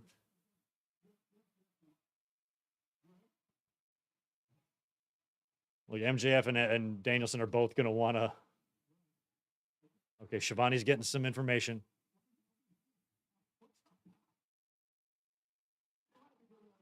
Okay, so Tony Khan is giving Schiavone instructions. Here comes Tony.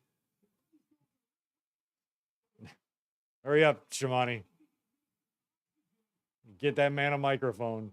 Stat. Schiavone, who did play-by-play with Gorilla, so, hey, I was close.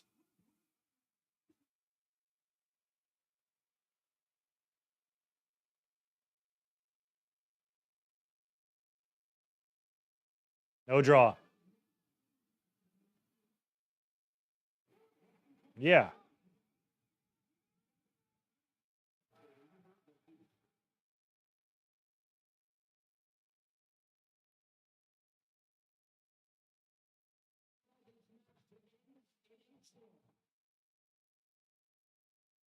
Yeah.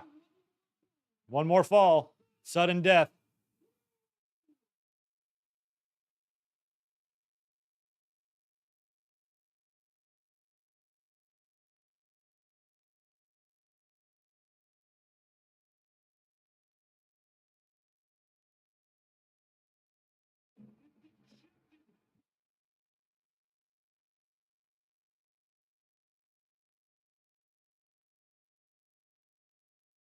Ooh. He just pushed the ref. Sudden death. Oh, no. Oh, my God. Okay, so now it's sudden death. Next fall counts. Ref bump, perhaps. Low blow. Low blow. Roll up. No way. I would have even been disappointed if it ended that way. Not on a low blow and a roll up. So this is where if MJF has a dirty trick up his sleeve, this is where we see it. If we're going to see a debut, a return, anything like that, this is where it'll be. Or we just see MJF win.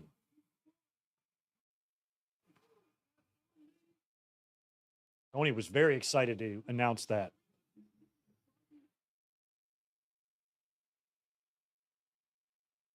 JF has got his triple B. You use it, you lose it, says Bryce. Yeah, MJF. Those trunks were white when we started, by the way. They're pink now. He gives it away. He did that on purpose. Look at that. He's got the diamond ring in his pocket. And MJF knew it. Or Danielson knew it, excuse me. Poison Rana. Oh, no. Careful. MJF still has that. He's tucking it. Running knees. He got him. Oh, no. Is that it?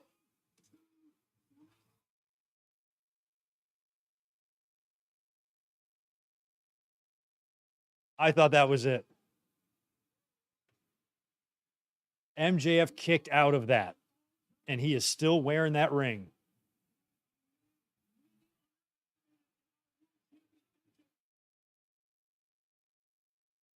Oof.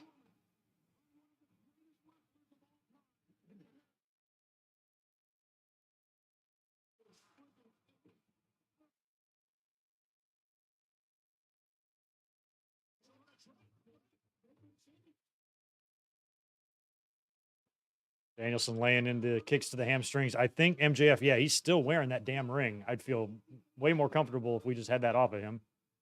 I still want Danielson to win, even though I just don't think he is. Oh, there. Finally, the referee got that ring. Finally. It's about time, dumbass.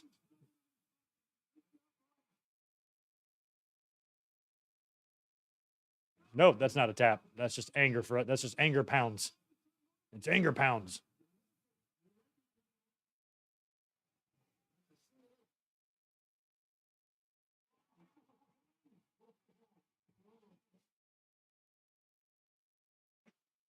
I like the guy in the front row with the Nikolai Volkov shirt.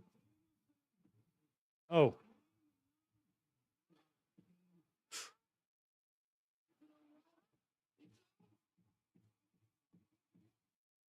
Ah. Oh. He got. Oh, no. Oh, no. He's good. MJF grabbed the rope and then tapped. Since Danielson had his back turned, he thinks he won. MJF's got this oxygen tank. Well, how is there? Oh, crap. He's going to wait for Danielson to dive or something? Oh, no. Oh! Ooh, he hit him good. Damn. Laid it under the ring. He's going to win that way, just with a typical thing that he could win anything with? Danielson looks legit completely out. Oh, no.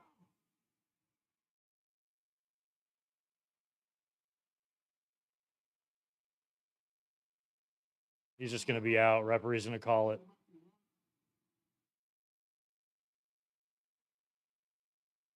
One.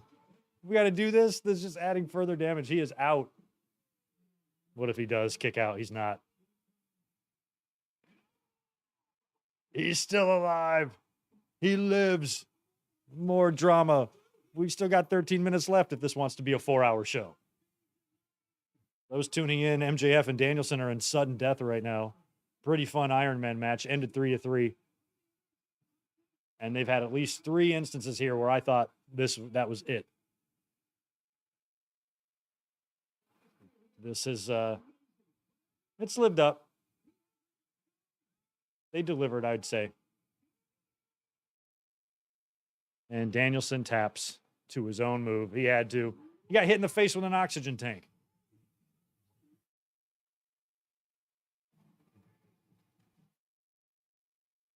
The way MJF was drinking that water, I thought for sure that water was brought there by Captain Insano or something like that, but I'm glad they didn't cartoon up the main event. That would have been silly. And we did not see any dramatic swerve. Yes, MJF was dirty. Yes, MJF was a heel. Yes, MJF cheated to win. I almost wish he would have cheated harder, to be honest. And I think, that might have been done on purpose to where he could still maintain his MJF stuff while earning respect from the fans at the same time. He hung for that hour. That was a good match. They were doing crazy stuff.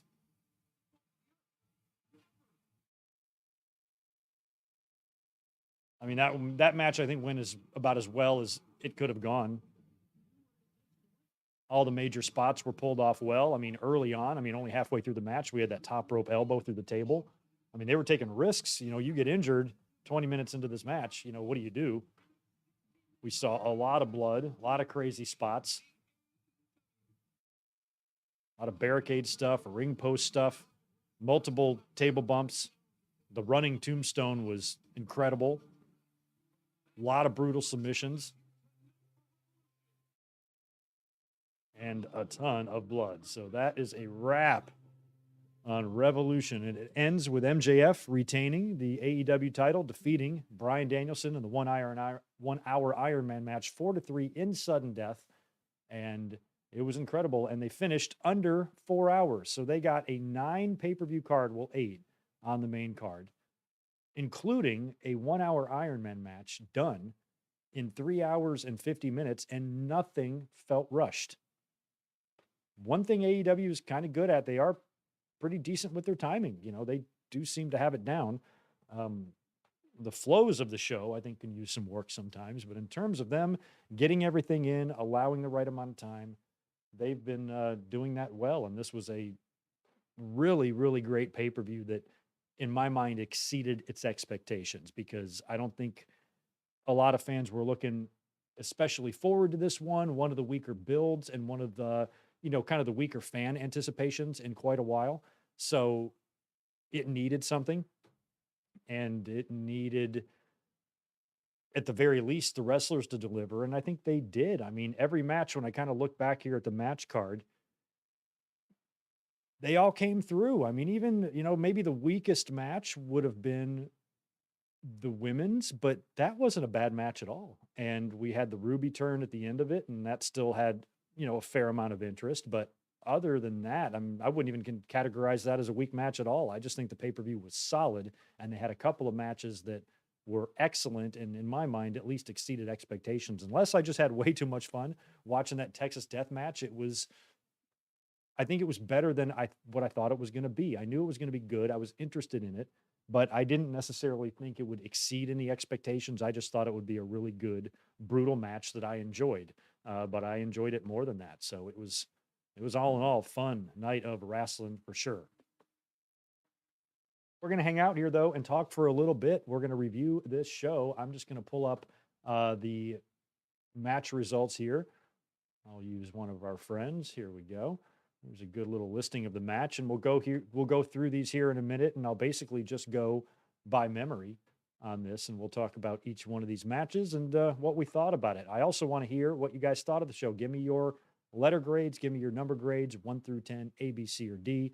If you were watching the show tonight, what did you think about it? And let me know if you were just watching me. Were any of you watching me and not watching the show? Because since this is pay-per-view, it's not like it's an ordinary Dynamite or Raw or Peacock show that we're all watching. Maybe not everyone is. So I try to do my best of keeping you guys updated with what was going on throughout the night. And I enjoyed my ass off. This was a really fun one. AEW always delivers on pay-per-views. However, this one, I was kind of worried might come in a little bit on the underwhelming side, but luckily it didn't. This should carry them with some pretty decent momentum going into Wednesday, because this past week's Dynamite was pretty weak. So this one should be pretty fun now that we have MJF retaining the title in the way that he did, and some of the things he might say, and maybe the opponent he's going to work with next, unless Danielson's going to get one more out of him since he cheated. I don't know, but hopefully they will move on to fun stuff. Yeah, Devlin, what's up? You didn't dislike a single thing, and neither did I. We've got 8 out of 10s. We have A minuses, 10 out of 10, B plus. I'm kind of in agreement.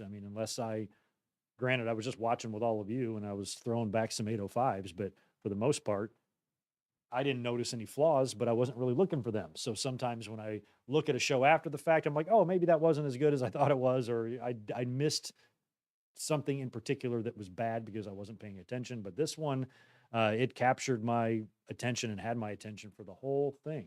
So, yo, what's up, Jordan Card? What's up, man? Just shot you a follow over on the Twitters as well and mentioned your name earlier. Thank you for that. Yeah, the show was fantastic.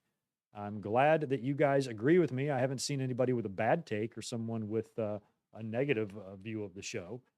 It was fun. It was really, really fun. Well, we have already been streaming for 4 hours, so we're going to try to get into a review here so I can wrap this stream up and get out of here and let you guys enjoy the rest of your Sunday night because many of you probably have to work tomorrow. But AEW Revolution 2023 is in the books. It was an incredible show. Like I said, I loved every bit of this show. All of these matches delivered. All of these matches came through. The crowd was fantastic. They had a lot of energy throughout the night. And what I liked in particular is a couple of these matches really exceeded expectations I had. I was probably most looking forward to Jon Moxley and Hangman Page. I think they had probably the best story of everybody involved on the card here. But I didn't really think that match was going to blow my mind. I thought it was going to be brutal. We knew we were going to get blood. We know Moxley's style. This story seems to be more about Hangman being able to hang under these circumstances, and it was going to be whether or not he can do that or not. It was going to be the story of the match. So I was interested in it, but I didn't think it was going to blow my mind, but I just could not believe how good that was and how much I enjoyed it. And they're two of my favorite guys in wrestling right now, so it was fun to watch them do their thing out there, and the amazing amount of blood that we saw, which does get overdone a bit with Jon Moxley, but in a Texas death match environment, you're going to expect blood. I'd think something was wrong if we didn't see it. So at least in this match, blood's necessary, but maybe it's not necessary every single time you step in front of the camera, I guess is a fair enough argument. But that match was so good. The Trios Championship match, oh my God, House of Black and the Elite was extremely fun, and House of Black captured the gold. That was great. And it might add to some more speculation in terms of what's going on behind the scenes with the Elite. Could they be leaving the company when their contracts are up? What is the relationship there with them since All Out? A lot of things changed. Could CM Punk one day come back and maybe the Elite is going to be bouncing, and that's why they dropped the titles, or they just dropped the titles because they're going to move on to other things. We don't know yet. I guess we'll find out soon.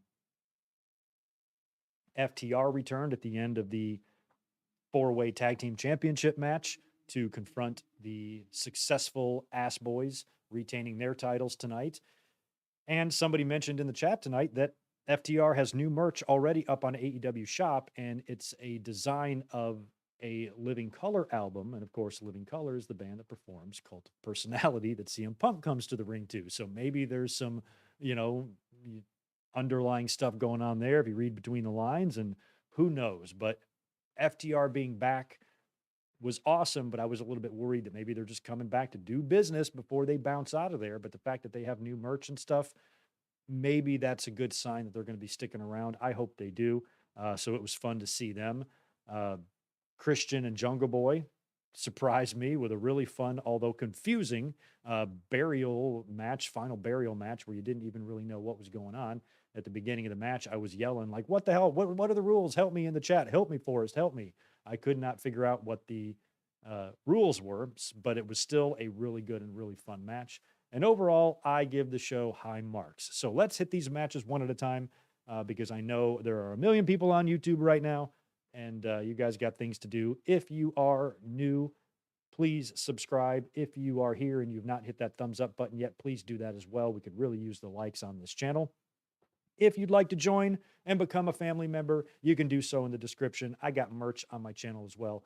Check out the store. All sorts of good stuff here, so make sure you stick around if you're new here. Otherwise, for the rest of you, you know the deal. I love you all. The channel members, Zelius Ward, good to see you. I don't think I've shouted you out yet. And Devlin Husband and Jordan Karg are kind of new to the chat tonight as well. Good to see you guys. I'm happy that you're here, and thank you to everybody that joined us tonight for the nearly 4-hour-long live reaction of AEW Revolution. So let's start with the first match. I did not watch, actually, the 0 hour. I did not watch the pre-show. I was doing stuff all day, so I did not really sit down here in front of the camera until about halfway through the pre-show. But I hear good things about Briscoe and the Lucha's victory, so I will check that out. Main card opened up with Chris Jericho against Ricky Starks. Now, I got this one wrong right off the bat. I thought I would have fun yesterday in the predictions and just predict Chris Jericho because of the rumors of maybe somebody else interfering since the Jericho Appreciation Society was banned. You're banned. They couldn't be at ringside. It felt like it opened up the door for a new face to maybe interfere on Jericho's behalf. Then some fans started remembering that Jericho filed a trademark for Jericho. Big Show's under contract to AEW. Maybe if these two guys are going to do something together again on TV, now would be a perfect time to put that into motion. And maybe he can come out and hit Starks with a big punch and Jericho can win or something. So we thought we would have fun and predict Jericho because if we turned out to be right, we'd look pretty smart. But in the end, the match went exactly the way it should have been. I said yesterday in the predictions that if you're doing the typical wrestling fan math and you're adding up all your numbers here, your equations determine that Ricky Starks is going to win this match. But I thought maybe we'd get a curveball. But once this match opened up the show, I felt like that was pretty much a given that Jericho was definitely going to lose because, you want to get the fans started off right and give them an enjoyable match. And a babyface victory is usually a good way to get that audience off on the right foot for a live show. Next up, we had the final burial. Now, I had no idea what was going on here. Christian comes out. I love Christian. This is why Christian Cage is a Hall of Famer. Homie comes out in his turtleneck with the sleeves cut off. God, he's just a beautiful human. So he's out in that. Then out comes Jungle Jack, kind of wearing some Shawn Michaels SummerSlam 2002 gear out there with the jeans and like the cowboy boots or something. So he's ready to fight. And as I'm flapping my gums on the stream, I hear Excalibur say something about slamming the lid on your opponent. I'm like, wait, what? This is like a casket match? We watched Dynamite together last Wednesday. Granted, I was mentally checked out. I was watching Jungle Boy's promo. It was in a graveyard. They definitely alluded to this type of thing. But I just thought it was, just a metaphor for Christian's career. He's going to put him down and the RIP Christian tombstone or headstone. And that was it. I didn't know this was the actual rule. So then there's a coffin out there, like an actual casket, not like one of the Undertaker's goofy ass caskets, but like a normal looking coffin.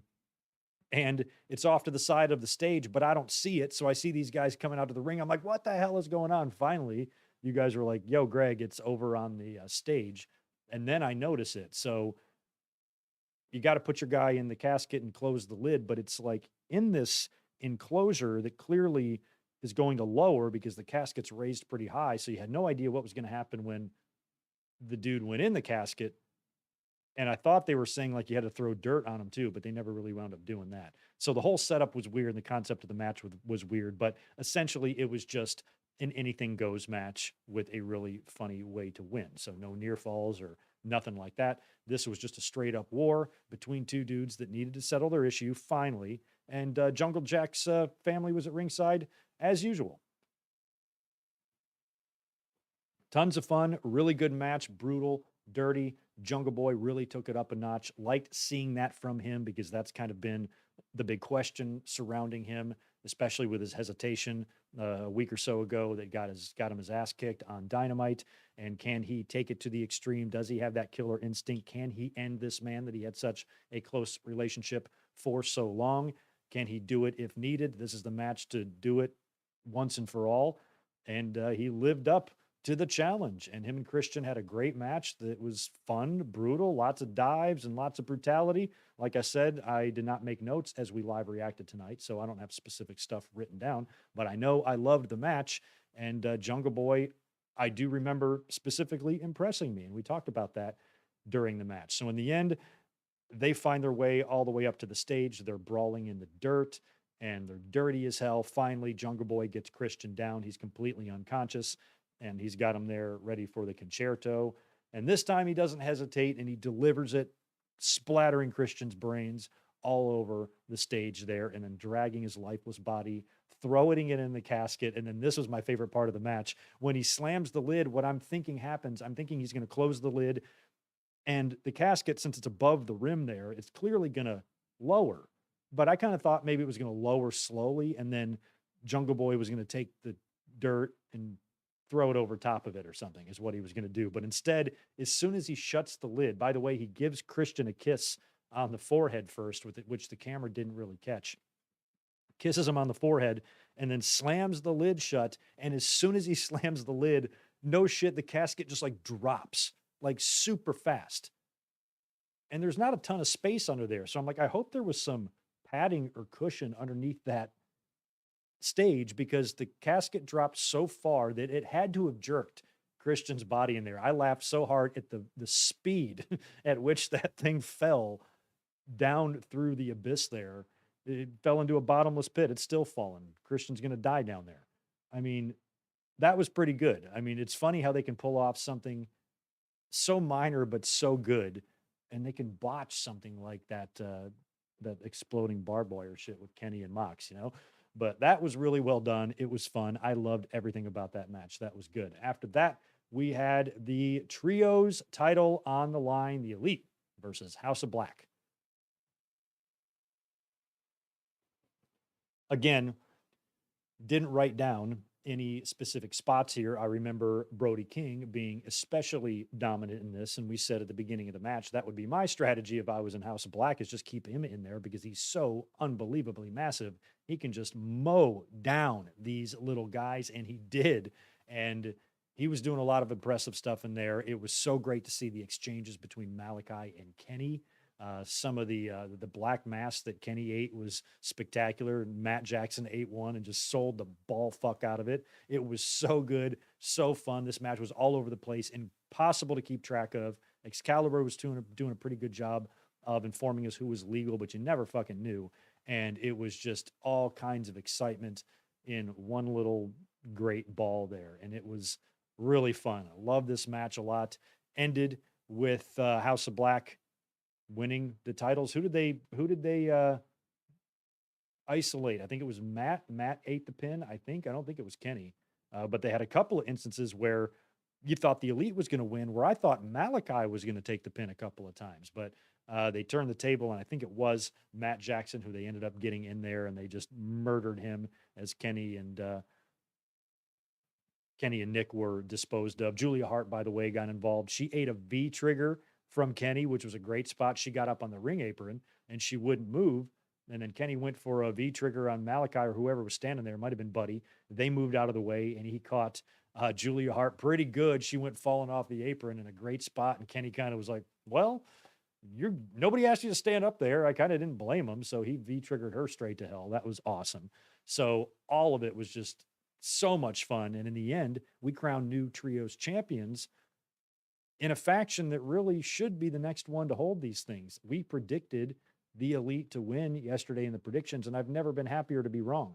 The only reason I predicted the Elite to win is because I thought we were going to see the Acclaimed win. And I said yesterday, I don't think we're going to see two new sets of tag team champions on Dynamite. I think it's going to be one championship or the other, and I just predicted them wrong. But I knew one of them was going to change, and it turned out to be the trios titles instead. And I'm happy that the House of Black have something to fucking do. And Malachi Black is now a champion in the company. And seeing those exchanges between him and Kenny made me think, I'm like, why are these guys not main eventing a pay-per-view for the title? I mean, I just wish that they were both. I guess, well, Kenny has been there. I'm trying to think, was Malachi there when Kenny was doing all the belt collecting stuff? I don't remember the timeline, but seeing those two guys have that exchange was a lot of fun and just makes you wonder what a singles championship match between those two would look like. I think it would be awesome. And I'd love to see it. After the new champions were crowned, we move on to the three-way women's championship match. What the hell? Hold on. My Revolution restarted. I did not close down my pay-per-view window. I'm sorry. And Revolution started again. Where did I leave off? I'm sorry. The AEW women's three-way match. Jamie Hayter defending her AEW title against Ruby Soho and Saraya. A lot of this story was surrounding Ruby, and is she going to join Hayter and Britt, or is she going to join Saraya and Tony Storm in this fluorescent green NWO shit they have going on? And do we even care who she chooses? And in the end, none of us, myself included, wanted to see Jamie Hayter lose the title here. I didn't believe she would. I'd love to see Ruby win it, but it's kind of Hayter's time right now. And she's getting over with the audience. We all love her, and I think she's a badass. So the last thing I want to see is her lose in some weird three-way match in the middle of the pay-per-view. You know, she should be losing in the main event of Dynamite or something like that in some big time stage, not here. Plus, the relationship with her and Britt, them being baby faces now, there's so much more story to tell there, and something's going to happen and a turn and all that stuff eventually with those two. And there's a lot they could possibly do with championships with them. So the last thing I wanted was Hayter to drop the title here. Luckily, she did not. She pinned Ruby Soho for the finish here. And then after the match, Hayter was immediately attacked by Saraya and Tony, is what it was, right? So Saraya and Tony hit the ring, then they start attacking Hayter. And then Britt Baker comes in, she starts getting attacked. And then you see Ruby literally there needing to make a decision, and then she winds up attacking Hayter. She joins up with Saraya and Tony Storm, and now the three of them are going to be, you know, this outsider crew or whatever, because they were kind of half wishy-washy, referring to Ruby Soho as an AEW original, even though she's not. This kind of proves that she is not, and now she's going to be with them, and she pulls out the spray paint. But the way it was all done made me think that that was kind of like an on-the-fly frustration decision by Ruby Soho, not something that she had planned to do. She made that decision after she ate the pin, after she lost this championship opportunity that she was really close to winning a couple of times during the match. So that ultimate disappointment, that frustration, probably caused her to make that decision abruptly, so to speak. So I don't even know if it was some sort of conspiracy or ruse to join up with them. I just don't. So she is now with them. We'll see if the three of them together, how much hell they can raise. But I haven't been that into what Saraya and Tony Storm have been doing together with the spray painting stuff that much, even though I like both of them together and individually. Hopefully Ruby will spice up this group a little bit, and they should be fun to watch. The next match, easily my favorite match on the card. Jesus Christ. This Texas death match between Hangman Adam Page and Jon Moxley was so brutal, was so good. I loved every second of this thing. And we knew the story going in was Jon Moxley is capable of literally anything. And Hangman Page generally generally does not choose violence, is what I'm trying to say. And he said as much in these promos. Even the final promo each guy had last Wednesday, Moxley's was caged in, bloody, in a stairwell, you know, pacing back and forth with blood literally squirting out of the top of his head like a caged, injured animal. Very intense, very, very high intensity, where Hangman Page was outside in the fresh air in the daytime underneath a bridge or something, just chilling out. Two very, very different philosophies and styles and demeanors and personalities. And can Hangman Page take himself to places that Jon Moxley can take himself to? And that was going to have to be proven here in this Texas death match. Love the new music by Hangman Page. I think Tony Khan might have forked out a few bucks for that. I forget what it's called, but I kind of think it fit him pretty well. Don't know if he just used it tonight or if it's going to be used again, but that was awesome. And then the match is underway, and I think we made it about 3 minutes before Moxley was completely busted open. Like I said, blood squirting out of the top of his head, all down his face. Very, very early in this thing, there was barbed wire wrapped around plywood, wrapped around chairs, already pre-made for this match. There was a lot of weapons of choice to use, and they got to it right away, putting this barbed wire up and close with their faces, their backs. Immediately, we're getting cuts on the shoulders, we're getting cuts on the eyes, the faces, the foreheads, the backs. Both guys' backs were really cut up from the barbed wire that they were wrapping around themselves. I think at one point, Hangman wrapped the barbed wire around his body and then did a moonsault off the top rope. And then when he landed, he rolled on the barbed wire. So he shredded his back. And like I said, both guys got busted open really bad. Moxley obviously is going to bleed the most. Hangman bled early and bled hard when Moxley pulled out a fork. Holy forking shit. And shredded the forehead of Hangman. The camera was right up on it, but I think I turned away during the reaction. But you could see the blood coming out. And when it came out of Hangman's head, it sprayed on the chest of Moxley. So fucking hardcore. And I was like, God damn. So the fork is in Hangman's head. He's bleeding, blood streaming down his face. You think Moxley really got him good, but as the match progressed, Hangman was able to get a lot of that wiped off, and you saw a little nick that would bleed a little bit more, but it wasn't gushing. Moxley, on the other hand, was gushing, and he was gushing hard. I forgot what did it for him, but we saw dead eyes on barbed wire chairs, DDTs on barbed wire chairs. We saw lots of offense with a chair and a barbed wire or both. Lots of stuff on the ring post, forks, you name it. It was bloody. It was crazy. It was so good. At the end, Moxley brings out this long chain and wraps it around his neck. And as soon as he did that, I'm like, oh, be careful. I mean, this is the very type of match where guys have been hung over top ropes before. It's very similar to a bull rope match or something like that. These Texas style country ass kicking matches are dangerous and gnarly, and we've seen hangings in them. And so what does Moxley do? He takes that chain, wraps it around his own damn neck, which allowed Hangman to, I think, counter. I'm trying to remember the sequence that it was. This might have been earlier, but there was an absolutely beautiful near fall scenario, right? Where it was Hangman Page coming in for the buckshot lariat, and Moxley so smoothly countered it into his DDT for a near fall. And it was just so perfect and well executed. And I forgot what they went into after that, but that was one of my favorite spots of the match. So in the end, Moxley, with that chain wrapped around his neck, Hangman is able to get him over the top rope, of course, and just starts hanging him by his throat. And it's just a great visual of that chain around his neck.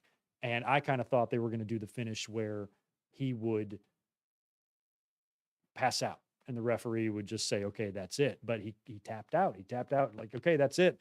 And I kind of like the fact that he taps out, because that does prove a couple of things. Number one, that Hangman Page can, in fact, get gnarly when he has to. And Jon Moxley actually does have a human beating heart inside of him, because his wife and kid were backstage. So, in Moxley's mind, it's a good thing they were there, because if they weren't, he'd be dead, because he would have just passed right out in that and let Hangman kill him. Or he'd at least be severely injured, hospitalized, maybe a crushed larynx like Ricky the Dragon Steamboat. Who knows?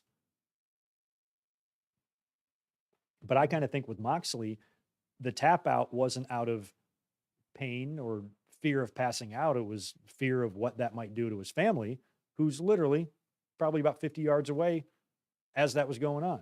So good finish, dramatic, great win for Hangman Page. Like I said in the predictions, he's a guy that needs the win more.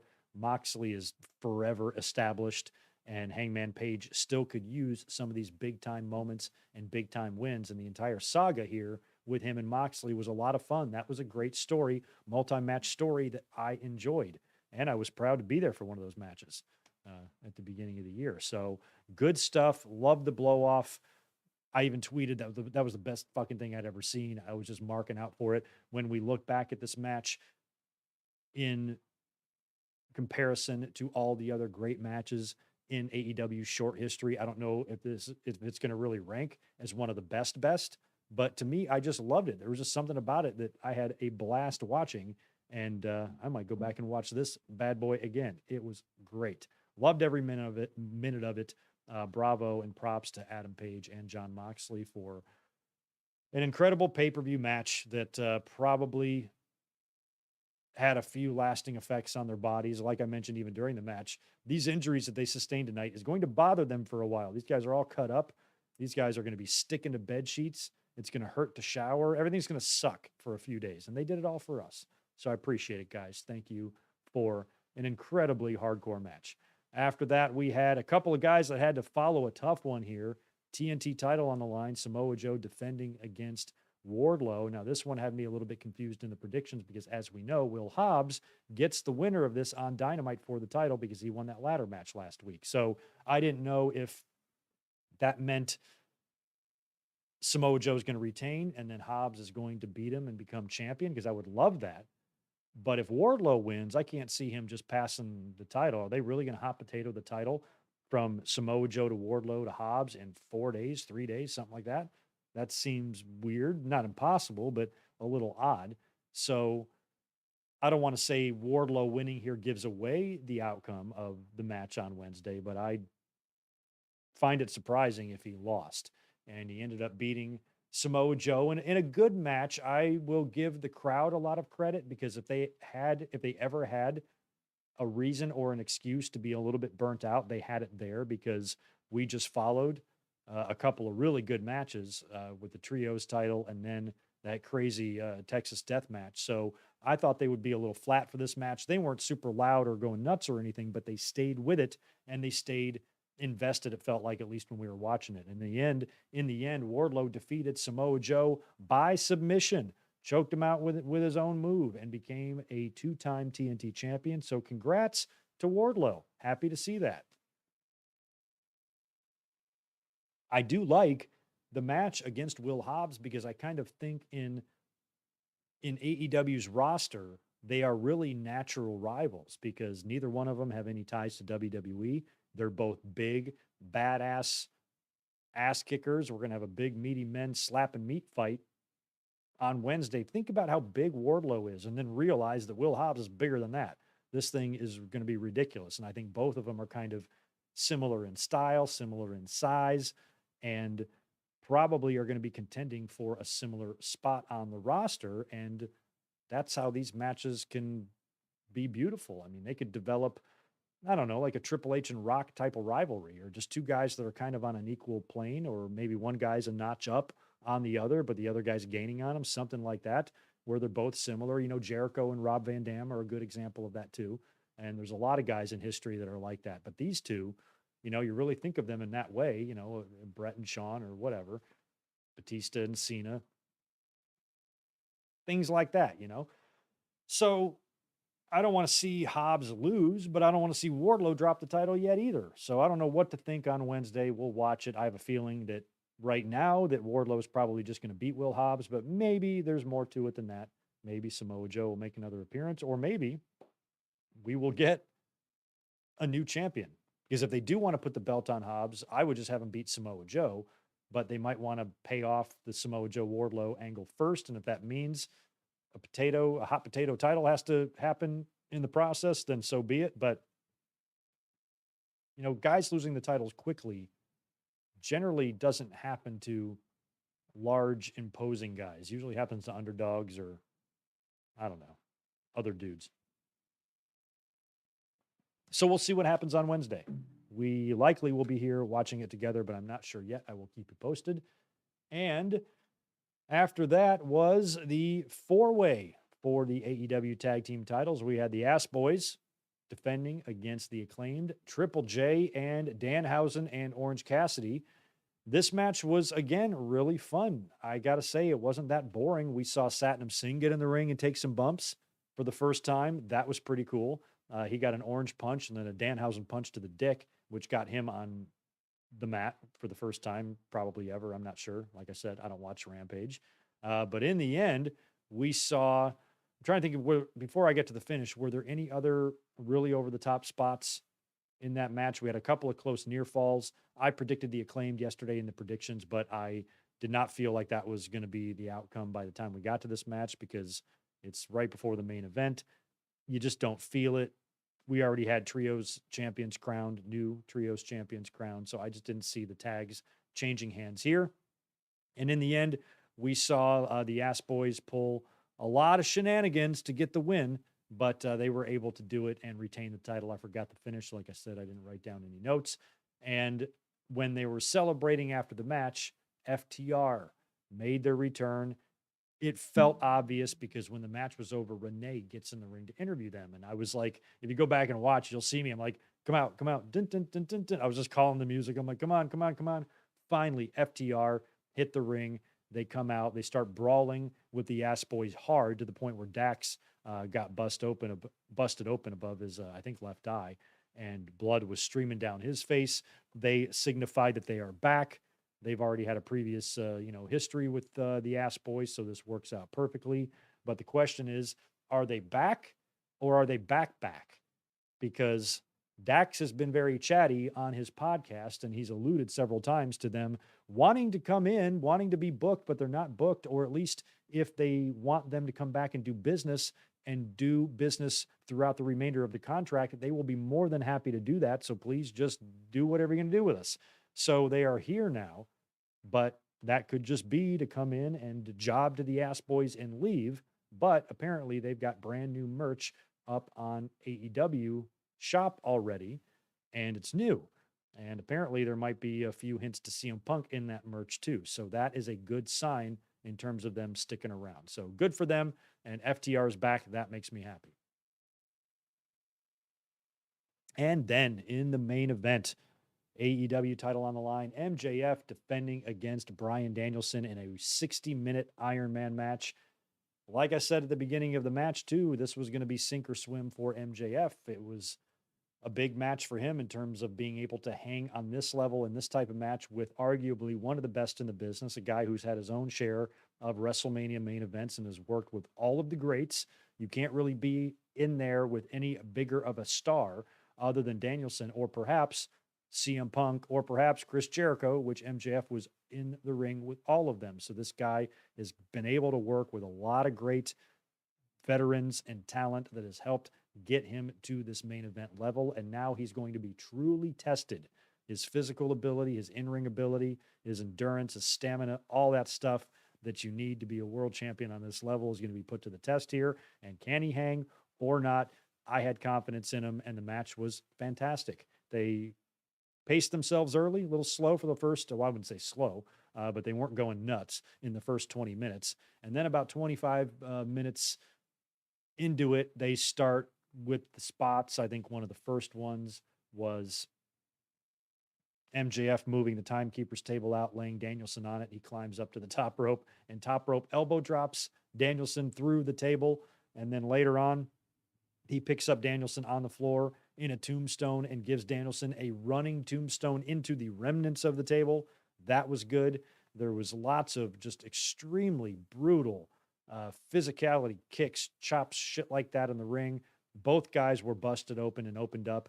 MJF especially bad. I think he just caught it from a headbutt or something, top rope headbutt or whatever Danielson caught him with, and he was opened up big time. Lots of blood streaming down his face.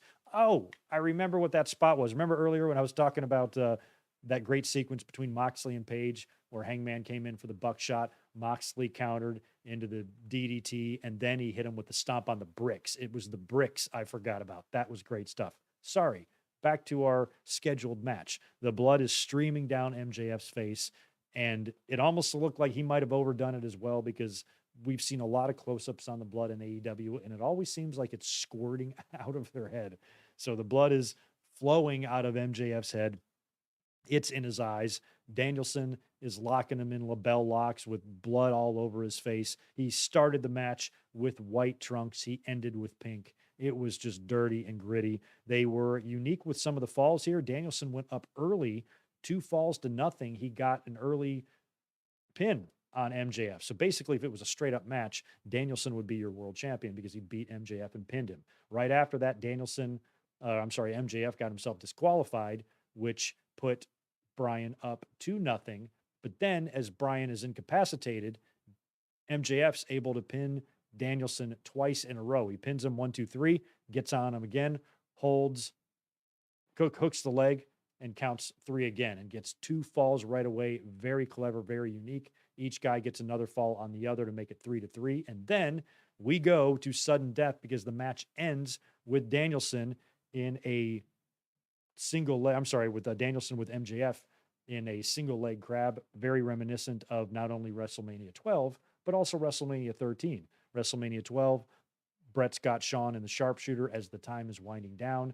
WrestleMania 13, Austin is in the sharpshooter, bloody, trying to power out of it like MJF was trying to do. Danielson pulled him away from the ropes a few times, and there was about a minute left, and basically Danielson just had to survive this submission and not tap out, and he made it until the time ran out, and then as soon as the clock hit 0, he was tapping hard, and then Tony Schiavone starts getting all giddy on commentary because as we predicted when the match started, when we do the math on the time, if it's a 1 hour match, that means the match is going to end with about 20 minutes left in the show, assuming it's a 4-hour show, which means there's plenty of time for extra stuff, sudden death, a return, something crazy happening. So sure enough, and I put on Twitter, I said, is Gorilla Monsoon going to come out and make sudden death? Holy shit, I was close because Tony Schiavone is the one that went down and made the announcement or told Justin Roberts, and Schiavone actually did commentary with Gorilla. So that counts. That's close. I called it.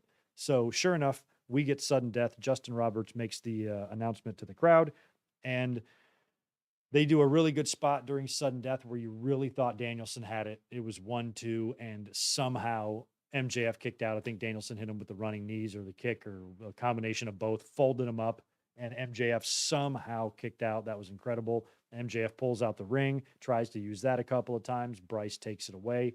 And then finally, when we get to the finish, MJF's on the outside of the ring. And when the match was over initially, both guys were being put under oxygen. So there's these little oxygen tanks out there.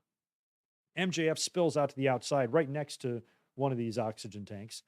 And he kind of grabs it, holds it in his hand. And he's kind of got a smirk like he's going to use it. And I'm like, well, how is he going to use this without the referee seeing it? Because the referee is awake. He didn't take a bump or anything. So the only way he could really do it is to hit backwards. But how does he know that's how Danielson is going to attack? If Danielson just comes through and steps through the ropes and gets onto the apron, what are you going to do? Hit him in the shin with it? I don't understand. So for some reason, Danielson decides to get on his stomach and crawl over to the apron. Who approaches their opponent that way? When their opponent is laying on the floor, who crawls over to the apron? But that's what Danielson did. And MJF takes the oxygen, whack, hits him hard too, hits Danielson right in the head and locks Danielson then in his own label lock. And Danielson, after about another minute, was forced just to tap out because he got hit in the face with an oxygen tank. Kind of got to tap out in that situation. So Danielson goes down. MJF cheats, but he didn't pull off some swerve of the century or anything like that. I was predicting all sorts of shit, even going as far as saying the girlfriend shit or the fiance stuff is a work and she's going to show up and help MJF win. I thought they could do a lot of different things. In the end, it just took a foreign object to get it done. MJF, ever the heel, finds ways to get things done one way or the other. I kind of thought, though, the MJF character would have a bigger master plan, like some ultimate out. If he realizes it's not going his way in the match, he's got some sort of trick up his sleeve where he's going to manipulate the system to his advantage and be able to save his title, something like that. But it turns out that he just used an oxygen tank, and that's fine. We had about a 70-minute match here, and both guys did amazingly well. So great pay-per-view all the way around. Cannot say enough good things about it. Had so much fun watching it with you guys.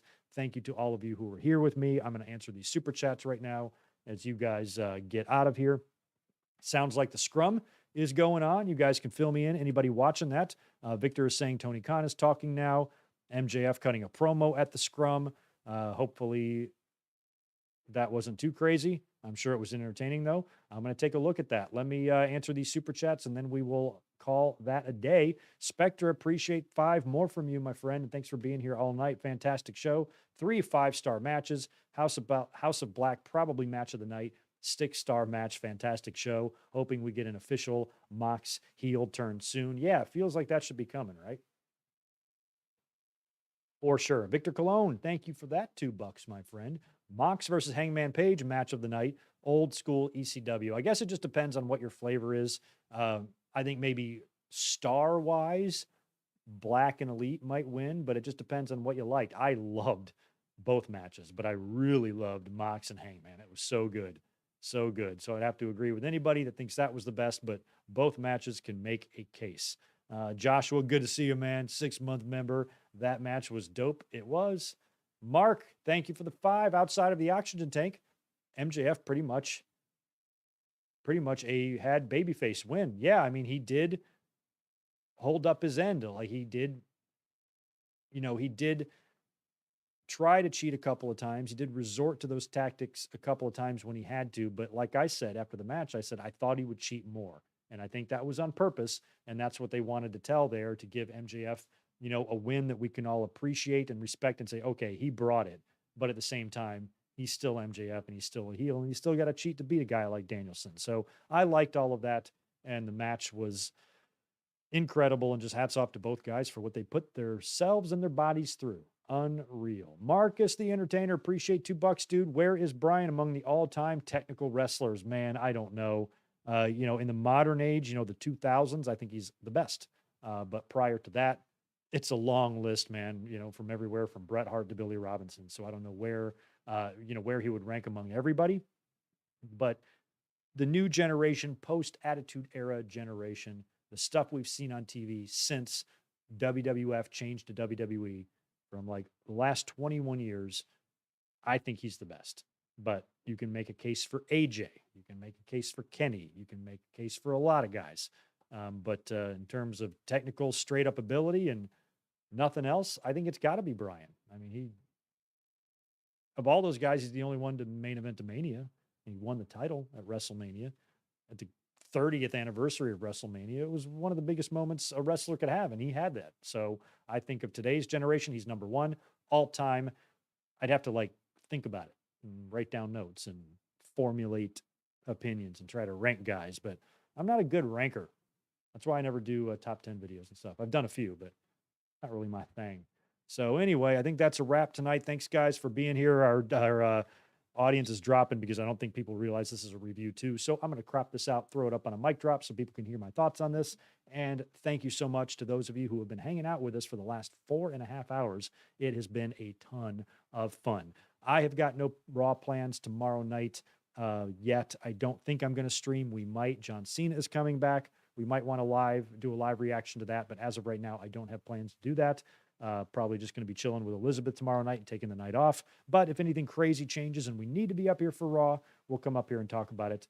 Otherwise, you'll have some mic drops, some other stuff hitting the channel, possibly some Bald Guy Wrestling content, and we'll be up here probably Wednesday for the live stream as well. So you will see me soon. Make sure you subscribe so you can stay informed. Have a great rest of your